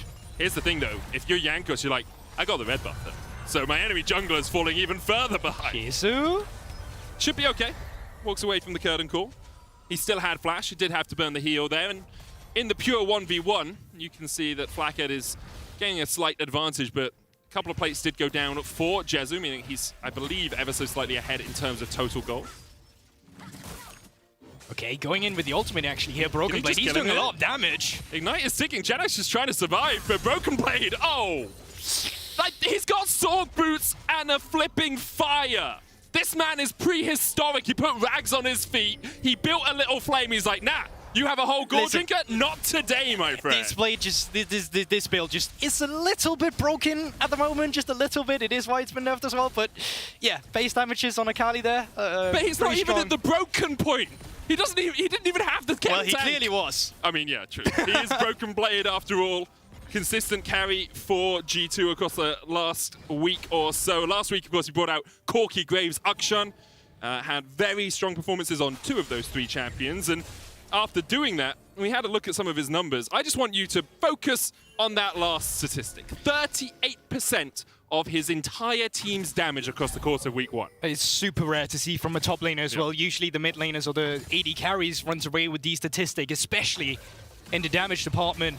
But Broken Blade been doing a phenomenal job. Yeah, you can say he was playing Corki. Usually you do a lot of damage there with the package and everything to come through, but it is still a testimony to the strength and his versatility that he's been able to bring out so many different kind of champions up towards the top side. It was a question asked about him coming to G2 as well, will he continue to be a carry top laner, or will he be molded to fit around, Caps carrying, or at the time people were saying, well, Vecla should be a carry, now obviously Flackhead is in the team and is playing more of that utility AD carry role. So I do wonder, as the meta changes, as the year goes by, whether we'll start to see Broken Blade fall back towards more tanks, back towards more utility top laners, or whether it's going to be consistent that Broken Blade is a key carry for this G2 lineup. I mean, luckily for you, playing tank in the end is not the hardest to default to. It's always harder to teach a tank player how to play carries than it is to teach a carry player to play tanks. So at least he's got that going for him. Teaching someone to carry a tank, really difficult as well. Those things are heavy. Oh, yeah.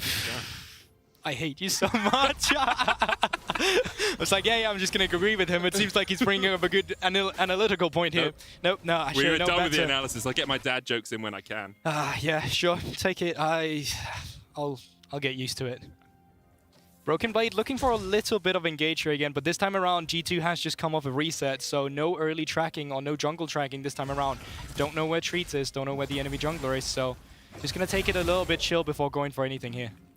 You just see how difficult it is for Genex to actually get any consistent damage down onto this Akali. Now, something this Lee Sin does give you outside of, relatively even laning apart from the solo kill is the ability to kick Akali out of a fight. Like, if she perfect execution's in, you Dragon's Rage her, she is gone. And she can get closer to you again, but I actually think the R2 range is a little shorter than the Dragon's Rage kick range, so she'd have to start walking back into the fight. I completely agree. Lockdown actually of an Akali of SK's composition is super easy. You get the Nautilus ultimate down on him, even if he goes into the Shroud, can follow it up with the Lee Sin, either into a kick or just the jet traps that can come through. So, honestly, going into a fight towards the mid game where you find the pick on towards them might be a key mechanic for SK with their composition, but with 10 seconds for the Drake here, they've started to set up their defensive vision line here.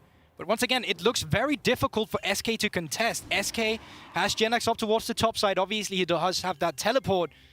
It's not looking like they fancy their chances too hard. Caps just pushed in the mid lane, so the Certus, and they're now looking to join. And the question is how hard. Yeah, the question is how hard do you want to engage for this? If you're SK, like, do you force? Do you go? We have to get this second dragon of the game, a Mountain Drake. Like, it doesn't feel like the most consequential thing in the end of the world, but right now SK are pushing towards it. Of course, Gilius can EQ in, flash out. Look for that smite. Genex coming in from the mid lane. There's the TP. Counter TP used by Broken Blade towards the bottom side. And now Broken Blade is in the perfect position just to jump on Treats. Knockup will come out. Treats trying to get away down towards the bottom side. Flack is going to chase him down and he's dead. G2 now pushing forward. Broken Blade doing exactly that. Genex gets onto Targamas and kicks him to death. Broken Blade still alive, 4v4. The fight continues as Genex lands another Dragon Sonic Wave, but he's got nothing to follow this up. The Shuriken hits and Genex, even through the Gore Drinker, dies. Genex was so separated from the entirety of SK. Yeah, they still have the Rift Herald. Varna deployed, go back to the Drake, can also just push in the lanes, reset, and try and go for a skirmish alongside this one again.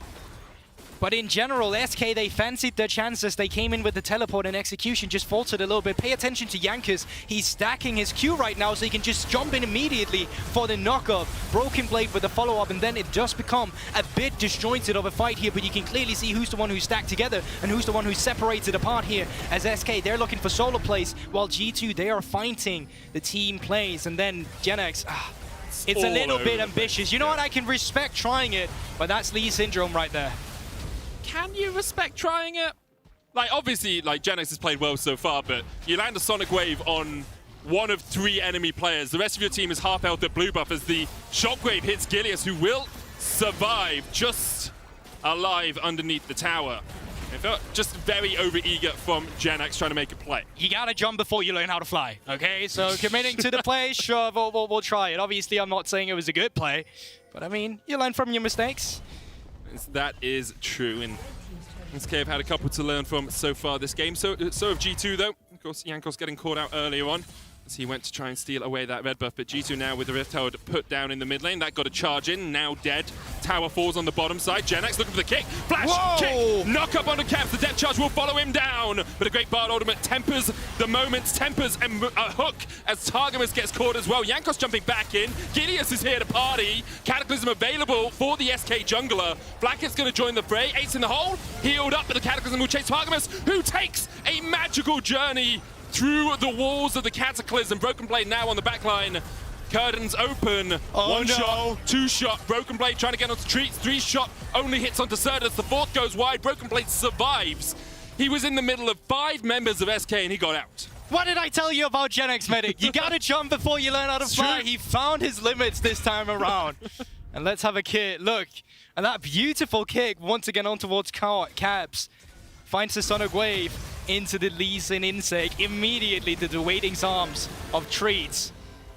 And I mean, Targamas, he saves him for a little bit, but that's not going to save you. What I was actually thinking was really finicky is actually the magical journey we get later on from Targamas from the Cataclysm. But Gilius this time around, I've been giving him a lot of flag. Actually plays this one really nicely, patiently holding on to the Cataclysm until they get stacked together, finding it. And then it becomes a little bit messy with Treats missing the hook here.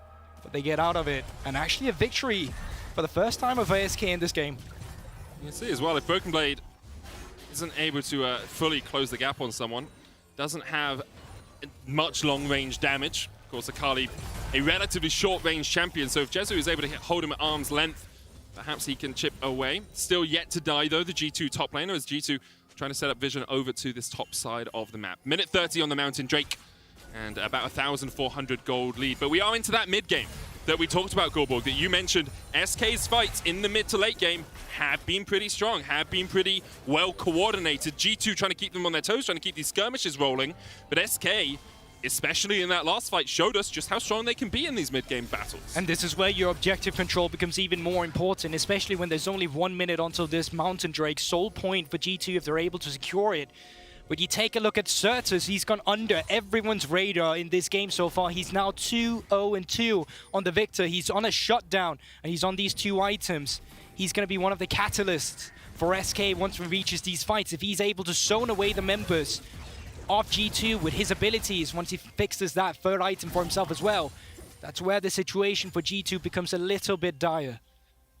Victor just so strong as the game goes on. Has already upgraded the death rate, and probably has the siphon power upgraded as well. Can't really tell from the little pictures in the left corner, but that's usually what you're looking for as your first 2 on the Victor. For the moment, it's G2 still trying to crack this mid lane tower. That Rift Tower charge not getting it, and the fight not going their way has actually cost them quite a lot, especially in terms of vision control. Because the deeper you can press forward really depend on how quickly you take that mid lane tier 1. For the moment, SK able to keep it standing. However, Broken Blade just finished his second item here, Goldborg, as we come to this next fight. Yeah, TP just came through from Certus as well. He's picked up a stopwatch. This might become really important considering the dive that G2 has in their team as well. And Gilius, together with Genix now, can look going to for land the hook. Jezu looking for the damage here. Treats already got the hook down onto Broken Blade. Curtain Call comes out. Yanko secures the smite. Gilius goes in with the Cataclysm and look at the death rate. Look at the damage. Shockwave hits onto 2. Caps down already though, and Certus is on a killing spree. SK, do you continue to step forward? You've lost 1. Yanko splashes out of the pit. You lost the dragon, but you do get a 1-for-1 trade. Exactly, but once again, Drake for G2 here is super important considering the itemization as well to come through as well. If you get this soul from a mountain, you've already built it up here, it's going to make matters even more difficult from the side of SK, hammering down your front line, especially because Broken Blade's going the tank Akali build as well, so there's a lot of value for you in this Drake, but after the reset, they are looking to punish a mid lane turret here, trying to push it down, and I do think they'll be able to get it. Gold lead still almost completely even between these two teams, and let's take a look at the fight again. You can see what Gilius is trying to do is get the smite. Broken Blade gets caught up towards the top side, but the Twilight Shroud is too strong at keeping him alive. And once again, brilliant. Oh, that ultimate from Fate. Targamas, exactly. It completely splits the teams apart, and it creates a different kind of momentum in the game as well, where G2, they're able to pile on down on you as a team, while the rest of the members of SK, they're a bit scattered, they're a bit disjointed, and it made that hard really difficult for them to pilot. Targamas' Tempered Fates have been on point. Almost saved Caps earlier in mid lane with 1. Lands a double there to stop any chances of Jezu advancing. And, for the moment, even though the goal is basically even, because G2 are on soul point, because they have this Akali who is 2-0-3, 200 CS, 2 items complete, it feels like G2 are in the driver's seat. SK aren't the ones really pressing deep for vision yet, although they are starting to make a few avenues, starting to make a few tentative steps into this topside river. It's true, and you know, Medic, even League of Legends can be a game that feels very momentum-based, especially when you're considering you're going for these objectives. Whoever is the reactive team and whoever is the proactive team usually gets it. And speaking of proactive, Genex looking for it. The observers are baiting us with this one. It was one of those, they're fighting a little bit, but the way it zoomed, the little camera pan, it was like, oh, something's going to happen. Nothing really happens. Debated by T to us, but can happen.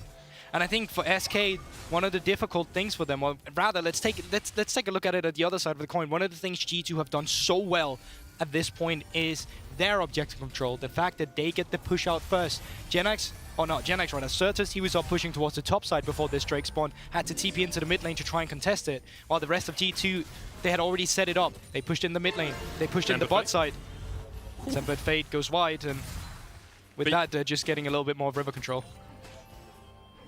And I think that's something that we want to see more of from G2. You know, G2, since 2019, were quite a chaotic team. I mean, they have always played very well, and they've been very good at finding, you know, pockets of vision, pockets where they can fight their opponents that the opponents aren't quite expecting. But I quite like this methodical style as well. Well, the thing is with that objective control, I think G2 had a bit more elevated style of it, where it's like, usually a team will go for objective control around the Drakes, but what I think that G2 roster was specifically good at doing is creating an objective around anything in terms of now Raptors is the objective we're fighting for. That's the setup we're having.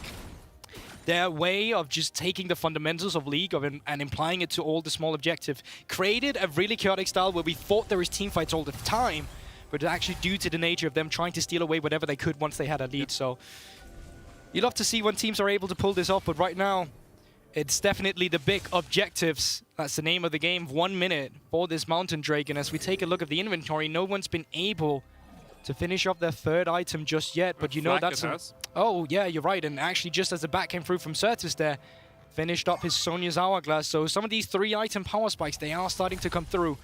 And that's what's going to be important once we reach this Drake to finally respawn. Yeah, 50 seconds on it. Mountain Soul, the objective for G2. And they have constantly been able to gain control of this bottom side river. The Scuttle Crab, though, already down in favor of SK. Death's Dance now finished on Genax alongside the Spirit Visage and the Gore Drinker. So he's in a very strong position on this Lee Sin. Of course, unable to trade 1v1 against Broken Blade, but in a team fight, Genax can have a huge impact. And take a look at the river right now. So far, it's G2 who lay out all the vision around it for this objective control. But this time around, SK is here before time. They pushed in the mid lane wave. They are now the ones trying to get in here and get some of this control. But they're still a little bit late here because they don't have any deep vision. Right now, they only have the fundamentalistic vision. And that's still making the situation easier for G2. Gideus goes in, there's the Cataclysm, they're looking for Cat. Tempest Fate hits 2, Jesu's still alive on the back of it. Look at Broken Blade though, the Shockwave will bring them back. Broken Blade trying to get in from the side, he dives in, he dives back, he dives forward, and thus far only Treats dies. Genax went onto the back line as well, and he will be shut down. 5 members strong, G2 stand up and fight. Jesu forced away, Flackhead shuts him out. Certus running for the hills alongside Gideus, they engaged, but they are now disengaging as Jankos will not let Certus escape. And now, once again, beautiful Tempered Fate from Targamas, completely isolating the fight, so that whoever from SK is jumping into your face, you can take care of it easily. Gileas forced to flash out almost immediately after Cataclysming. And after that fight, it is G2 picking up the soul for themselves here. That's super important when you take a look at the next objective. Obviously, the Baron, you can already see them. They are making their way up towards it. It's probably just to get a bit of vision control.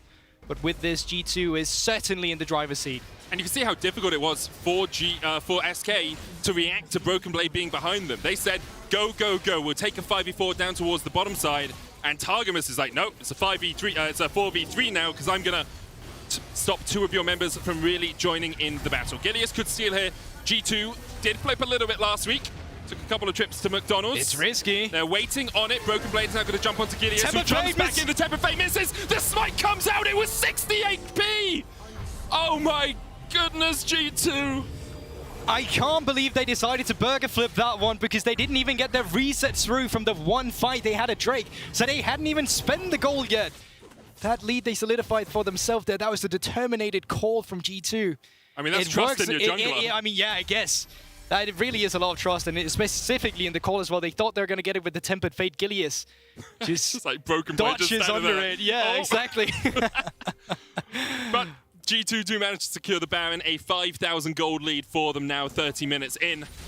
And although games have been going a little bit longer in the LEC, the split 36 minutes is about our average, and G2 with the Baron for 2 minutes with the Mountain Soul. Have to expect they're going to look to try and close this one out. Lickety split. And that's the thing as well, there's still a lot of turrets to take care of. Still don't have all outer turrets down yet so far. Maybe topside is alive. Maybe wrong about that one. But either way, they are still pressing the charges here on the rest of them. You can see they're pushing in the mid lane, and they're looking to move down towards the bottom side. You can take a look at Flackhead. At this moment, he's stacking a wave. So right now, on this wave, G2, they can take care of the secondary mid lane to it. And then afterwards, they move down to continue the pressure that Flackhead is building up for them. I do continue to be impressed by Flackhead. Jesu's dead. Broken Blade. You just can't do anything as an AD carry in 2020. 2022, in fact, that's the year we're in. Genax going to get the kick back onto Targamas, pops the Tempered Fate, curtains open, and Flackhead goes dominating. 2 shots, 2 kills, 3 and 4 just tickle Genax, but G2 got everything they wanted out of that brief skirmish. 2 inhibitor towers down as well. And they are looking to press forward for the end here. 3 members of death, 20-second death timers. It's only Genax and Treat alive, and surely we're looking at the end here for G2. It's been a very dominating game in terms of the objectives, and they're looking to put the final touches on their artwork right now. Hook's going to land onto Cabs, but Treats and Genax. Genax, you can tank it for a while, but you just don't have the damage. G2 aced them. Flackhead with his 8th kill. A stellar performance by him as G2 go 3-1 in LEC Spring. And it looked a little bit better for SK with the game plan they had, but you gotta give credit to Jankos in the early game. His read on the map situation was super good at shutting down everything SK wanted to get ahead. Get the reset through afterward in towards the bot lane, move in towards its red buff, take away the camps from Gileas, go back to the Scotto. Like Jankos jungle pathing this game and the way he was setting up the teammates, phenomenal. Great stuff all round by G2, and as you say, off the back of one of their most historic players. Yanka's one of the two veterans on the lineup alongside Caps. He is one of the options as well in your Kia Player of the Game vote at LEC on Twitter. Broken Blade, the man in the jungle himself, and Flackett. And I will say, we didn't see much of Flackett because he was kind of on a bot lane island, but he had a very strong performance. He had a stellar game. You know, that's the thing about playing the Jhin. You have to admit that, okay, I'm no longer the one running into your face, taking care of all the tanks, kiting back and forth. No, you play a very facilitating role. And his curtain calls this game, they're perfect every time. They did exactly what they needed to do. Hopefully we'll see an encore of that later in the split. G2 get their third win on the board, and after the break, Broken Blade will join Lord to talk about Tank Kali and their start to the season.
A dead-end street like a black cat following a limousine. A brand new problem every time we meet, but the same old reason that the grass ain't green. So self-entitled and your talk is cheap. Leave a path of destruction every time you speak. You burn your bridges, but I just won't leave, 'cause I can't help caring about a friend in need. You drag me down to a hole so deep, I'm crawling out of my hands and knees. I'd stick around, but I know it's gonna be the end of me.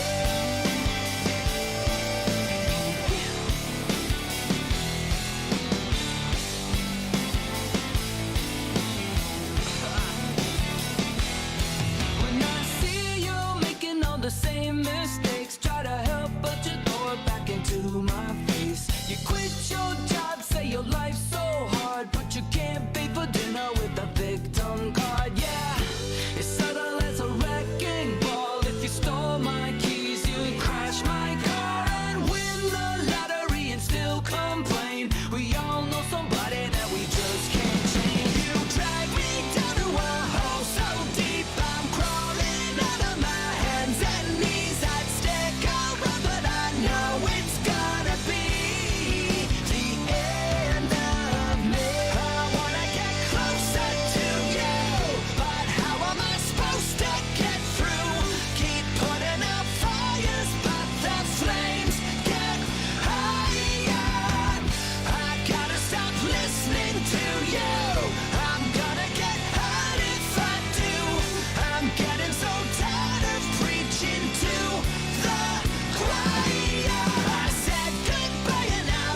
welcome back to the LEC as G2 take down SK Gaming, and I had to talk to the man in the bot lane, Broken Blade. Thank you so much for joining me for this interview. You know what I'm going to talk about, this disgusting Akali build we've been seeing around for the past few days. We knew it was the pick that was coming in the LEC, but please talk me through the champion, the Chemtech build, why is it so strong, and how can you play against this kind of build and champion? I think it's something very new, like very recent, that people just found out. It's so strong because you're like so tanky and you still deal a lot of damage, which makes your champion basically just overpowered. And I think there's not much you can do, honestly, if I'm completely honest. I think there's some answers that obviously I can't say right now, but I think it's definitely a very strong champion. Quick words about the matchup against Lee Sin in that sense. I know you can't say much about the matchup itself because you want to keep you keep your secrets, which is normal. But yeah, matchup against Lee Sin, how you play around it, and why it wasn't able to do something this game. Actually, it's very nice coincidence. I actually played Lee Sin today into Akali in solo queue, and I did get shit on as well against Akali. So I was very confident going into this matchup, and I did solo kill him as well, which was kind of nice. Wow. I think he messed up his recall there. Yeah, I was just very confident in solo queue. I've been doing very well with it, so... Well, it's a bit overwhelming when you see an assassin getting played as a tank, but the meta is what it is. And I want to say, with this new meta, also came a new Broken Blade with G2, with a revamped champion pool. You got the player of the game today, and I want to talk about your role within G2, because you played the action last week, you played the core kit, didn't go so well, but still efforts for trying. But yeah, tell me more about your role within this new G2 lineup, and how did you see yourself evolving as a player throughout the year? Honestly, it's just been so nice to be part of G2. I think I have a really big role actually in the team, because I think our bot lane obviously is the newer players, and I think me and also Caps and Jankos, we need to step up as a whole team, and not only myself. I think I'm just trying to really find my footing in the team. I think Jankos is more of a leader in our team, and I think I'm kind of his pillar, if that makes sense, in the team. I've been really getting along well with everyone on the team so far, and it's been a really, really great journey, even though we had some issues last week due to some sickness, right? So I'm really proud of my team for showing so much like resilience and going through these matches and getting 3 wins. I'm glad you mentioned it, because I actually wanted to comment on that, because your management has been very vocal about the issues you had, the fact that the team was sick. Well, first off, I hope you guys are feeling better and recovering quickly. And second, how do you think it has impacted the prep for the first week, but also the scrims you've been playing together? I mean, it was a really, really big shock, because the very last day we practiced, we noticed that we are positive, right? So we had to instantly go into our rooms, not show, not be with anyone else, just stay in our rooms, do drafting in our rooms, not be in person. So we were kind of scared that things may go bad, but obviously we pulled through, we showed resilience, and it went very well. And thanks to our amazing staff, Roma did an amazing job of keeping us all together, true hero. And I'm very grateful that we pulled it off. Yeah, it's a team effort, and it shows, right, with the scoreline you have so far in the LEC. Broken Blade, I don't want to take too much of your time. We'll see you tomorrow for the match of the week versus Vitality. Thank you so much for the interview, and again, a quick recover to the whole G2 lineup. But we are not done on this side of the stage, and back to you, Trevor, for the next game. Thank you so much, Law, and a fantastic interview with Broken Blade, being resilient in the challenges we face at the moment. It did allow G2 to pick up some wins, and really, really heartfelt best wishes. Get well soon to everybody.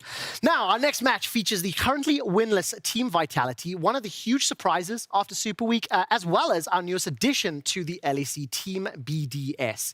Let's start with the fact that Vitality absolutely failed to meet expectations. It's a bit of a theme for today, but just how badly did they fail to meet them is the question. It depends, because I think there were some fans out there that were convinced it would just be another super team that does what super teams do and fail immediately. But for me, yeah, they definitely disappointed. With the caliber of players, with the experience that this roster does have, I expected more.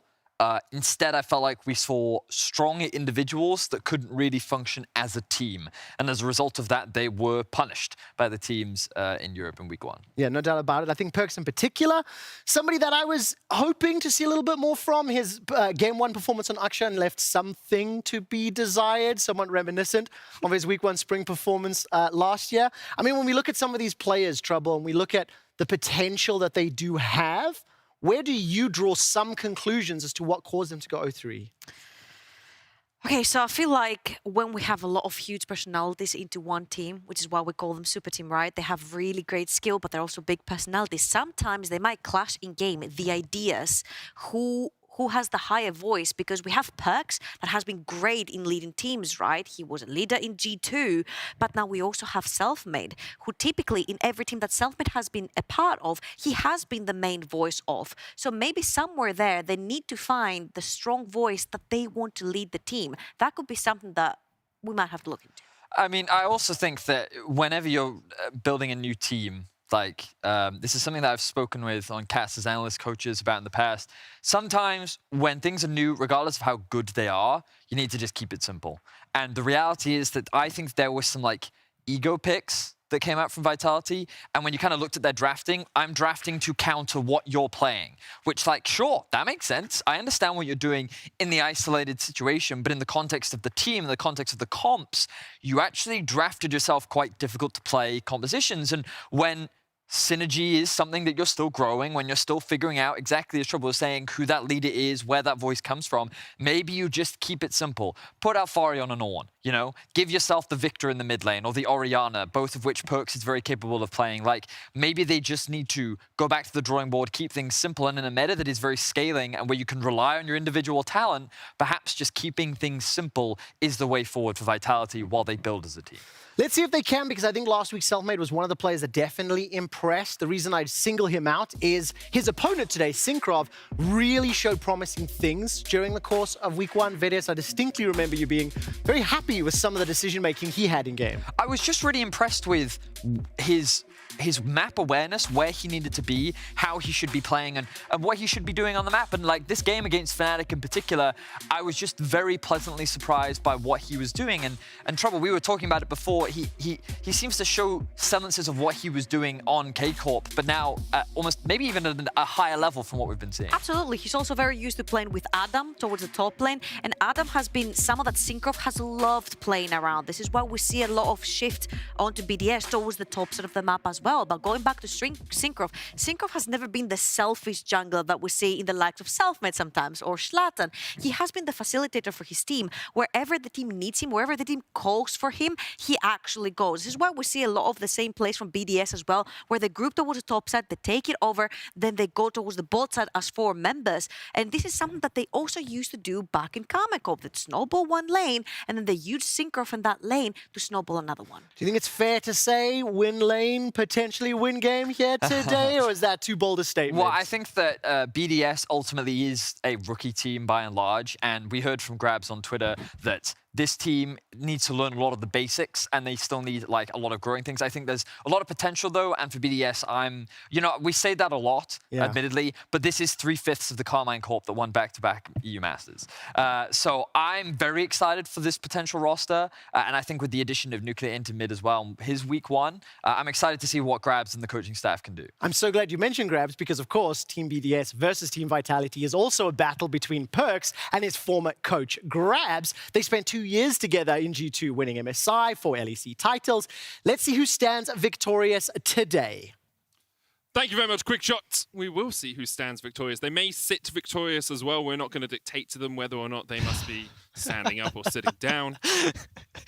But like it's been the pandemic for 2 years. Like often I sit victorious instead of standing victorious. I think with the pandemic, I've been sitting victoriously mostly. Not exactly. Like right? I've not had too I don't many want to victories force someone into to stand victorious. Yeah, standing desk is really good for your posture. It is very good for your posture and really good for your core muscles as well. But that's enough about that. Let's get into BDS versus Vitality.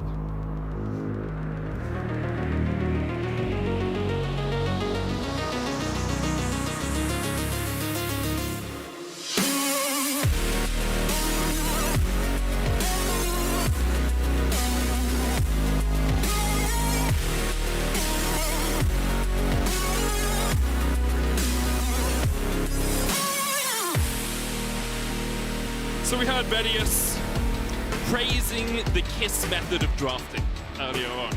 Keep it simple, stupid. It's a very easy way to deal with a lot of problems.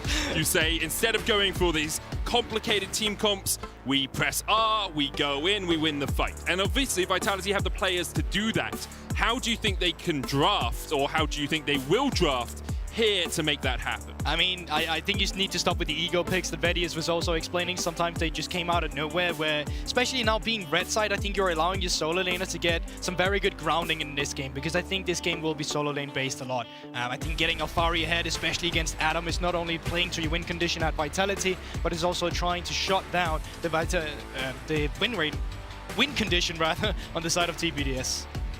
You can see Vitality deciding to get rid of the Akali as well, take something out of the hands of Adam that can be incredibly strong.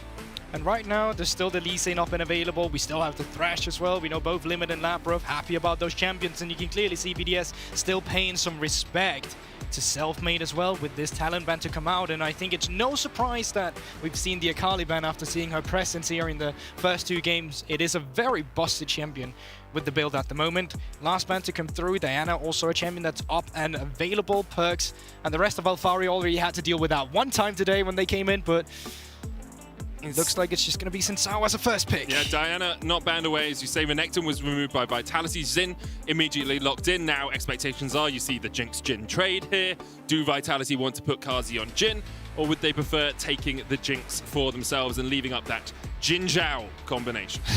Something Vitality has been liking to do as well is having some Viego priority. We did see Selfmade on a champion like Kiana as well that he's shone on pretty nicely, but it's going to be an early pickup of the Corki. So not only 1 AD carry medic, but 2 AD carries. Take yourself the Corki. Of course, Corki a poke mage with the current build, but can still go that Immortal Shield Bow crit build that we've seen a few times scattered here and there. And a flex pick, which is something I wasn't expecting to say a couple of weeks ago in the LEC, but it does give Alfari the option of taking this Corki into the top lane, depending on how Team BDS draft these next few picks. Yeah, so usually from BDS, we see them save their top side of the map for later, but this time around, they want to go for that top side for Adam immediately with the Gwen securing that one for themselves. That also means that your bot lane will be suffering a little bit moving into this next ban phase, because you can only pick your AD carry or support here, and there are still a lot of power picks up for you to take away. There's the Thresh, not only because it's good with other immobile AD carries, but also because it's a takeaway from the pairing that you can go with the Jinx on the side of Vitality at the moment. So BDS, they're taking their time, but they want to go with comfort. We've already seen Nuclear play this champion 2 times, but it is going to be the Syndra in the mid lane, which is actually a really good pickup against champions that want to run at you. There's a quick response from the side of Vitality as well. Immediately, they're going to lock in the Olaf. So jungle and mid lane probably secured here for Vitality alongside that AD carry. Syndra, of course, very good at keeping people at bay, at a distance, but Definitely not so good against an Olaf who can just run straight through your Orps. It's pretty difficult to keep that rampaging Viking away from you. Yuumi banned away makes sense. Yuumi, especially with Gwen and Xin, is just so powerful because of how much she buffs them up and increases the assassination potential of a mage in the mid lane as well. And now BDS. The question is, do you look towards support bans? Do you look towards mid lane bans, expecting this Corki to be top? So I think you want to go for the top lane bans here, just due to the fact that they are most likely going to be fourth picking their top laner here themselves. They already know you're playing the Gwen. So you can take away some of the harder matchups from the side of Adam on this Gwen, and then just wait for the support pool anyway, because you're forced to blind pick either way. And I'm finding it on the side of a BDS that they want to play a more neutralizing bot lane anyway, or a bot lane that scales as well. So with Ophelia still being a champion that's up and available, you can still match this carry potential in the Jinx if that's what you like. Jhin, also a champion that's available. So I feel like there's still a lot of options from the side of BDS to round out their bot lane composition. What I'm really looking at right now is Vitality. What do they want to give Alfari into the matchup against the Gwen? I mean, I'm also wondering if they just want to go support here. You can pick up Thresh. Thresh Jinx is a very strong bot lane combination, and then you have that possible Corki top still for a counter pick to end it up. There's the Thresh for Vitality. Team BDS now. What do you think? So here's the thing, right? This is one of those earworms that you have as a caster where you've seen the Corki and you're like, they picked it really early. This could be a flex. It's possible. Vitality backstage, like, no, this Corki's going mid lane. It's never been discussed top lane. We're just talking about this possible flex pick as this proverbial goose egg. If anything, we're just providing the different options that could come out. They may not be doing it. G2 did it. We're just painting a painting for you guys. It's what could be going through the Team BDS. You know, going through Grabs' mind. He's like, exactly. I've drafted this poorly in the past. Is Vitality doing it as well? Of course, that's just a joke. Vitality's draft looking relatively well-rounded as of yet. There's the Jhin picked up for Team BDS. Support next. Wonder where Limit will decide to go. Usually best on engaged supports, and Nautilus will fit that bill.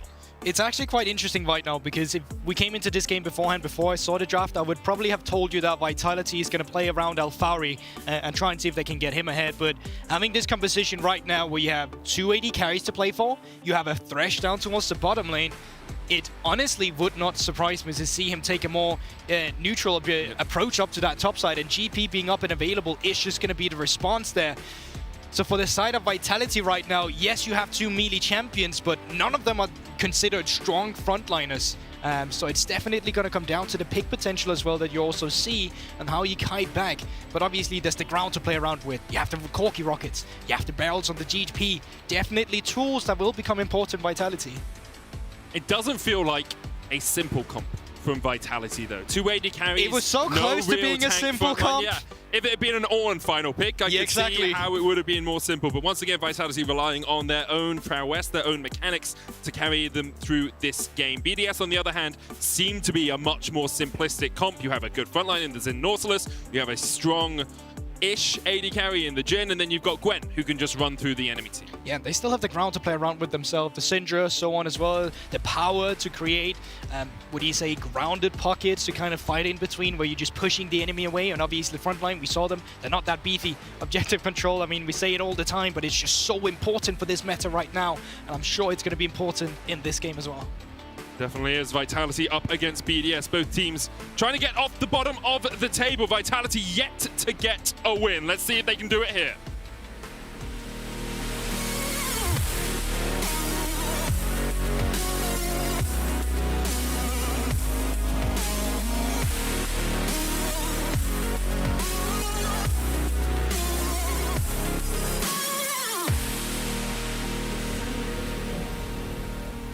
The announcer says it best. Welcome to Summoner's Rift. I think you would say it better if we had an announcer pack. Welcome to Summoner's Rift. Okay, I take it back. Yeah. You could have done that way better. So you've been learning from Vedius in the school of mock medic humor. It's not mock, it's more, you know you're going to get honesty from me, buddy. That's true, so, that I is mean, true. I'm here to tell you how it is. I'll work on it. If they ever bring back announcer packs, I'll work on it just for you, Gulborg. Oh, brilliant. Thank you so much. So coming into this game, I want to talk a little bit about ERLs. And I know this is your wheelhouse, and I'm going to let you speak. I'm going to let you speak about it, Gulborg. I know you're going to be very happy, because something we've noticed is Xmati. And Xmati in the LEC hasn't been playing what we traditionally know him for. That's the thing, because the Xmati I was so used to seeing in the ERLs had his signature picks where we always just knew him as the AD carry who'd absorb the pressure in the early laning phase, then would move on towards the mid to late game where he would be a teamfight menace. And he would do it on the champions like the Ezreal, like the Jinx, Varus, and Aphelios. But in this BDS roster so far, he's just been so facilitating. I have not seen the pressure come out from him. And he's been struggling because of it. A lot of people looked at him as a key weakness for BDS in week 1. You can see here, low damage a minute. Miles behind in the laning phase, 17 CS at 14 minutes, and at a gold deficit generally as well. Well, the thing is with Xmati, and especially in the ERLs and at European Masters, because remember, he is a back-to-back champion of that tournament, is that he would always have a little bit of bad stats, but that was because he did not get a lot of resources. That was the beauty of Xmati in the ERLs, was the fact that even with low numbers in the laning phase, he could still pull off wonders in a team fight later. But obviously this team, despite having 3 former teammates together, is still fairly young. Good dodge on the hook, counter hook coming out. Glacial Augment's going to do quite a lot of work here. Lebrov is able to heal up with his pot and a Time Warp Tonic, I believe, in his secondary tree there for that little bit of extra burst HP. It's a thing that, you know, has become really popular among supports, and it comes down to the fact that 2v2 is so much more volatile now that there's no TP to come through from any of the top laners. So having that immediate tick of an HP bot in a team fight, or in a 2v2 fight rather, down towards the bot side, can be the difference maker. So if you're looking to try out some new finicky 2v2 strat yourself, try Time Warp Tonic. I mean, if you want my tips on how to play bot lane, Rakan He is a champion. It's very easy to win on. Because if I can do it, anyone can. Let's be honest here, Goldborg. I mean, I think you've been doing a phenomenal job so far from what I've seen, so don't undersell yourself like that. But surely, something you can go for. Now, taking a look at the bot side, it is looking like we're having a stacked wave from the side of Vitality, but no junglers are near this area, so stacking probably not to come through. If anything, they could go for an early recall, try and see if they want to push Labrov out on the map. But no, it seems like just going for that early recall, trying to get Kasi a little bit of an advantage, while the rest of BDS here, Synchro, Nuclear, looking for Selfmade at the red buff. Selfmade's going to ghost away. Of course, no flash on him. Stunned against the wall with the Scatter the Weak. Force of Will do a little bit more damage. I'm a little confused about buffs. Because Selfmade has a single blue, Synchro has a single rev. Synchro's going to dive in here. Smite comes out from Selfmade, but you don't have flash. He's trying to trade back onto him. Thundering blow, just short. Wind becomes lightning across the wall. Synchro finds Selfmade. Flashes the Fnatic. Alphari's coming in from the side here as well. No flash. But here comes the rest of the vultures. Yeah, LeBron's ready on for his the scraps. way. Synchro. Oh no. Oh no. Perkz, he wants that double. Give it to Perkz. Give it to him. He takes it. And Vitality will answer back with a kill of their own. So yeah, you can say that's kind of worth it. He got the red buff from the side of Selfmade, didn't steal away the Crocs, got first blood for himself, but telling your mid laner, yeah, sorry bro, you're gonna have to lane against double buff now. I mean, that does not feel good. That does not feel good, but Syncroft realizing that you do not win the extended trade, super nicely done, then following up with a wind becomes lightning, because if he does not pick up this kill, then Alphari will just take care of him. So once he's set A, he's got his AB. And here comes the rest of them, just looking for him. There is potentially a little window where you could try and find the blast cone, but in the end, I mean, you're just caught on the wrong side of the map. Very tricky to get out of that situation, and because of it, as you say, Perkz has the doubles in the mid lane. Very handy to have, especially on something like a Corki that will want to wrestle out those spells. You can see Nuclear already out of mana. Perkz TPing back in with a tier, a no magic mantle, and a long sword to just clear out this wave immediately. But Nuclear can back and answer with a teleport of his own, as long as Perkz doesn't hit 6 off this wave, which I don't believe he will.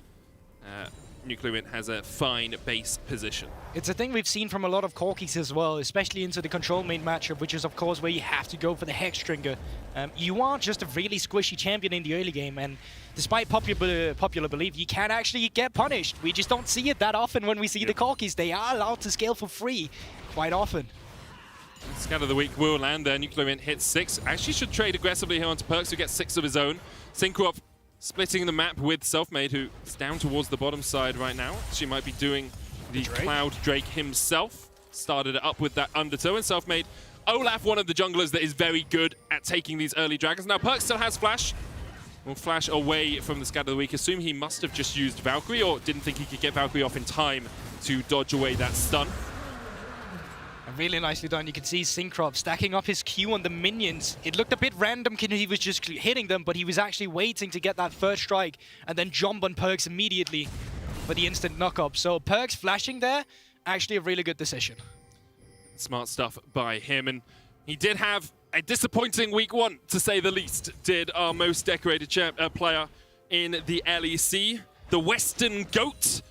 Well, he was Western Mutton last week, it seems. 10th in KDA, 10th in kill participation, 10th in damage per minute as the Vitality mid laner, but off to a strong early start here on this Corki. I mean, maybe Perkz should apply for Astralis the way this is going right now, but obviously I don't think Perkz is not still a good player. I think he's had a little bit of a rough start to the season, where we've also talked about the ego picks a little bit, and I think that is something that has plagued Vitality. I think they have disrespected their opponents, not only in draft, but also in terms of playstyle. So as we move on towards week 4, week 5, later into the split, that's where we really want to see these teams come together. That's why we can no longer give them the benefit of the doubt of saying, oh, you know, it's early in the season. Yeah. So it's definitely about finding their footing as a team. And as much as I entirely agree with you, like, find your footing, get to a position where you're comfortable, start winning games. We're already a 1/6 of the way through the split, goal. And I hate when you remind me of that, because that's a stat that's true, but I refuse to believe it. We played 3 games, we're 1/6 of the way through. After this, they'll have played 4, they'll almost be a 1/4 of the way through the split.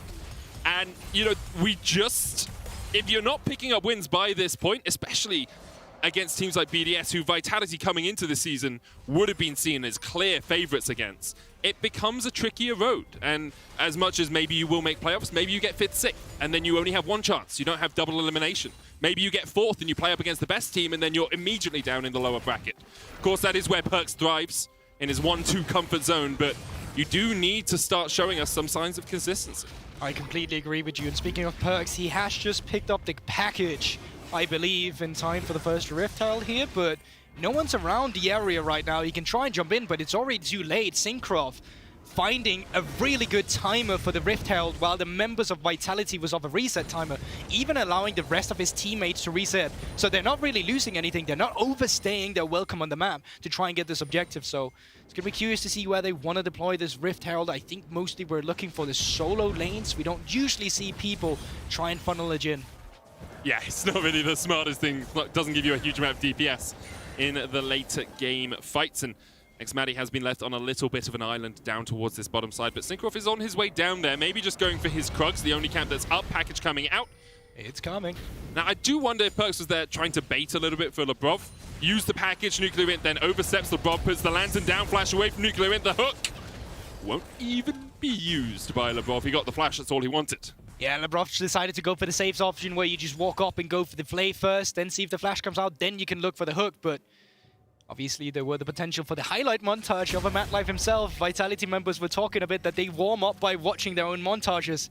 Labrov was in the unfortunate situation where no one has made a montage of him just yet. I did love what Kazi said in that clip. It was like, you can just watch my montage. It's fine.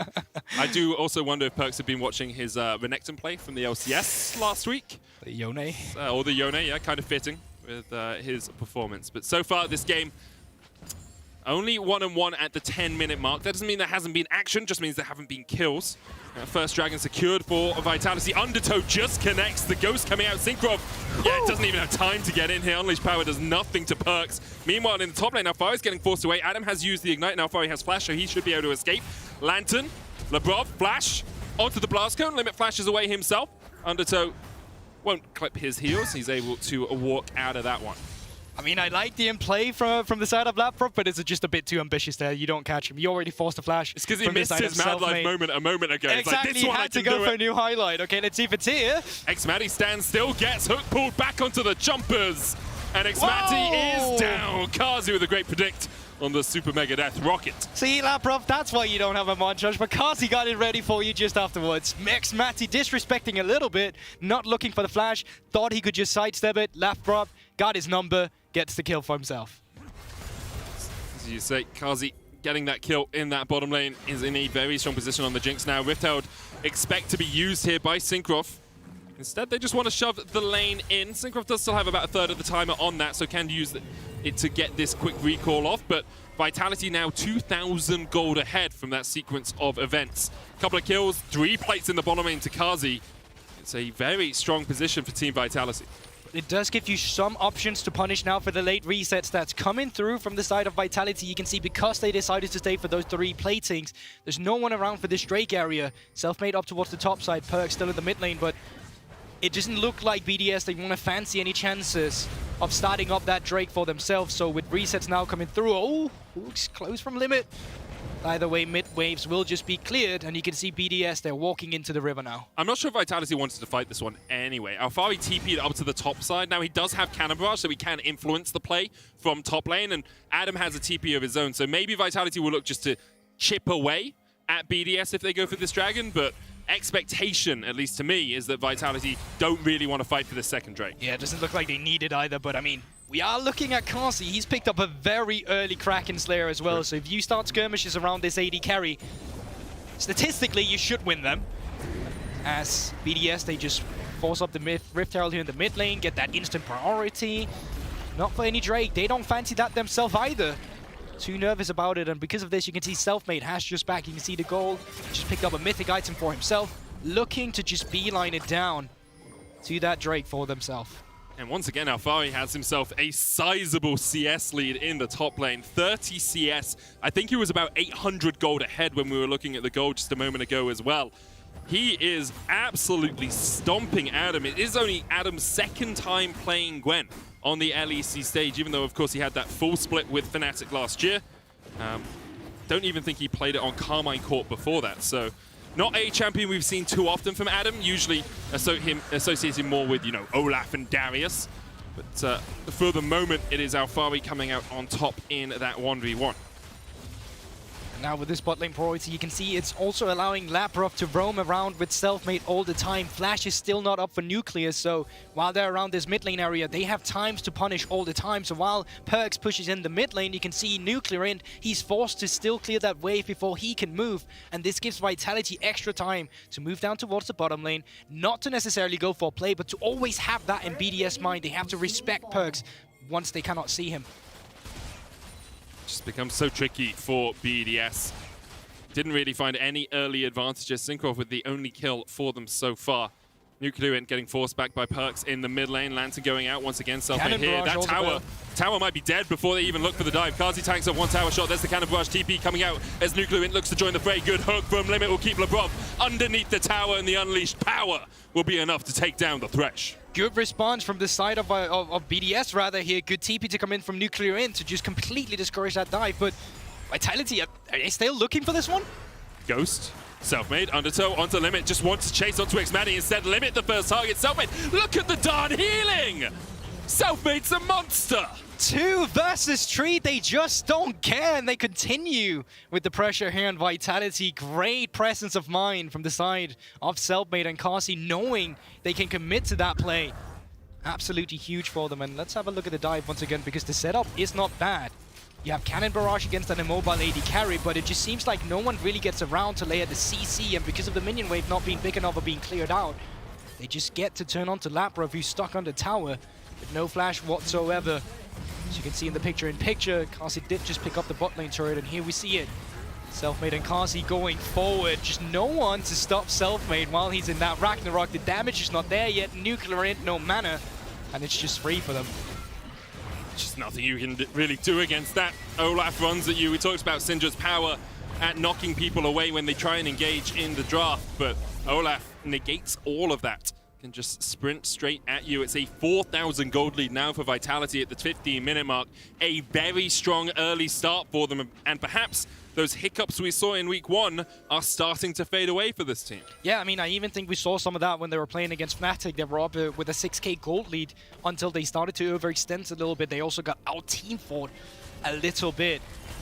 But here in this game, we see no signs of that. We're looking at a Vitality that's not going for plays where you're like, all right, that was really just selfish of you and a bit too egotistical. But this time around, they're playing it a bit more calculated and getting the Jinx outside of the map here, especially from Kasi, who I thought had an incredibly shaky week 1, has really come back to his old senses, and he's just dictating the pressure of the map, taking care of these outer turrets with no response right now from BDS. So just all-out victories on the map right now for Vitality.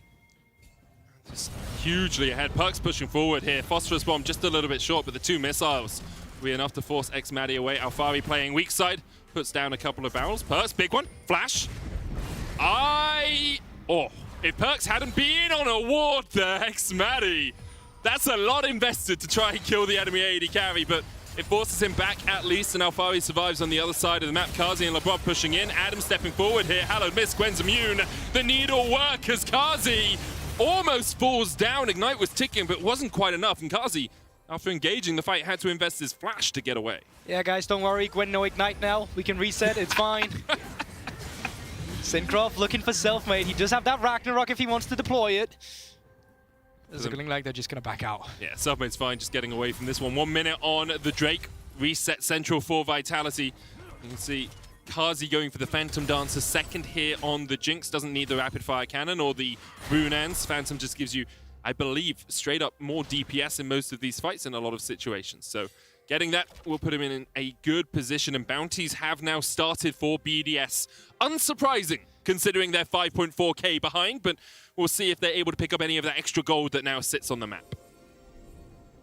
How do you think bounties work, by the way? We've got like 30 seconds, Well, if you're behind, right? then you can get extra gold. No, but do you think, like, in the mortar, there's some gold that they laced in there that you just get to pick up after a certain point in the game as Limit misses a hook?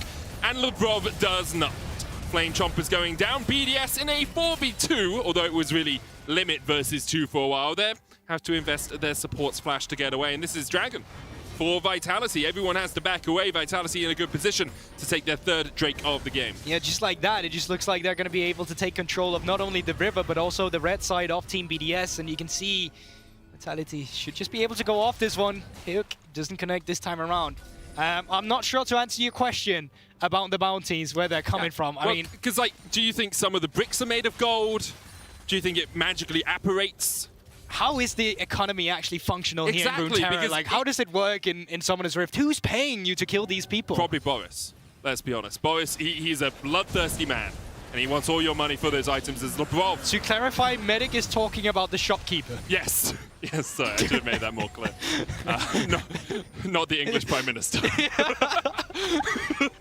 Vitality, though, now total control over the map. Third dragon of the game goes to them. And BDS, really no way of answering this one. A big one connects from Perks, and Xmatty loses half his health and Limit.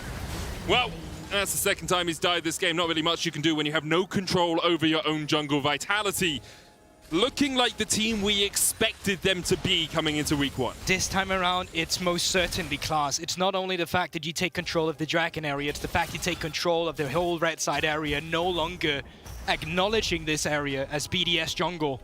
And that's how you really pressure a team when you finally get ahead. That's how you really effectivize your snowball, is that you just keep pressing forward. You keep taking away the jungle camps, so you exponentially grow this gold lead.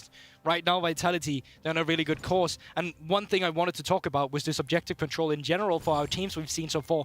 In week 1, it seemed like it was a little thing that a lot of teams just completely forgot how to snowball these Drake. In general, we saw Matt Lyons lose out on it as well.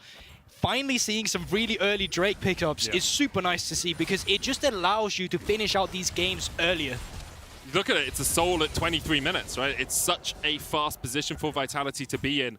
Perks as well, farming up a Storm in the mid lane. 234 CS before the 24-minute mark. Alfari as well, going over 10 CS a minute.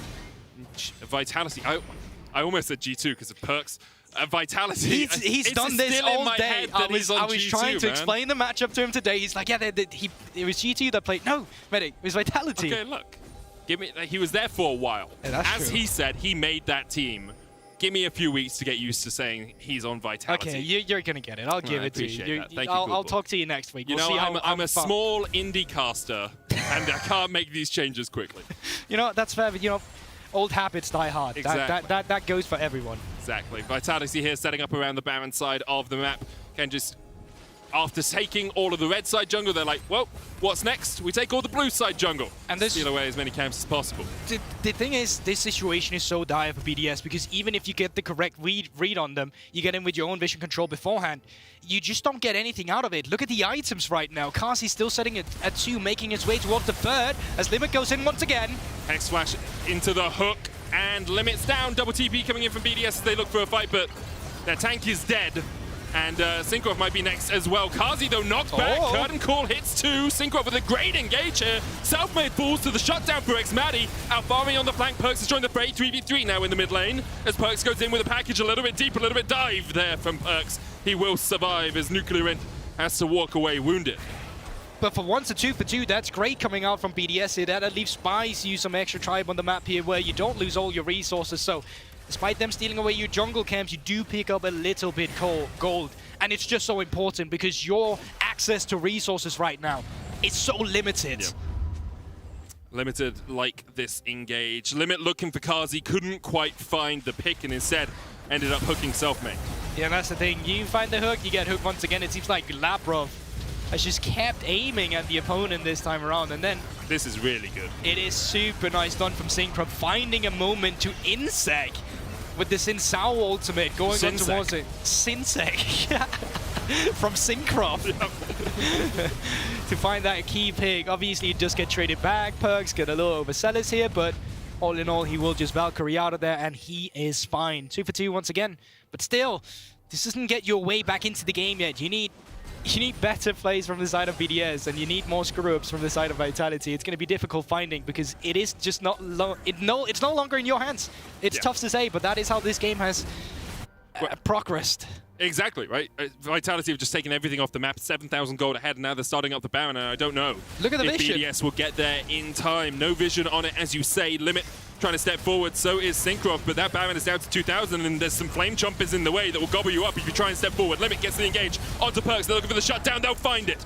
Once again, it is xMatty who finds the kill. Baron secured by Vitality. Can Adam step forward any further? You don't really have any CC left except for that hook. Limit, though, a single barrel takes half his HP.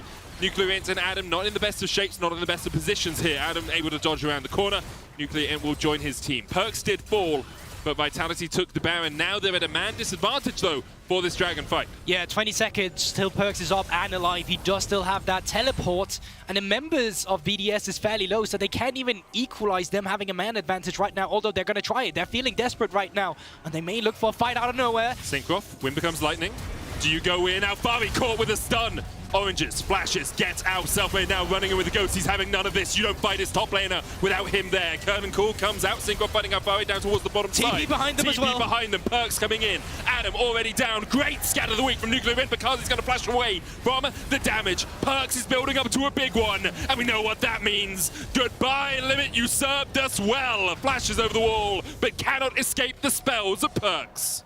And they were so desperate on the side of BDS. You gotta respect that they had to look for some sort of play. There's no way they get a man advantage once again, and they knew themselves probably that that was a losing fight. But once again, that's the situation of the game state they're in right now. They have to go for these sorts of plays. You're fighting against a 3-item Corki, a 3-item Jinx, a 2.5-item Gangplank, and you are 10,000 gold in the hole as BDS grabs against his former player Perkz. Very much coming out on top of Perkz this game.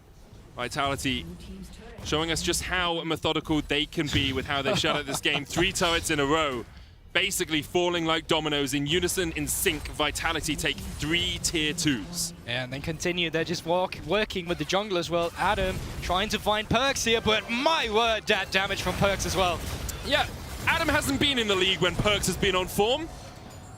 Welcome to what the Western Goat can do, my man. Adam on the losing end of that trade. xMatty, though, looking for a Gale Force. One more auto. xMatty will take it.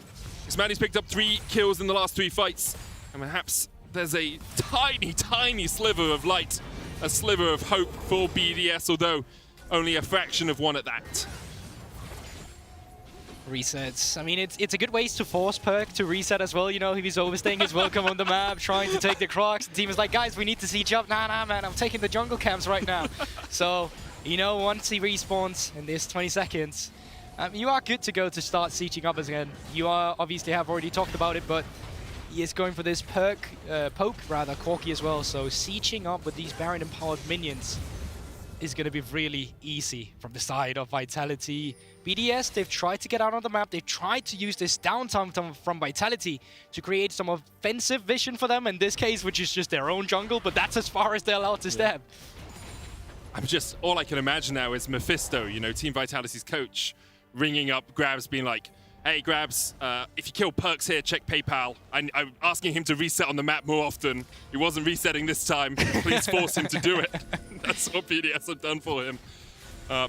But Vitality now very strong, pushing forward as a 5-man team. Perkz is going to go down towards the bottom side. No TP available for him. I didn't see if he picked up the package. He's moving at a rate of knots, so I'm going to assume that he already has that package picked up. Can, of course, join any fight that might happen in the mid lane and the top lane pretty quickly. Nuclear Int trying to clear out this wave. There we are. Package secured underneath Perkz, and what a package it is as he pushes in towards this bottom lane. Mid lane crashing at the same time. Synchronized waves is something we always like to see from our top teams in the LEC, and Vitality have done exactly that, and because of it, Adam had to answer down towards the bottom lane. Inhibitor tower falls in the mid lane. Perkz is going to get the next wave here just in time for Vitality to take the inhib, reset, push across. Package was used, and this is it. You have to feel. Selfmade runs onto the back line, 1v4. Selfmade just kills him, and he's still alive somehow. The Lantern will not keep him alive for long enough. He will fall. But in the end, it's curtains for xMatty. It's curtains for BDS. All the shots tanked up. Kazi opening up with the big guns as well. Forces xMatty and Syncroft back onto the fountain, and here comes the dive. Flash away as Vitality waiting for the minions to push in, but Kazi unwilling to wait any longer as he kills off his opposite man. First Nexus Tower will fall, and Vitality announce themselves on the LEC stage. Week 1 was but a blip, it seems, for the new super team. Vitality will absolutely demolish BDS. I mean, they're not yet a super team, but at least a great pickup here for them. With the first victory in the LEC, as you describe, and honestly, this was clean fashion. This was what we were expecting when we were announcing Vitality in the first week. This time around, the play was more respectable. We still see them come in with their, well, I don't want to call it cockiness, confident plays, I'd rather say. We see it a lot from Perks, flashing over walls, diving in with package, which is something we still like to see in aggressive players. But it's a bit more fine-tuned now, and it's a bit more, it feels like a team finally. It definitely does. Felt much more coordinated overall. Of course, commiserations to BDS, but really they never found an avenue into the game. They never found an approach to the game. And speaking of the game, some of your player of the games are sponsored by Kia's at LEC on Twitter. Selfmade, Kazi, and Labrov are your options. They all played really well, I'll be honest. Like, everyone had a good game. I don't think there's anyone I could give it to, but Team Vitality finally get their first win of the LEC 2022 on the board. When we return, we'll hear from Perks on their 1-3 start.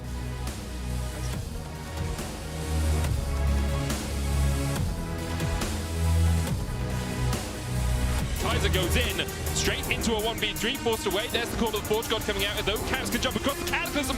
Holy! I believe Rogue is gonna get worse. I think in Spade and on Sama were the two best players that Rogue had by far. Resort's in so much trouble! Inspired with the blade of the Ruined King! Diego shuts down Misfits! And yeah, I think that's a big loss for them. Dominus popped Malvang, gonna get chased down here, tries to turn it onto Dayor, and Malvang actually just kills off Zanzara. Another kill comes out. Yeah, I do feel like their engine is just like supporting jungle, so I feel like if you target them, that's kind of the way to shut them down. They now want to turn and burn, lead forward from Elyoya, and again another combo. Perks just gets instantly deleted.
welcome back to Berlin, Germany. In the LEC, V stands for victory today as Vitality grabbed their first win in the LEC Spring 2022. And Perks, thank you so much for joining me. We knew it was just a matter of time before the team started clicking, but what was different today compared to the first 3 games you had last week?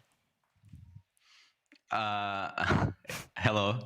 Well, what was different today was that we are actually playing first time together as a team. We had some sick people, including me. I got sick last week, like one day, basically the day before. I was feeling really bad and I had like a fever. And after the first day of playing, I was also like sweating in my bed really badly. Oh no. And Barney wasn't even in the office with us. But now he's back. As you guys could see on the cam, we are together. So it's just a huge buff that we are like actually feeling all good and that we can be together in the room, because when you're playing S4 and I haven't even seen my teammate basically up until today, like the whole 3 weeks I'm here. It can be very demotivating and even like ruining for team atmosphere, right? So yeah, I mean, it's the circumstances we live under, right? So it is what it is. But yeah, I'm just super grateful that we are able to now start being together. Yeah. It makes a big difference indeed, and thank you for sharing all that. I don't think I knew that you were all playing separately.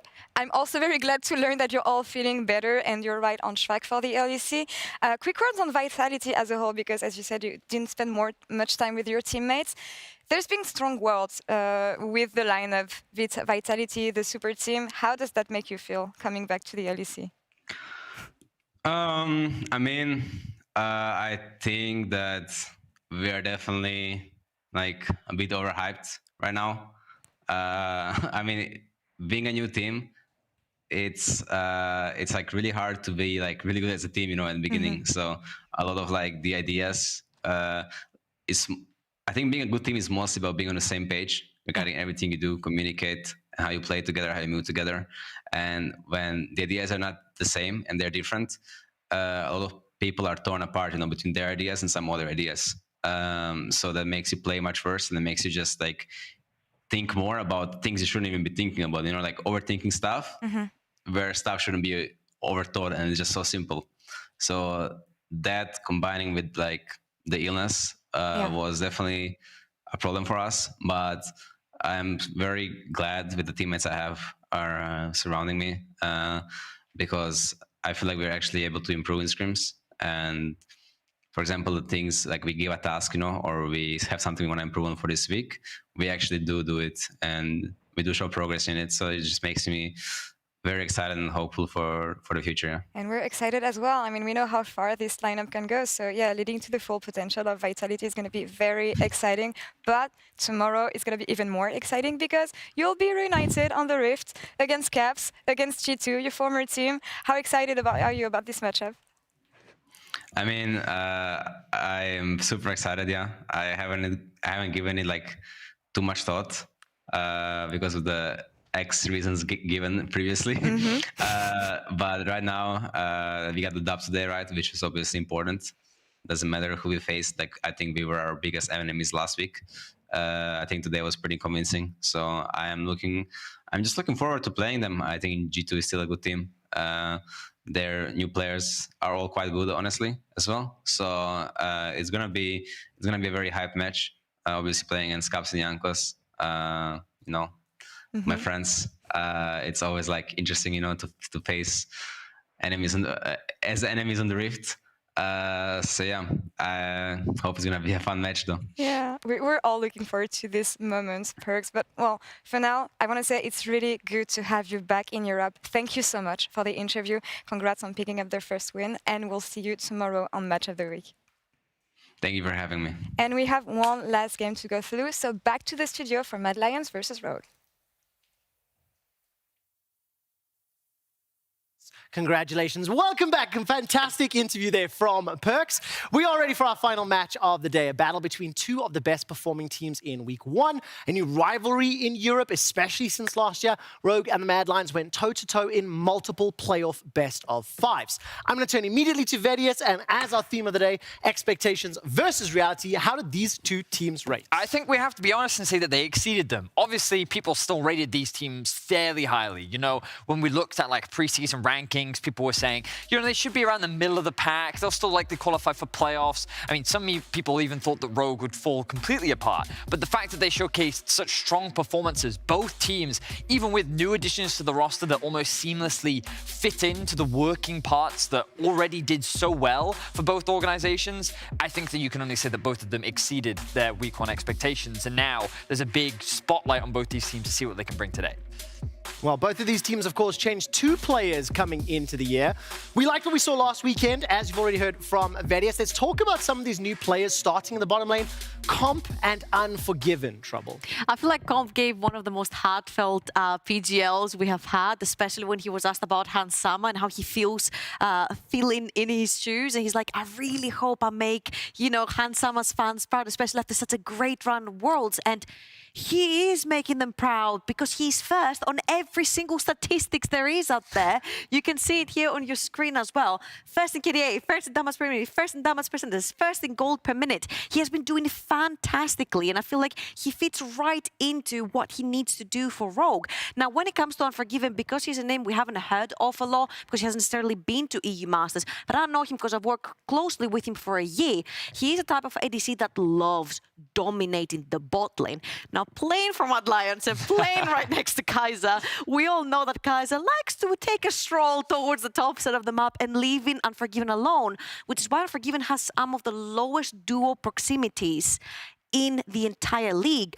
But he's top 3 in statistics as well. So this guy has learned to adapt. And again, I'm going to give it to the coaching staff and the behind the scenes from Mad Lions, because they have allowed players and new rookies to feel comfortable, to feel in spots that they haven't had before. Yeah. Definitely stepping up. I mean, that Carthus first game already sent a gigantic signal around their intentions. Yeah, and I can't help but be impressed, because I think Comp was a person that many people had question marks around. He didn't have the best track record on Vitality. He then disappeared, and as you rightly said, filling in the shoes of Hans Sama. I think so far he's done a great job. But when we look at new players along onto the Rift, we have to talk about the jungle in particular in terms of Malrang, because he was a player that when you're taking on the responsibility of Inspired, that is a lot. And when we looked at Malrang as a player, many sat there and questioned, well, could he really challenge what Inspired brought to this team, what Inspired brought to the league? Inspired helped Rogue qualify for the World Championship, and Malrang, what was a sub for Damwon? Well, so far, I think that he has proven himself. You know?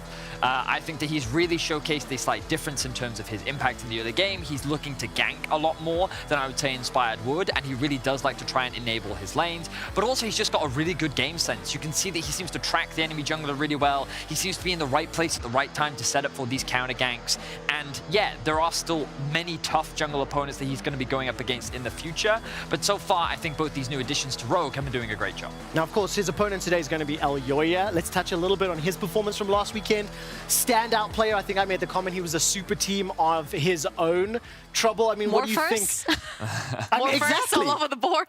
I mean, talk to me a little bit about how influential Elyoya was in also setting up these rookie players. I find him extremely explosive as a jungler. He finds the tiniest opening and he will create it into a team fight, and it will be a stellar team fight. The way he was setting up Rika onto that Diana was absolutely fantastic. Finding the ganks in the early game. They've created sort of like... So when I was writing down my notes about Elyoya, I literally wrote Elyoya and next to it, Bomba, in like caps.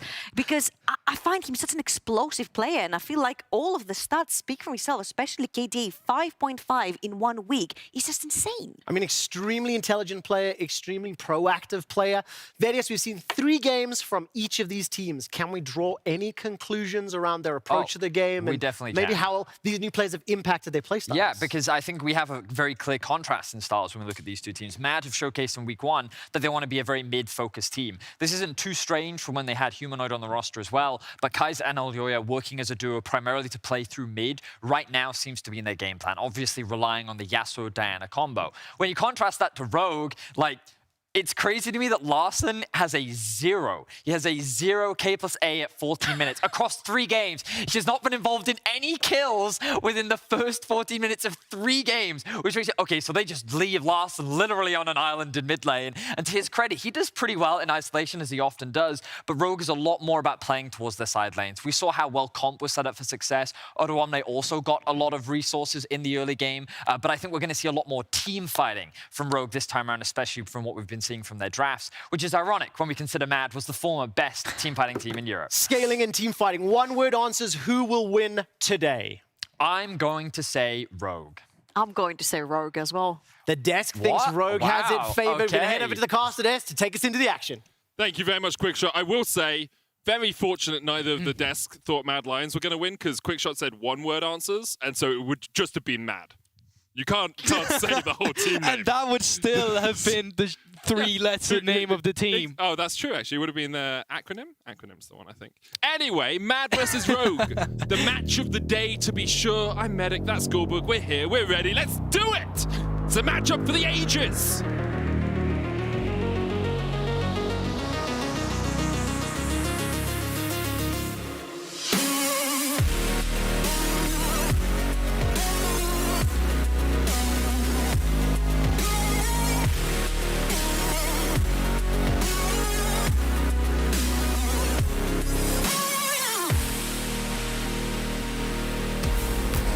And into the draft we jump. Mad on the blue, Rogue on the red. What are we going to see, Goldborg? It's going to be interesting. This is actually Rogue's first red side game as well. Usually so far they've only been on the blue side as well, so we would most likely see new bans coming out from them. So far themselves, they have never banned Caitlyn, for example. That could be something they see themselves forced to do. On the side of Mad Lions, taking away one of Malrong's most popular champions so far, but Malrong actually, as a jungler, has only picked 3 different ones. Oh, I mean a different jungler every game so far, actually. He's taken the Xin, the Jarvan, and the Trundle against Astralis, of course, playing Zanzara's champion into him. Diana taken away from Elioya. That Diana-Yasuo combo, something we saw from Elioya and Rika on day 1 of last week. And there we go, Mad Lions actually themselves with the Caitlyn ban. It wouldn't surprise me to see Rogue invest more bans into the jungle department as well. The Lee Sin is something we've talked about. Akali also a champion up towards the top side to be reckoned with. But it looks like they want to take away the Twisted Fate. Obviously 100% presence as well. That champion is a little bit broken now that TP no longer is a thing and he can just teleport every 2 minutes. Yeah, I'm actually surprised we haven't seen too much Rise so far as well, just because of the Veil Warp. It's something that used to answer Twisted Fate, that and Silas. But of course with Twisted Fate being banned away, I guess your mid laner doesn't have to roam as much because they don't have to match the Twisted Fate roams. Akali banned away by Mad Lions. Just such a powerful pick generally. Interested that it's a blue side ban, but it shows maybe Mad Lions prioritized something else over this Akali and didn't want to give it to her. Yeah, lots of priorities up now for Mad Lions as well. They've shown that they really like to get this Thresh from the side of Kai'Sa as well. It's only been allowed to him once so far. He picked it up immediately, so that's something they can look to go for as well. But outside of that, top lane picks, we know that both Odoamne and Armut, they love that Renekton too, and if there's 2 teams that was ever going to first pick a Renekton, it would be these 2, but no, it is just going to be Kai'Sa Thresh. They continue to show that this is just one of his favorite champions. It definitely is, and because Unforgiven's so flexible in the AD carry or the bot lane role, it means you don't have to prioritize a Jinx or a Jhin, whereas Rogue, Comp has only played Jinx so far. Expectations are that he'll take that once again. Has had a very good start to the season, and so why change something that isn't broken for Rogue? That's the thing. So far, Rogue has shown an immense priority on Victor and on Jinx. Those has been like the 2 most picked champions. It doesn't say a lot after the first week, so my words doesn't have as much impact when I'm saying the most. But this is definitely 2 champions that they have shown a lot of interest in. Obviously, you usually go with a jungle priority pick here on the second one, but Malrong has already shown that he's so flexible, so if you just want to take away a power AD carry in the beginning, you could go for this composition. But there we go, adding his 4th different champion to the arsenal. Lee Sin for Malrong, every game been playing a different one. And Lee Sin, just such a strong jungler generally. We've seen already today how much impact the Dragon's Rage kit can have in late game, but also very strong in the early mid-game skirmishes as well. That 2v2 mid-jungle, Victor, Lee, very, very powerful if they catch you out. Yeah, I mean, it does need a bit after 6 usually, but also one thing to recognize is that this Lee Sin pick, we've already seen it once. It is a flex pick. Nothing speaks to it so far that it is for sure going towards the jungle, but on the side of Mad Lions, they are just picking up one of the most powerful bot lanes, if not the most powerful bot lane at the moment in the Jinx. We've seen how good they are utilizing and just getting bot lane plates at the beginning, take it up towards the top side. It is just one of these AD carry that give you so much room to play with in the early, in the mid, and the late game. And Unforgiven had a great performance on it last week as well. I think he went unkilled in the game that he played on that. Champion Jarvan, the final pick for Elioya, is the a champion played by both of these junglers, so something they're both obviously very experienced on. Very strong early ganking power as well from the Jarvan. Which is why a third Jhin pick here could be very dangerous. You get to ban away a few defensive supports as well, and it obviously can make it a little bit more volatile, but it also clearly speaks to the fact that this time around with Comp, he's only been playing Jinx so far. He's going to go on towards the Jhin. He's going to be a bit more facilitating, and with that, we might be looking at a bit more topside focused play. Remember, Rogue right now, they do have last pick if they want to utilize that for their topside. They can already counter the support on 4. So it's going to be interesting. Mad Lions, either in this ban phase, they want to take away some of the counters to a potential blind pick they have in their mind right now, or they're just going to be trying and take away some of the defensive supports to pair up with this Jinx, or Jhin rather, sorry. Yeah. I think with the Jace getting banned away from Rogue, they're looking for a strong pick on the top side. And so you say a Jhin lane, not the easiest to keep ahead. Rakan taken away by Mad Lions. That is Trimby's favorite champion this year, and I'm not too surprised by that ban. Of course, Rakan doesn't have the best laning phase into a Thresh, but Trimby on Rakan in mid-late game just has so much setup for the rest of this team, with a curtain call, with a Lee Sin kick, with a gravity well coming out from the Victor as well. You have this incredible AoE damage, and taking that off the cards by Mad Lions is a very smart move. Rogue, though, final ban will be the Orianna, so Rika is going to have to look to something new. I don't expect him to play the Yasuo, which he played twice last week. Of course, can't play the Corki. I wonder where Rika will go with his mid lane pick. It's interesting because in the ERLs as well, Rika has always been so versatile. In Spring, he was mostly known for his melee champions that we saw. We've already seen what he can do in Yasuo. But towards the end of summer, he was known for playing his control mages to almost perfection in the ERL, almost finding an incredibly good movement around finding the edge of your abilities and kiting the opponents with this edge, just so he never took any damage. I don't expect to see a Lux locked in here. It just, I think it might just be a little bit of a hover, just due to the fact that you have a very immobile bot lane then, and it might become a bit difficult to play against a Thresh and the Jarvan follow-up down towards the bot side. This would be exciting, but and it is going to be exciting. That is Trimby literally as a support. When you see when you like playing Thresh yourself, you see them take it from you. You're like, I'm going to match you. I'm going to take the Blitzcrank, and I'm just going to be the better at hooking. Yeah, the better hooker in the bot lane. Of course, Nautilus does the same thing, and it's about the Q timing. Blitzcrank and Nautilus's hooks, their Qs are slightly quicker than the Thresh hook. So Thresh locks himself in place. You're like, okay, I just sidestep your hook, and then I can immediately hook you myself. Ornn in the top lane for Armut with the ban on the Gwen. Nothing really that can punish that Ornn too heavily. Something like maybe the Gnar is something we've seen into Ornns in the past, but you really can't get through the beefy tank that is the Forge God himself. And there is the Rise that we were talking about already, Gobo. And also one of Rika's most played champion in summer. So there you go, Comfort once again. And I gotta give it to Mad Lions. They're so good at creating fundamental good drafts in terms of, are we playing for 1-3-1? Are we playing for a team fight composition? You already got your front line here. You got the repositioning with the Thresh. You got your AP damage dealer. You got your AD damage dealer. All in all, when we say easy to execute, I want you all to look at Mad Lions' draft. And this is what we're talking about. It's a barn door composition that you'd love to see in a solo queue game. There is Camille, final pick for Oda 1 lane. Gives you a bit of backline threat, but we'll still struggle to make our way all the way through Ornn in that top lane. Having a look more holistically at these compositions, you already hit me up with Mad Lions. You know, great front to back, great AD carry, great AP carry. What are we looking for from Rogue? Well, it's a bit more interesting. I wouldn't say Rogue has the most easy to execute composition. Obviously, there's the pick potential in it, but you're looking to play around with the ground and then play with your two frontliners afterwards. I mean, it's interesting because I don't think they have the better team fighting. They scale obviously better on the side lanes with the Camille, but outside of that, if they fall behind against the composition of Mad Lions, they're gonna have a hard time. So for Rogue, they need to continue to show the early games they've shown so far, where they're able to take control over one lane and use that lane to just move around the map, and that's a lot of pressure on Malrung here. And Malrung has had a very strong start to Spring Split. We'll see if Mad and Rogue will live up to the glory days past. 2021 was their year. Both of these teams had incredible performances. Let's see if they can keep it for 2022.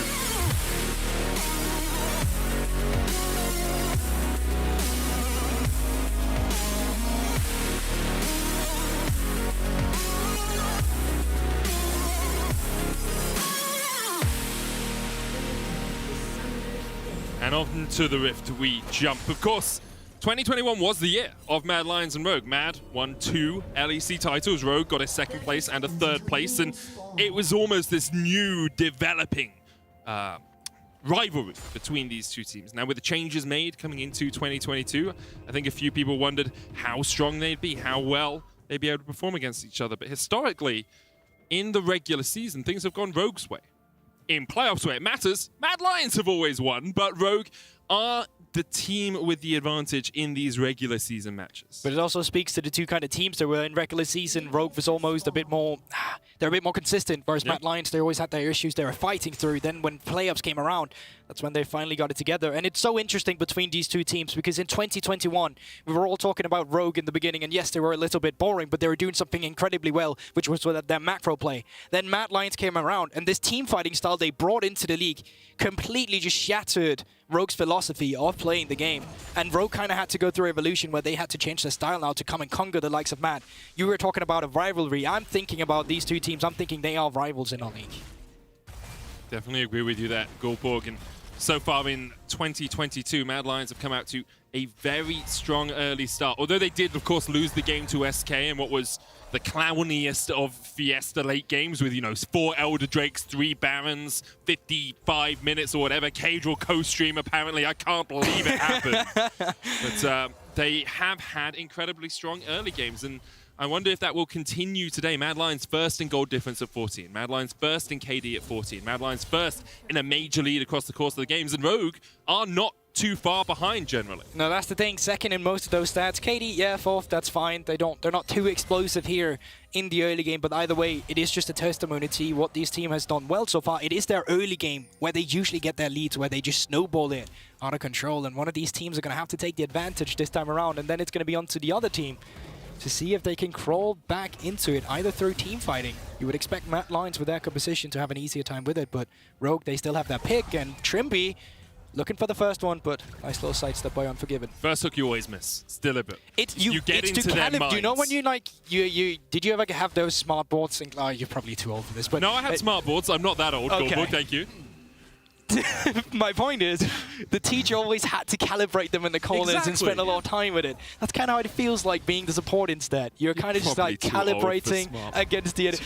I didn't know, okay? They came in fairly, in my Danish school, they came in LEC fairly... cast as a full-time LEC member, and you flame me. And it's not even Quickshot I did No, it too. it's That's not the worst even part. Quickshot.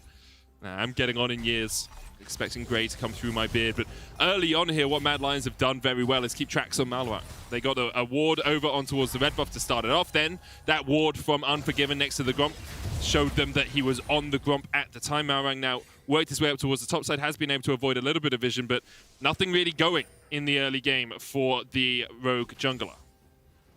And right now, Elyoya is just ahead of him on the clear as well. You can see Elyoya clearing out his Crocs right now. He can go for an instant reset, move up towards the top side, hover mid lane for the push out if that's what he's looking for. He can also go down towards the bottom lane, make sure they get the push in for free, but as the wave just collapses immediately, you can see backing up, and that does give him a little bit of a tempo advantage. It's not something that means a lot on the first clear, but if you're continuously able to just tempo faster than the opponent, you level up your camps faster, you get this little small gold lead, that's usually what we're talking about when we're talking about good competitive jungling, because you can't just go to a lane and just gank them. They won't die like solo queue.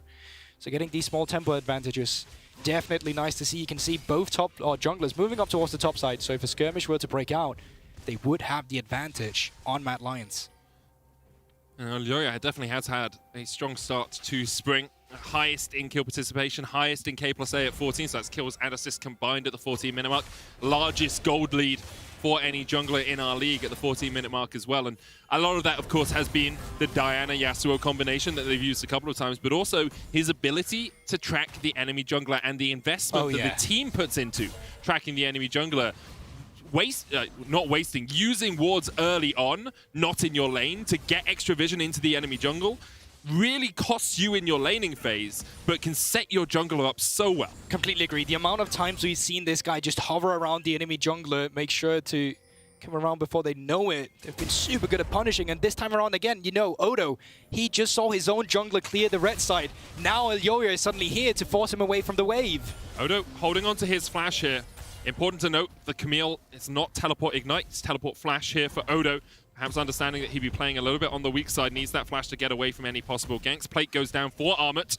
And again, Alioya impacting the map without getting those kills. We talked about it in the G2 game. Sometimes you're just shadowing your lane, sometimes you're just helping your lane get a push out. That's exactly what Alioya was doing there. If he got a kill on Odo, all well and good, but that wasn't the intent of that gank. Exactly, it's just like, it's nice to have, but it's not a need to have in those situations. Now, moving down towards the bot side, his bot camp had just respawned. So he's just going to be clearing those up, and now looking on to Malrong. What can he do? Does he have any setup in any of his lanes? Right now, it looks like no. There's a little bit of a Mad Lions bot lane pushing in. But with this, he's just going to be picking up a Scuttle for himself. It's looking like might be on towards the Drake, but no, that's just a flag from the side of Alioya that spotted it, and he's going to go for his own reset now. This wave will push in towards Mad Lions bottom lane. Unforgiven and Kaiser should be able to catch it. Trimby, though, stepping forward. Does have the hook, of course. It's Blitzcrank, but Rocket Grab not going to be invested. Malrang perhaps expecting a gank from Alioya here. Coming in with the push up here. Hook does connect, but it might be a bait. There's the Lantern Comp's going to flash away. Malrang is here and waiting. A great read, as you say. He will dash away. The hook! Trimby, the God Hand, forces Alioya's flash away. Root's going to land him on the Kaiser as well, and Malrang dashing forward, dashing back. Will force the Mad Lions bot lane back. And that was just a crazy sequence of events here. Trimby, are you looking for more? No, there's no access to it. He's just going to clear out the wave. But what an incredible read once again from the side of Malrong, knowing that the Jarvan is looking for the bot lane while they're trying to shove it in. And once again, this was the nice to have. The need to have for you as a jungler here was just shadowing your bot lane, make sure they get to crash the lane. Yep. Then the fight broke out. And it was the nice to have that you were around trying to pick up the kill. Getting the summoner spells of the enemy jungler. No flashes burn actually on the Mad Lions, Unforgiven, and Kaiser, while Comp has lost his. So if you're coming down for return gank here, might actually be a little bit volatile on the side of Rogue. Alioya not having flash, though, does free up Odo Omne to be more aggressive in the top lane if he wants to, because you know there's no EQ flash follow. You know, if you're just going to try and flash away. Also gives Larson a little bit of safety in the mid lane. Deathray was just shot for the hook! Is not! That was blind, and Trimby picks up first blood. You deserve that first blood, Trimby, as well. It would have been better to give it to Larson, but damn it, that was a brilliant blind hook. Obviously, there's not too many spots you can be hiding in that little bush, but he could have been recalled. And Trimby, he took the chance. You miss on 100%. The hooks, you don't throw out. It's very true. Very true. Trimby, after calibrating, has found his mark, Goldborg. 2 hooks out of 2. Landing in quick succession. We'll have another look at this, because so Rika does go onto a control ward.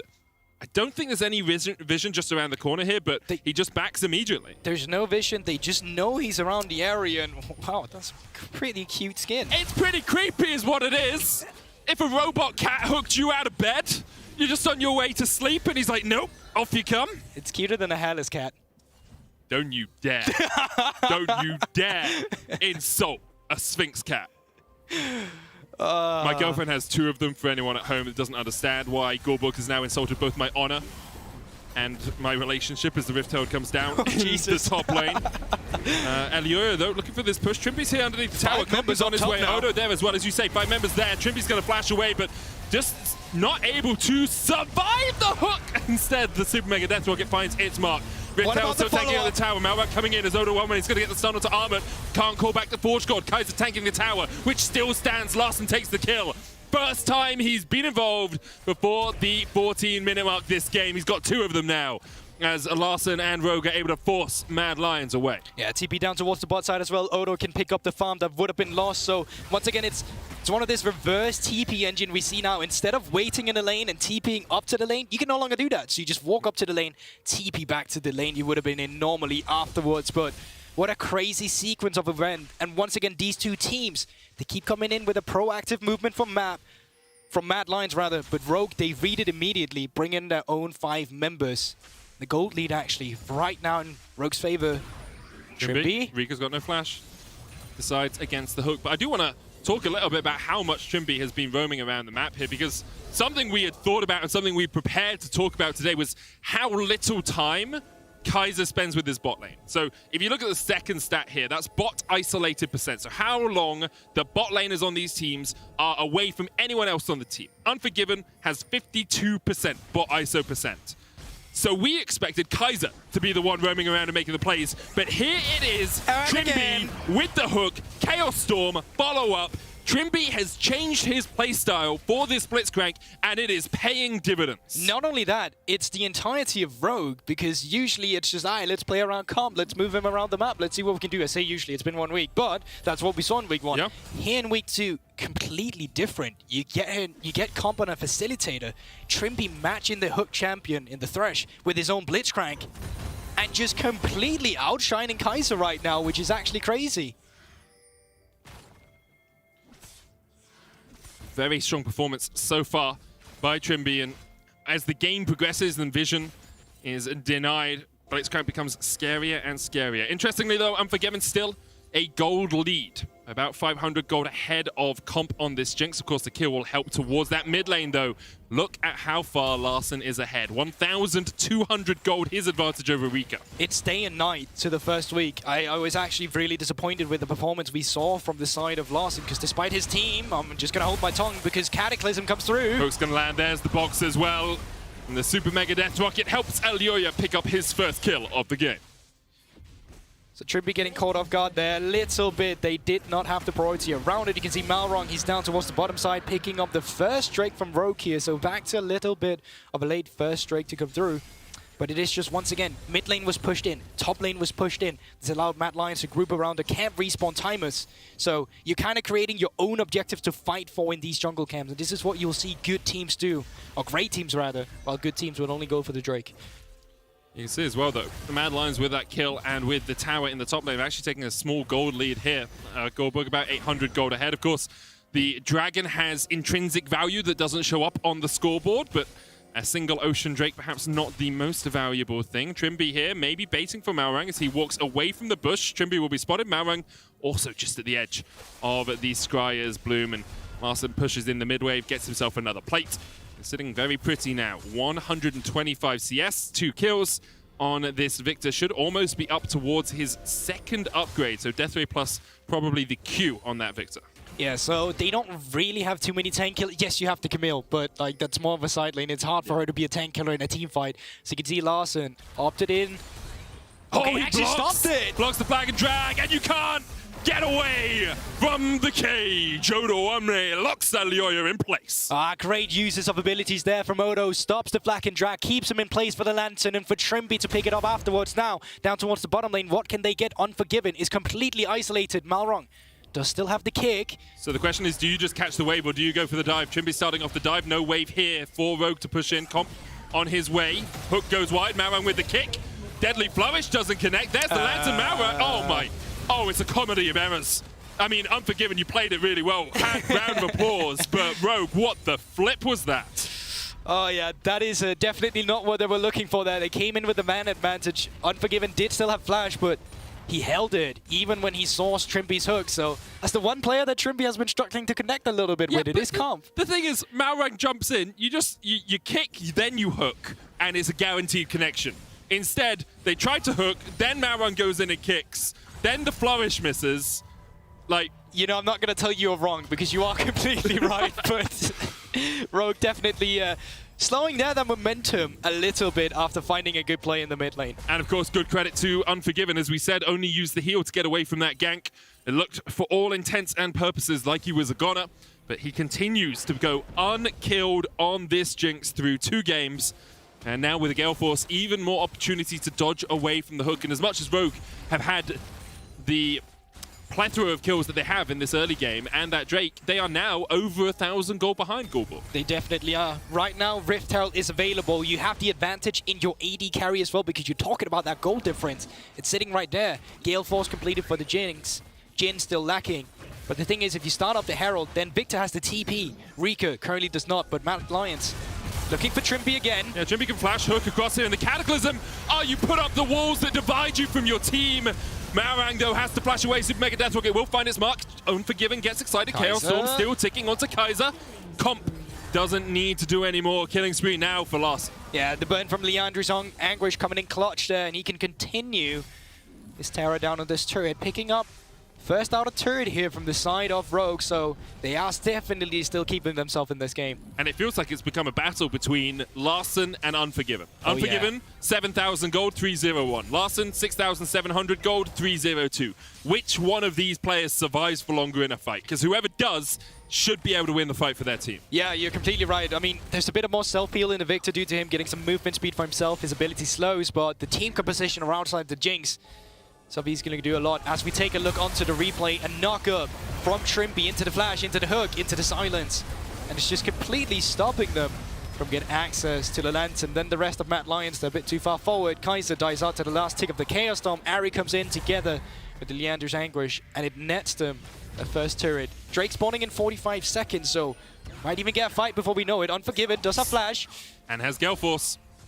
Very short cooldown, 40 seconds on the Gale Force means that he can use that with impunity, just dodging away from any of these. And it looks like Rogue actually going to start up the Rift Herald themselves. Ward on this is about to expire. They will know from the fragments left behind, from the rubble left behind, that it was warded by Mad. And Mad, you can see, starting to get some pings over towards where the blue buff once was. Marang should be able to secure this, but it actually looks like Elioya might have something to say about it. Yeah, we might get a little bit of a cross map here in this situation right now because you can see the rest of Mad Lions, they're already moving themselves down towards the bot side. They pushed in the mid just to get a little bit of extra access to the Drake, while now the rest of them with the Herald from Rogue can actually match this pressure with their own Rift Herald. So we keep getting to a point where these two teams just have different ways to attack. Mad Lions watches Rogue take the Herald. All right, let's get the bot side priority. Let's see if we can get some access through the bottom side. Now Rogue, they want to come in through the mid lane. They get their turn. Wave in League of Legends, they kind of work like a pendulum. Okay. Once the pendulum is at your opponent's side, that means you have time to move around. But you know the pendulum will always come back to you, and that's where the opponent has time. So you need to play around with these pendulum timers we get in League. I love Pendulum. Hold Your Color, I think my favorite album of theirs. Really good song. I don't know a band called Pendulum. How do you not know Pendulum? Is it a UK band? No, they're Australian, I think. Anyway, doesn't matter. Oh, Hysterics would be so disappointed in me. They're a really good band. You should listen to them. Anyway, Rogue, though, they navigated the pendulous nature of the Rift and got their second dragon of the game with that Cloud.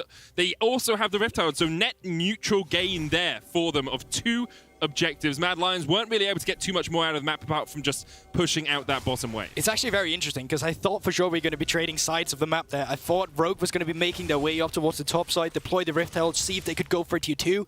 But as you said yourself now, Rogue, they were able to pick it up. But now 5 members of Rogue is down towards the bottom side and Realm Warp comes out. But look at the damage already out of Larson. Rika almost down. Larson, though, can he get away from the Ornn? Dodges away from the Super Mega Death Rocket. Rogue now on the back foot, retreating back to their tower. Odo Omne will flash. Larson got out alive.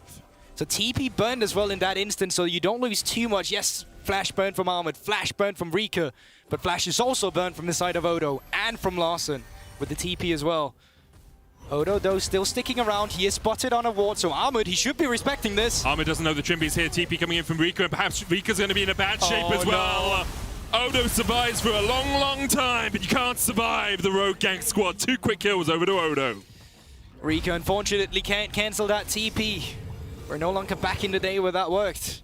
And therefore, 2 kills over to the side of Rogue. Once again, he was spotted on a ward, Odo. They knew he was coming, but they still opted in for the play. They tried to bait it, and Odo now 4-0 on the Camille, 450 goal shutdown if they can pick him up. He's in such a strong position on this Camille, having a very strong performance.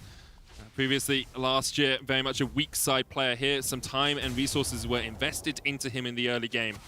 And he is very powerful right now. Armut has the Thimble Winter complete alongside the Turbo Chem Tank, but the Ornn can only do so much. You can only call on so many gods in a fight to try and sway it your way. And for the moment, the gods seem to be siding with Rogue. Just for now, we are talking about just about 1 to 2k gold lead here from the side of Rogues to this game. Definitely still in anyone's favor, but obviously right now it is in Rogues. But what I'm trying to say is that you do still have the team fight composition, the ease of execution later from Mad Lions once this Jinx finally picks up her third item. Once Rika gets going a little bit, because he's been shut down completely, you do still have a way to front to back these team fights. But Larssen right now, definitely your biggest worries. There's a lot of pressure on his shoulder to create space. Trimby in a very good spot here. Lands the hook onto Elyoya. Larssen with the chase down. Look at the burst! Holy moly, that's a lot of damage coming out of Larssen, and immediately they turn their eyes towards the Baron. Looks like Larssen can reset and TP in here. Rogue, the vision control is sublime from them, but there is a single ward there for Mad Lions. This can still be dangerous if they are all crammed up in the pit. There's still ultimates on Armut, there's still ultimate on Unforgiven. So they can still try and fight this one if they want to from the side of Mad Lions, but right now they barely have any vision. Here's the call of the Forge Guard. Trimby misses the hook. Call of the Forge Guard will come back, but Comp and Larssen still able to survive. Kaiser looking to get into that pit. Look at the damage though onto Armut. He's already down. Comp takes him. Trimby low. Malrang's killed. Both the junglers now dead as Oda tries to get onto the backline, but with the Realm Warp, Rika will escape. Rogue back away from the Baron. Unforgiven zap. Oh, just can't quite catch the tail of Trimby. All things considered, that's not too bad from the side of Mad Lions. You take a 1-for-1 trade, you stop them from doing the Baron, and you make them reset. Well, you just can take a breather for yourself here. So Rogue, it was looking like a good play, but it failed a bit in the execution. Just couldn't quite find the way to stop the call of the Forge God. And this is a great pick, you know, from Trimby. And what I like from Rogue is how proactive they were after finding this pick and calling for the Baron. I honestly love that Trimby know they can burst this Jarvan as well, because maybe it would have been me, honestly, I would have hooked the Thresh. I would have been like, okay, no Lanterns then, I can take care of it. Going on towards the enemy jungler immediately was a super solid play. And this is where it becomes a bit disjointed. You can see 3 people on the left side while Malrang takes the decision to try and go on towards the side of the Thresh here. But the burst damage just isn't there to facilitate the follow-up, and the flash over a finicky wall here is making the teamfight even harder from the side of Rogue. If Larssen had had flash in that teamfight, maybe they all would have been wiped. But the sad reality for Rogue fans is that he didn't, and Mad Lions, they crawled their way back into it with their stellar team fighting. He said it very well as well. The ultimates weren't there for Rogue. You didn't have a Chaos Storm. Oh, Armut, nice. That is so well timed. Armut now. This the could be call huge. in the Ram. Dodges by Odo. Cataclysm coming out as well. There's a hook onto Odo, but the chase is on from Rogue as they push in from the bottom side. Shut down onto Odo. Armut ticking away with the Chaos Storms. The curtains open. Rika hit by 1. Unforgiven the second. Elyoya the third. And Unforgiven the 4th. Not any substantial damage found by Comp. And once again, Rogue was split. There was one on towards the Ram into the mid lane. There was one coming through the choke point between the blue buff. They're just able to find them. And Mad Lions, how are you going to go for this one? You're crazy. Jungler is still alive on Malrang. They're going to try and force the Baron. They have to turn this one. They can't 50-50 against Malrang. I refuse to believe it. Trimby can look for the hook here as well. No Chaos Storm available for Larssen. Unforgiven has the Super Mega Death Rocket. Rika has the Realm Warp if he wants to get onto the back line. Rogue stepping in, Armut tanking. So is Elyoya, and look at him. Down to about 600 HP. Rika, flash, forward, Larssen with a stopwatch. TP immediately from Oda as they look to try and take on this fight. Trimby gets into the front line, lands the knockup. Comp on a killing spree now and Unforgiven. Oh no, he's in the wrong place at the wrong time. Malrang finds the flank, Oda caught him out. Rika down, Mad Lions down. Elyoya chased out by his enemy man, and only Armut here standing. Not for long, says Trimby. Another hook connects, and Rogue wipe it in the river. There we have it. Mad Lions, they get too confident around the Baron here, and they wait too long. Odo's TP comes back up. Because of this, you're able to turn the fight around. The HP bars are low. They've been tanking up the Baron. They're having the debuff. And when the rest of the members of Rogue finally comes in, it's just too late. They tried to bait a 50-50. But Rogue, they're just too patient about it. You can see they're too afraid to burst down the Baron because they know Malrang is on the other side of the wall. And the one target Rika flashes for is the one with a stasis ability, not letting any resets come through from the Jinx. And once Unforgiven flashes in towards the backline, the way that the Camille ultimate scatters the rest of Mad just seals the deal for Rogue. And they're able to pick up the team fight, they were able to pick up the kills, and they're able to pick up the Baron. And Odo Omne with a great sense there to pick up Unforgiven. And what a kill to hit your 1000th LEC kill. Now, I will stress, he's died more than he's got kills. Don't mention so that. He's still an Inter, but he's played really well overall, of course. A long and storied career, Odo Omne, as he hits 1,000 kills in the LEC. That is the weak side king, you know, he's been soaking a lot of pressure. This time around, doesn't really feel like it. 5-1 on the Camille. Definitely a good way to get your 1000th anniversary kill. And Larson called out a little bit here, does still have the flash. Malrang's going to kick Alioya away, joins up in the Cataclysm here in the route with the Everfrost. Keeps Malrang in the spot for the moment, pops his stopwatch. Curtain Court finds a couple of marks, but Rogue still able to back away. Trimby? Yeah, Armor's not really the target you want to hook in, but he will do it.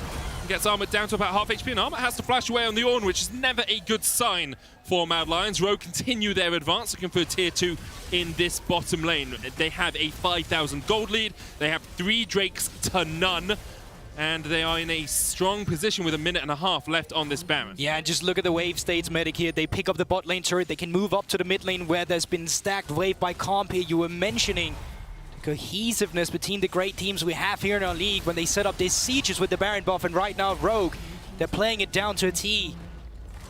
Try and look for any respawning jungle camps right now. Doesn't seem like there is any, and resets are just going to be coming through. They can try and expand their lead. They can look towards the last Drake in just 3 minutes, or they can just try and find the finishing touches after their resets. Mad Lions seems like they lost the momentum of this game after that Baron call.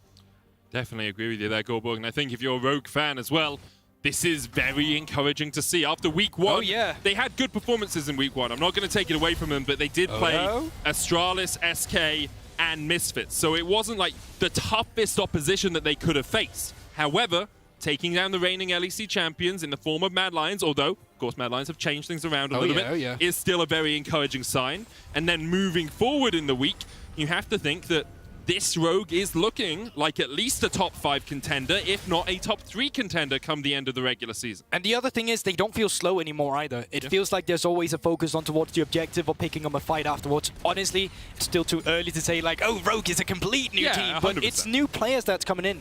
And this new fresh breath air, or this new fresh air, is really showing on the side of Rogue. And I think Malrang, his way of reading the map in the early game, phenomenal for setting up his lane as you're taking a look onto the laners right now. 3-0 on the AD carry, 4-0 on the side of Larson, and 5-1 on the Camille.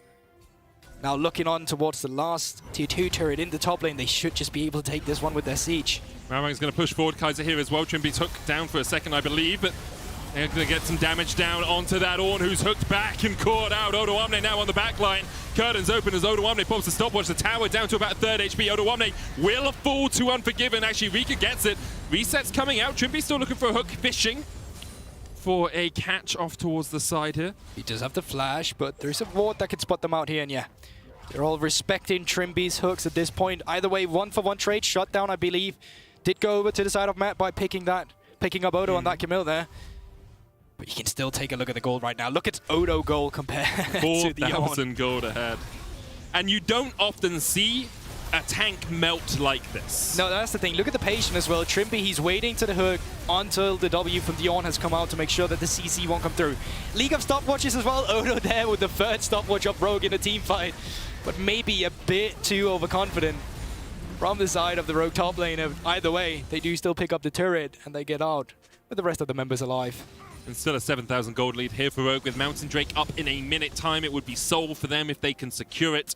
And they're in a very strong position to do it. I'm loving the synergy we're seeing between Malrang and Trimby this game. They always seem to be on the same page. And listening actually to the Rogue voice comms over the week, it feels like those guys are the key communicators. I know a few people had worries about Malrang when, you know, Korean imports in the LEC don't have an incredibly good track record.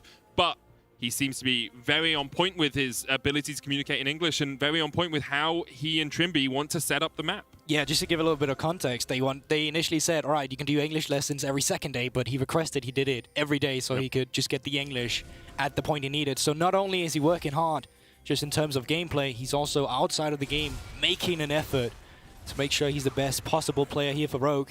Trimby trying to look for a hook, posturing up for it, but a lot of members of Mad Lions is around. Odo now comes in with a TP, but right now, priority around the Drake is set up for Mad Lions, but take a look towards the bot side. Malrang is waiting. He is unspotted. There is flashes up from the side of Rika and Unforgiven, but they can try and look for a play here. Honestly surprised by the TP from Odo Omne. I thought he could have pushed another way. There's Curtain Call coming out. Who are you going to go for, Malrank? Is it Kaiser? Is it Armor? Is it anyone? They still don't know. They don't know, Medic. Medic. Waiting. They don't know. Unforgiven! Welcome to the party! Unforgiven gets dunked by Larson. Cataclysm doing whatever it can, but Larson, he just melts them with the Chaos Storm. Rika trying to get out, but all he can do is go to his own funeral. Rogue wipe mad. They didn't know, Medic, and Malrank finds a beautiful kick. Not looking like they want to go for the end of that one. Death timers are still fairly long, but they're going to be picking up the neutral objective. They're going to be picking up the Mountain Soul for themselves, but screw that. Let's take a look at this once again. And Malrank, even despite with the Curtain Call coming out, he's still waiting. There's no reason to go from him for this time. And look at Unforgiven. Wait for him to start the sap. That's why he can't do anything. There the sap come through into Odo immediately, into the Chaos Storm of Larson. And despite a good teamfight composition on the side of Mad Lions, what can you do when your AD carry has suddenly been turned into the frontliner, just absolutely evaporated in the river? And that's the thing, like, Rika is not strong. He's got Everfrost, Zhonya's, and the Seraphs complete. If you can kill Unforgiven, you kill the DPS. And Rika just not in a position really where he can put out as much damage as you'd like on this rise. He's had a bit of a struggle of a game. Of course, he's about 10,000 gold now, but Rogue so much stronger than that across the board. 10,000 gold, the lead for Rogue. 2.5 minutes on this Baron, a Mountain Soul for them as well. And you have to expect that Rogue will methodically try and finish this one off. It's still a little bit of a dangerous spot, right? Because there are still 3 items on the side of the Jinx, which is something you cannot underestimate. When you don't have the strongest tanks, right now the biggest worry for Mad Lions is that their AP damage is just not coming through from Rika. He's so far behind. He's opted in for the Everfrost. Archangel is winning. He's got a Sonya's as well for the defensives. It's just not giving you enough in the offensive. So finding that perfect team fight from Mad Lions, that's going to take a lot. You can see they've been struggling. And reaching the backline of Larson will be almost impossible. Look at his build right now. 4 items, Rapidon's Death Cap. His AP must be through the roof. If you get in a team fight with this guy, it's going to be a very dire situation. Bounties are online for Mad if Rika wants to continue that push off towards the tier 2 in the top lane. Looks like Mad Lions willing just to give up this inhibitor, but that's a double cannon wave. And Rika might have to get this recall off. He's going to start it up, but 2 cannons against the Nexus Tower as well. It's going to be won by Rogue if they can continue to get some damage down here. Half HP off that tier 1, that Nexus Tower, that first tower. Cannon minions continue to rattle away, and there we go. First Nexus Tower down. Mad Lions to find it, defending. 5 strong, trying to defy the odds and find a win in this next team fight. Armor already down to about the 2/3 HP. Rogue wait for the next wave. Super minions on their way, but about 30 seconds away. Call of the Forge God coming out. Curtain's Call, as you say. Armor, he missed the Curtain Call, and Odo Omni just takes him out. Rika now tries to get the Evercross across the back line. Cataclysm coming out as well, but Rogue, they just stomp him. They just walk over them. They slap him in the face with their wallets, say, here's a $1 bill, take that! And they get the double for Odo Omni. Nexus Towers can be their target, but instead, Unforgiven, not forgotten by Rogue. On the fountain, he dies, gets himself a double to round out the KDA. But Rogue, with a demolition, a domination, a destruction of the Mad Lions. There we have it. Happy faces. You can see it on Trimby. He enjoyed that game. Malrank smiles all around the board, except Odo. He's as calm as he usually is. We don't get too much emotion outside of him all the time, but either way, Rogue really solidifying themselves as a topside team, and there is a smile. Incredible, beautiful. Rogue conquering their demons, out team fighting Mad Lions, a team they're often compared to last split. And I believe tying the head-to-head they have with them right now to a 12-12. 12-12 all round between these two teams. Of course, Rogue have been the superior team in the regular season and lost in playoffs. But if you think one of these players was a superior player on the Rift, you can vote for them in our Kia Player of the Game at LEC on Twitter. Odo Omni, Larson, and Comp are your justice options. for Trimby, man. These hooks as well, honestly, they're beautiful. Honestly, guys. Trimby, great. I think, here's the thing, right? I think if you base this player of the game on difference to week 1, I think it has to go to Larson. Yes, because yes, look, he was but that's also non-existent comparing. in I week mean, 1. I don't even know what to compare that to. You're comparing a first grader to a university student. Like, yeah, but you realize is not a new player. It's just Larson. Yeah, I mean, I he's guess the same that's guy true. he was last week. It's like comparing a bad true. university student to the same university student next week who got straight A's, you know? Yeah, that's fair enough. I mean, I completely agree. He had a phenomenal performance on the Victor, finally showing why they had so much priority around it, because last week they kept picking it, and I just couldn't boggle my mind around it, but this time around they show why it's so strong on him. Yeah, and I think even last week, like, he was okay in the mid-game to late game. It's just this early game really wasn't there, sure, and that's obviously how Rogue decided to play. Today, they tie Fnatic's undefeated at the top of the table, and Law is joined by Larson to talk about the successful start to the season with Odo Wamne joining us in PGL later. Odo! Thank you, guys. And Larson, thank you so much for joining me after this game. Congrats on the 4-0 for Rogue so far. The guys were talking about your performance, actually, compared to week 1 and the impact you had on the early game this time around. What was different for you, Larson? I mean, not much was different. Like, it's just best of ones. Anything can happen, right? It's like some games you can pop off and some games you won't pop off. That's just how it is. It's just like best of ones. It's very hard to like pop off in every game or something. Sure. I mean, they did some interesting comment that was like non-existent week 1. That was like interesting comment. Okay. But I'm not gonna go too deep into that. I mean, it's just another game. Nothing was different from last week. I guess I'm just very lucky to get my hands on victory every game, because I'm kind of like a scaling guy. I can only play mages and only scale, so I'm very lucky that they give me victory, because the kind of only champ I can play, I think. So. Jokes aside, you did really well, Larson, honestly, and especially on Victor, the champion you like so much, which is one of the best champions, I want to say, on the mid lane right now, alongside LeBlanc. But it doesn't feel like the mid lane is at the same state as it was a couple months back. Do you have any thoughts on that and your role right now within the meta and how the game is played? Could you repeat the question? I can. Okay. I just want to talk about the state of the mid lane as it is, the fact that you have a domination of Victor and LeBlanc right now, and I want to have your thoughts on how this role has evolved compared to last year. I mean, it's changed a lot, right, since the TP changes. TP changes made it a lot more scaling. Yeah. I mean, you mentioned LeBlanc Victor, but it's also Corki, right? Corki is super high power in every region. So Victor and Corki is like just very, very scaling, right? So I think the TP changes has made it more of a scaling role, because before you could like TP bot, TP top, dive bot, or TP behind the enemy bot and kill them. So early game was better. Now the meta is more late game because of this TP nerf, because it's harder to like abuse the silence. So definitely it's a lot of scaling right now, which I said is very lucky for me.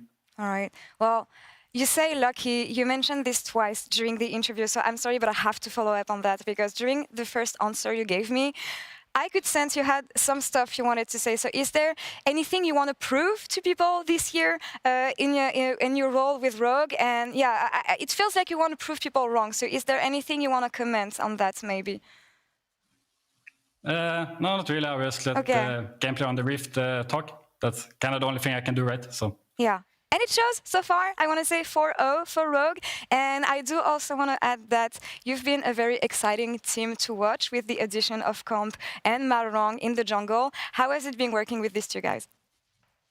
It's really great. I think this year is going to be really fun for me, because we have a nice team atmosphere, and I think we can improve together, and I will have a bit more of a important role, because last year we had Hans and Inspired, who was demanding players, but super good players, right? So it makes sense that they were demanding. They should get resources because they are very good players. Now it has changed a bit. I think I can have a more of a proactive role and a more demanding role, where I can be a bit more of a carry, right? So I'm very much looking forward to it with this new team, and it's going really good so far, honestly.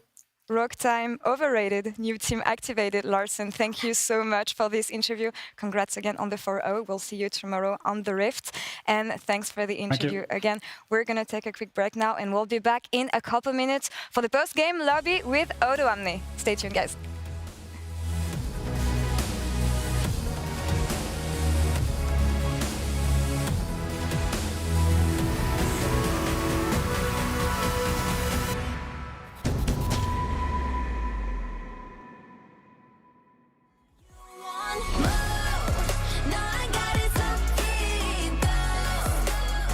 You look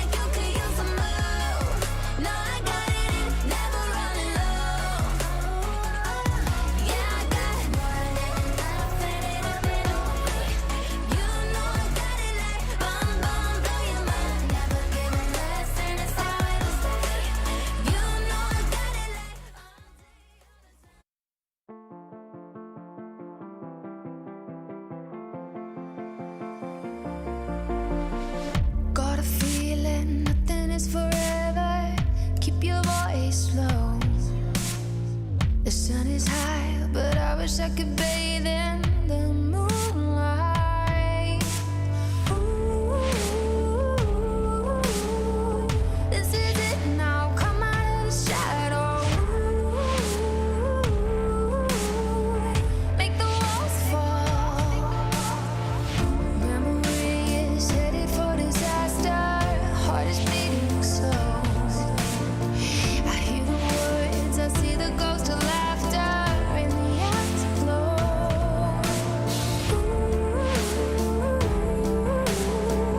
This is it now, come out of the shadow.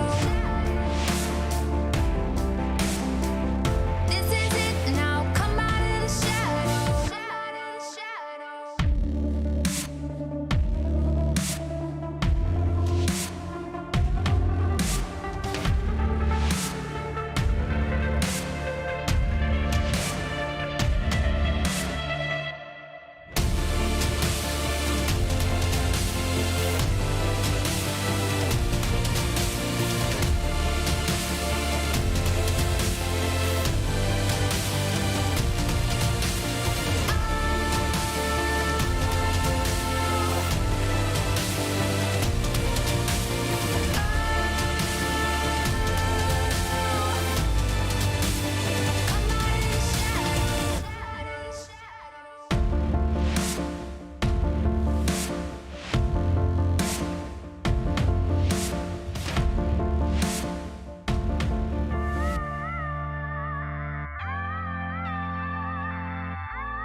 Welcome to PGL, where I'm joined by Trouble and the victorious Odo Wamne, still undefeated in the spring season. Odo, congratulations on the win.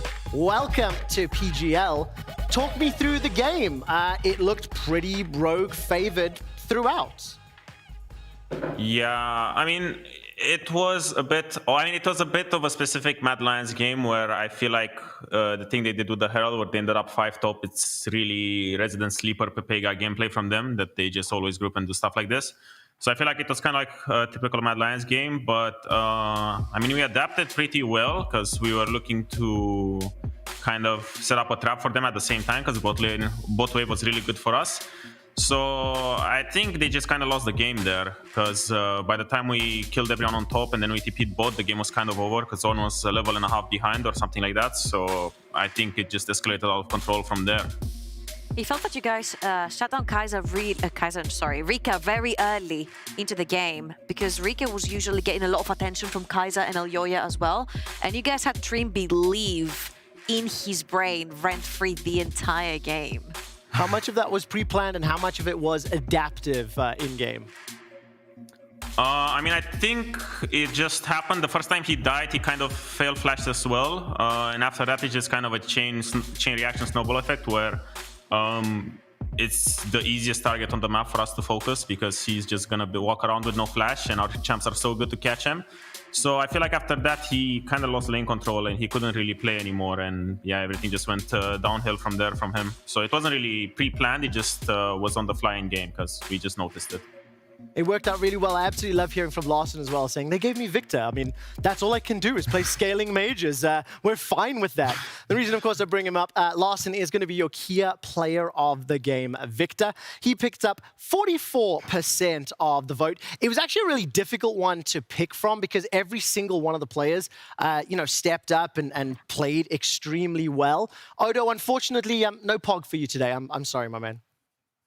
I mean, to be honest, I did check the votes, and it was kind of crazy that I almost won that vote when Larson played so well today. The fact that it was only like 3% difference in votes kind of shows that maybe Pog is a bit rigged. So definitely happy that he picked up the dub today on the Pog leaderboard. But yeah, it was kind of crazy that it was so close. It shouldn't have been this close because he popped off really hard today. Odoamne, I actually have a consolation prize for you. There's another leaderboard that we're tracking. It is, of course, total kills. And I'd like you to know that you were the 9th player to accumulate 1,000 total kills across all of the LEC. And, of course, to celebrate, Rogue, your management, your team wanted to throw some confetti. The bang, I wasn't expecting. So congratulations on 1,000 kills, Odo. Yeah, I wish I would have celebrated 2,000 deaths today, but we take those, I guess. So, yeah. A little bit more. I'm ecstatic. I love it. I love it. I can it's tell. Great. Life is great. Theatrics is definitely your thing. There's no doubt about that. But I'm genuinely feeling like this. a little bit more seriously, though, Odo, you've been around for a very long time. If I recall correctly, you joined EULCS in 2014. You were playing the year prior. That means that when you joined the league, I was 26 years old and started to shoutcast you and have done so every single year since then. You are now 27 years old, still performing at the top of Europe. What does it mean to you to be around for so long, to be still active, to still be so competitive? I mean, it's crazy, but now when I think about it, when people ask me, hey, what season, or like, when did you start playing League? And I say season 1. Now that I think about it, that's 11 years ago, and it's completely crazy. I did not expect. I mean, I don't know, it has never been. I mean, my goal has always been to be the last top lane dog, because Soaz was also like playing for a really long time. So my goal in like season 4, when I joined the league, or season 5, was to kind of be the king of the hill, the last man standing from top lane veterans. And now it's been, I think, 2 or 3 years since Soaz is gone as well, and I'm kind of the last one standing. And yeah, it's completely crazy, I never expected to make it this far, but at the same time, I'm incredibly grateful that actually getting 1,000 kills after such a long time and just being in the league for such a long time is just a blessing in a way, because I just love competing so much, and being able to just compete every day and just kind of practice and do the thing I love is something completely crazy. And I didn't really expect to just be here even at 27, because back when I was 19 and I started this, it was kind of just like a little kid's dream or a hobby or a passion, and you didn't really think much of it. But now that I look back at myself, I'm just kind of incredibly proud, because I'm playing this game for such a long time and I'm still here when a lot others are gone. I don't think there's anyone left from the time I started, except even Reckless is gone now, which is kind of crazy, because Reckless was the one guy maybe that was here before me, and Jankos is also still here. So it's nice that there's still a Boomer squad in here. And I'm really happy that I'm part of the Boomer squad. And yeah, I mean, my goal is achieved. I'm the last top lane dog left standing. So yeah, many more years to come, hopefully. And it's a blessing to also have you still in the LEC, Odoamne. There's been this perception that, the younger and the hungrier that you are, less experience, you get into the scene and you take everyone's position, everyone's job. But I think the king himself, Faker, has made a pretty good case on why experience can sometimes outshine the hunger and outshine the fire that comes in with being a rookie. And I think you're one of the examples as well, Adamna, here. So I think I speak for everyone's mind when I say that we're really glad that we still have you in the league and for many more years to come as well. Especially when you're watching the clips. I can see Odo grinning and smiling. What does it feel like when you watch back and see some of the highlights of your own moves, and now you're reflecting, you're being an old man, part of the boomer club? Does it make you smile? Do you look at that, or do you go, man, I could have done that even better? Yeah, I look back at it, and there's like this there's a Domne montage, and it's a really, really bad one from like season 3 or 4, and I'm just looking back at my play in season 3 or 4, I'm like, oh my God, I was horrible. Everyone was just so bad, and I was even worse than everyone, I still look back at the series where I got 3-0 stomped by Copenhagen Wolves and 3-0 stomped by Super Hot Crew to join the LEC twice.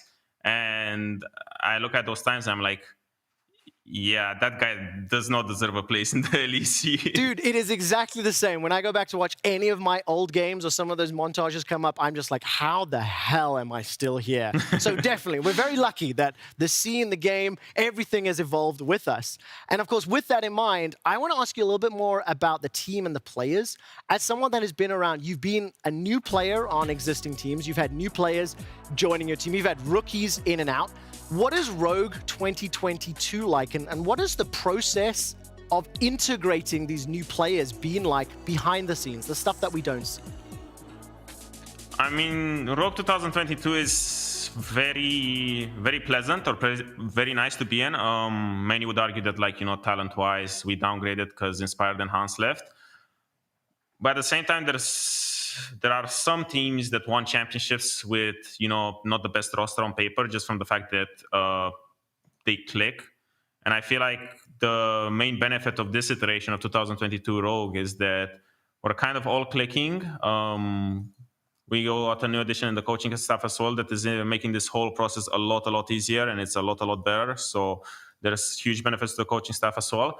But it just feels nice to be in a place now where there's no arguing or egos and stuff, and the whole improving process is very streamlined and everything is a lot simpler like it should be. While 2021 Rogue kind of had this Samsung White vibe where players might not necessarily get along the best, but the talent is there, and there's this constant struggle to put the differences aside and get on the same page and perform together, even though the interpersonal relationships are not really the best, So this year it feels like we didn't really downgrade talent-wise. I feel like talent-wise we're at a comparable level. Time will tell how good we can become.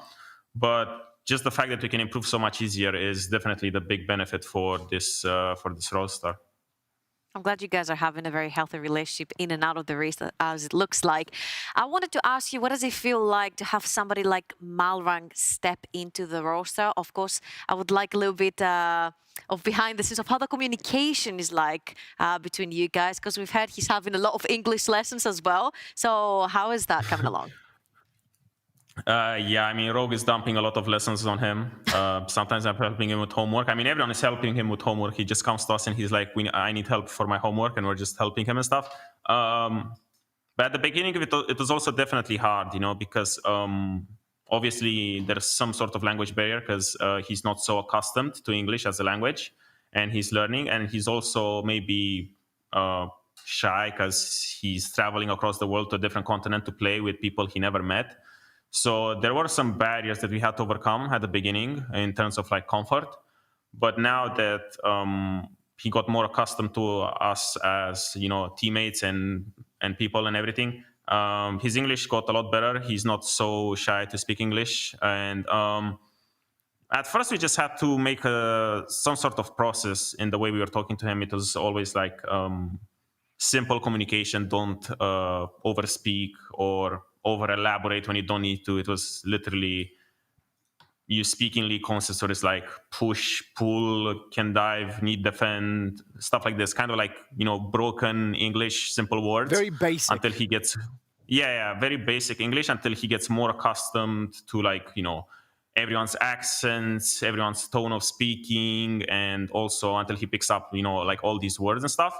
But to be honest, the fluidity or the whole process of him learning English has been very fast, because comparing it to Ryu or Nuclear or Che, my previous Korean teammates, he already kind of surpassed them in terms of like English level in, like 3 weeks or 4 weeks. He's already better than they were after, like 1 year of speaking. So definitely hit the jackpot in his language learning abilities. He's a gem. But yeah, I mean, it was kind of exciting and also difficult at first. It was hard when you couldn't really communicate, the ideas or the ways in which you like precisely wanted to communicate. But now I feel like we're getting there, and I feel like everyone's more chill now and everyone's happier, and I feel like we can understand each other at a good level. So I don't think there's issues there on that front anymore. I am so excited to see where this road continues to develop and to grow. And on a personal level, as somebody who's had the pleasure of shoutcasting all of your games, Odo, both good and bad, it is also a pleasure to see how you've grown on camera and in interviews and chats. Thank you again. We're not done with the show. We do need to move on. Let's take a look at the standings after week 2, day 1. Team Vitality, they finally grabbed their very first win of the season. It was over Team BDS earlier today. I'm not certain if you were able to watch the game, Odo, but what's your take on the first win for Team Vitality? I feel like it's kind of a heated topic now, because everyone's spamming, refund Team Vitality because they went 0-3. But at the same time, in the grand scheme of things, if you go 0-3 and then you end 15-3, then no one really cares that you went 0-3, because it's just one bad week, and with new roster, there's always growing pains. Yeah. You just flip a coin, and if your first week is good or bad, then you kind of just take it. But I don't know, like definitely the talent is there, potential is there. It's just mostly, I think, a question of how they synergize and develop. And grow. Yeah, I agree with that. Yeah, exactly. It's a question of those things, and in the long run, time will tell. Because I feel like there's been a lot of times across the years where everyone's like, oh, on paper, they're a super team, blah, blah, blah, and all of this stuff. And then they end up flopping, and then a random team ends up winning, and it's just more like, yeah, on paper, there's so many super teams, but there's just more than, the player. There's also like the collective that Correct. Not a lot of people look at. The approach to work, communication, a whole bunch of things behind the scenes. Trouble, I'm going to turn to you very quickly. Fnatic and Rogue currently undefeated at the top of the table. They each have a game tomorrow, and then they face each other next week. Oh, that'll be spicy. Anticipation they both go into that match undefeated? Yeah, absolutely. I'm thinking they're both going to go 5-0. They look so strong in their own devices. Well, we'll see what happens. That's next week. Of course, tomorrow, however, we will be wrapping up week 2. It'll be G2 taking on Vitality to close out the day. Rogue will be playing Team BDS, and Fnatic will be taking on Misfits. I'm going to get a prediction. G2 versus Vitality. Odo Wamne, who do you think is going to win? I'm more inclined to say that G2 will take the dub, but at the same time, I still heard, it's kind of like they're saying it themselves, that they still have issues with their health or like COVID issues and whatnot. So I feel like that might be a factor, but for me, I still put G2 as taking it over Vitality. You know what? I'm just actually going to give it to Vitality, because today they showed us actual teamwork. As Perk said, finally we clicked together, we gelled together, and we played as one. And I think now that they've overcome all the difficulties, they're all together playing, next to each other.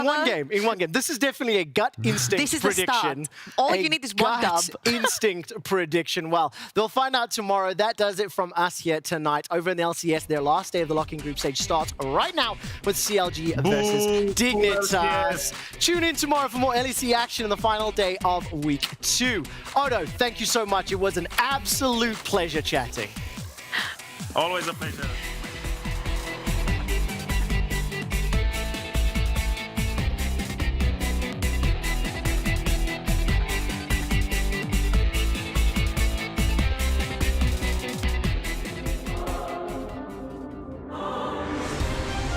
Welcome to Berlin, Germany. Today we continue the LEC 2022 season as teams are looking to pick up the pace following the events of Super Week. we get ready for this first game. Certainly set to be explosive, 2-1 to 1-2. Let's take a look who will come out on top. Shot on Marcoon, now knocking him in. Keep your eyes on the Dragon, but the Dragon might not even matter. Instead, the jungler just going to be picked off. Marcoon flashing over the wall. Here and doing so much damage, pairing up with VTO. Finn stands strong, but not strong enough. Double for VTO. Yeah, pretty clean game for Misfits. The second they got that fight, from that point onwards, they were just dominating the game. Hey, we're about to jump into game between Fnatic and Astralis. Look at Upset. If he finds one reset, everybody could fall. Oh, he's chasing forward. He's getting excited. Is this the pendant for Upset? One more kill. Double. Triple. Promiscu goes golden. That's the Baron. That's the fight for Fnatic. Can SK get another upset win over a top team? Or will G2 prevail and move on to 3-1? Gideus goes in, there's Calyx and they're looking for Cat. Tempest Fate hits two. Jesu's still alive on the back of it. Look at Broken Blade though, the shockwave will bring them back. Broken Blade trying to get in from the side, he dives in, he dives back, he dives forward, and thus far only Trees dies. Genox went onto the back line as well, and he will be shut down. 5 members strong, G2 stand up and fight. Jesu forced away, Blackhead shuts him out. Team BDS versus Team Vitality. Let's see who stands victorious today. Selfmade, Undertow, onto Limit, just wants to chase onto Xmani instead. Limit the first target. Selfmade, look at the darn healing! Selfmade's a monster! Team Vitality will absolutely demolish BDS. We are ready for our final match of the day, a battle between two of the best performing teams in Week 1, Rogue and the Mad Lions. Trimby picks up first blood. You deserve that first blood, Trimby, as well. It would have been better to give it to Larssen, but damn it, that was a brilliant blind hook. P, Rika, flash, forward, Larssen with the stopwatch. TP immediately from Oda as they look to try and take on this fight. Trimby gets onto the front line, lands the knockup. Comp on a killing spree now and Unforgiven. Oh no, he's in the wrong place at the wrong time. Malmo finds the flank, Oda caught him out. Rika down.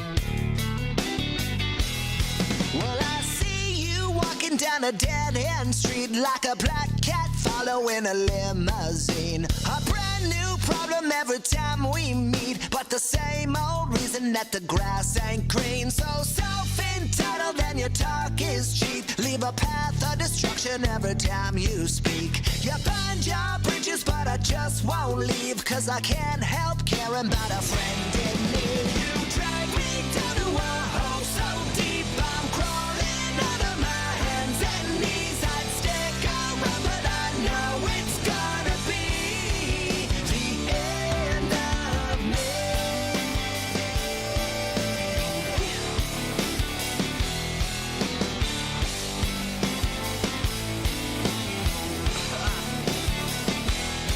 When I see you making all the same mistakes, try to help, but you throw it back into my face. You quit your job, say your life's so hard, but you can't pay for dinner with a victim card. Yeah, it's subtle as a wrecking ball. If you stole my keys, you'd crash my car and win the lottery and still complain. We all know somebody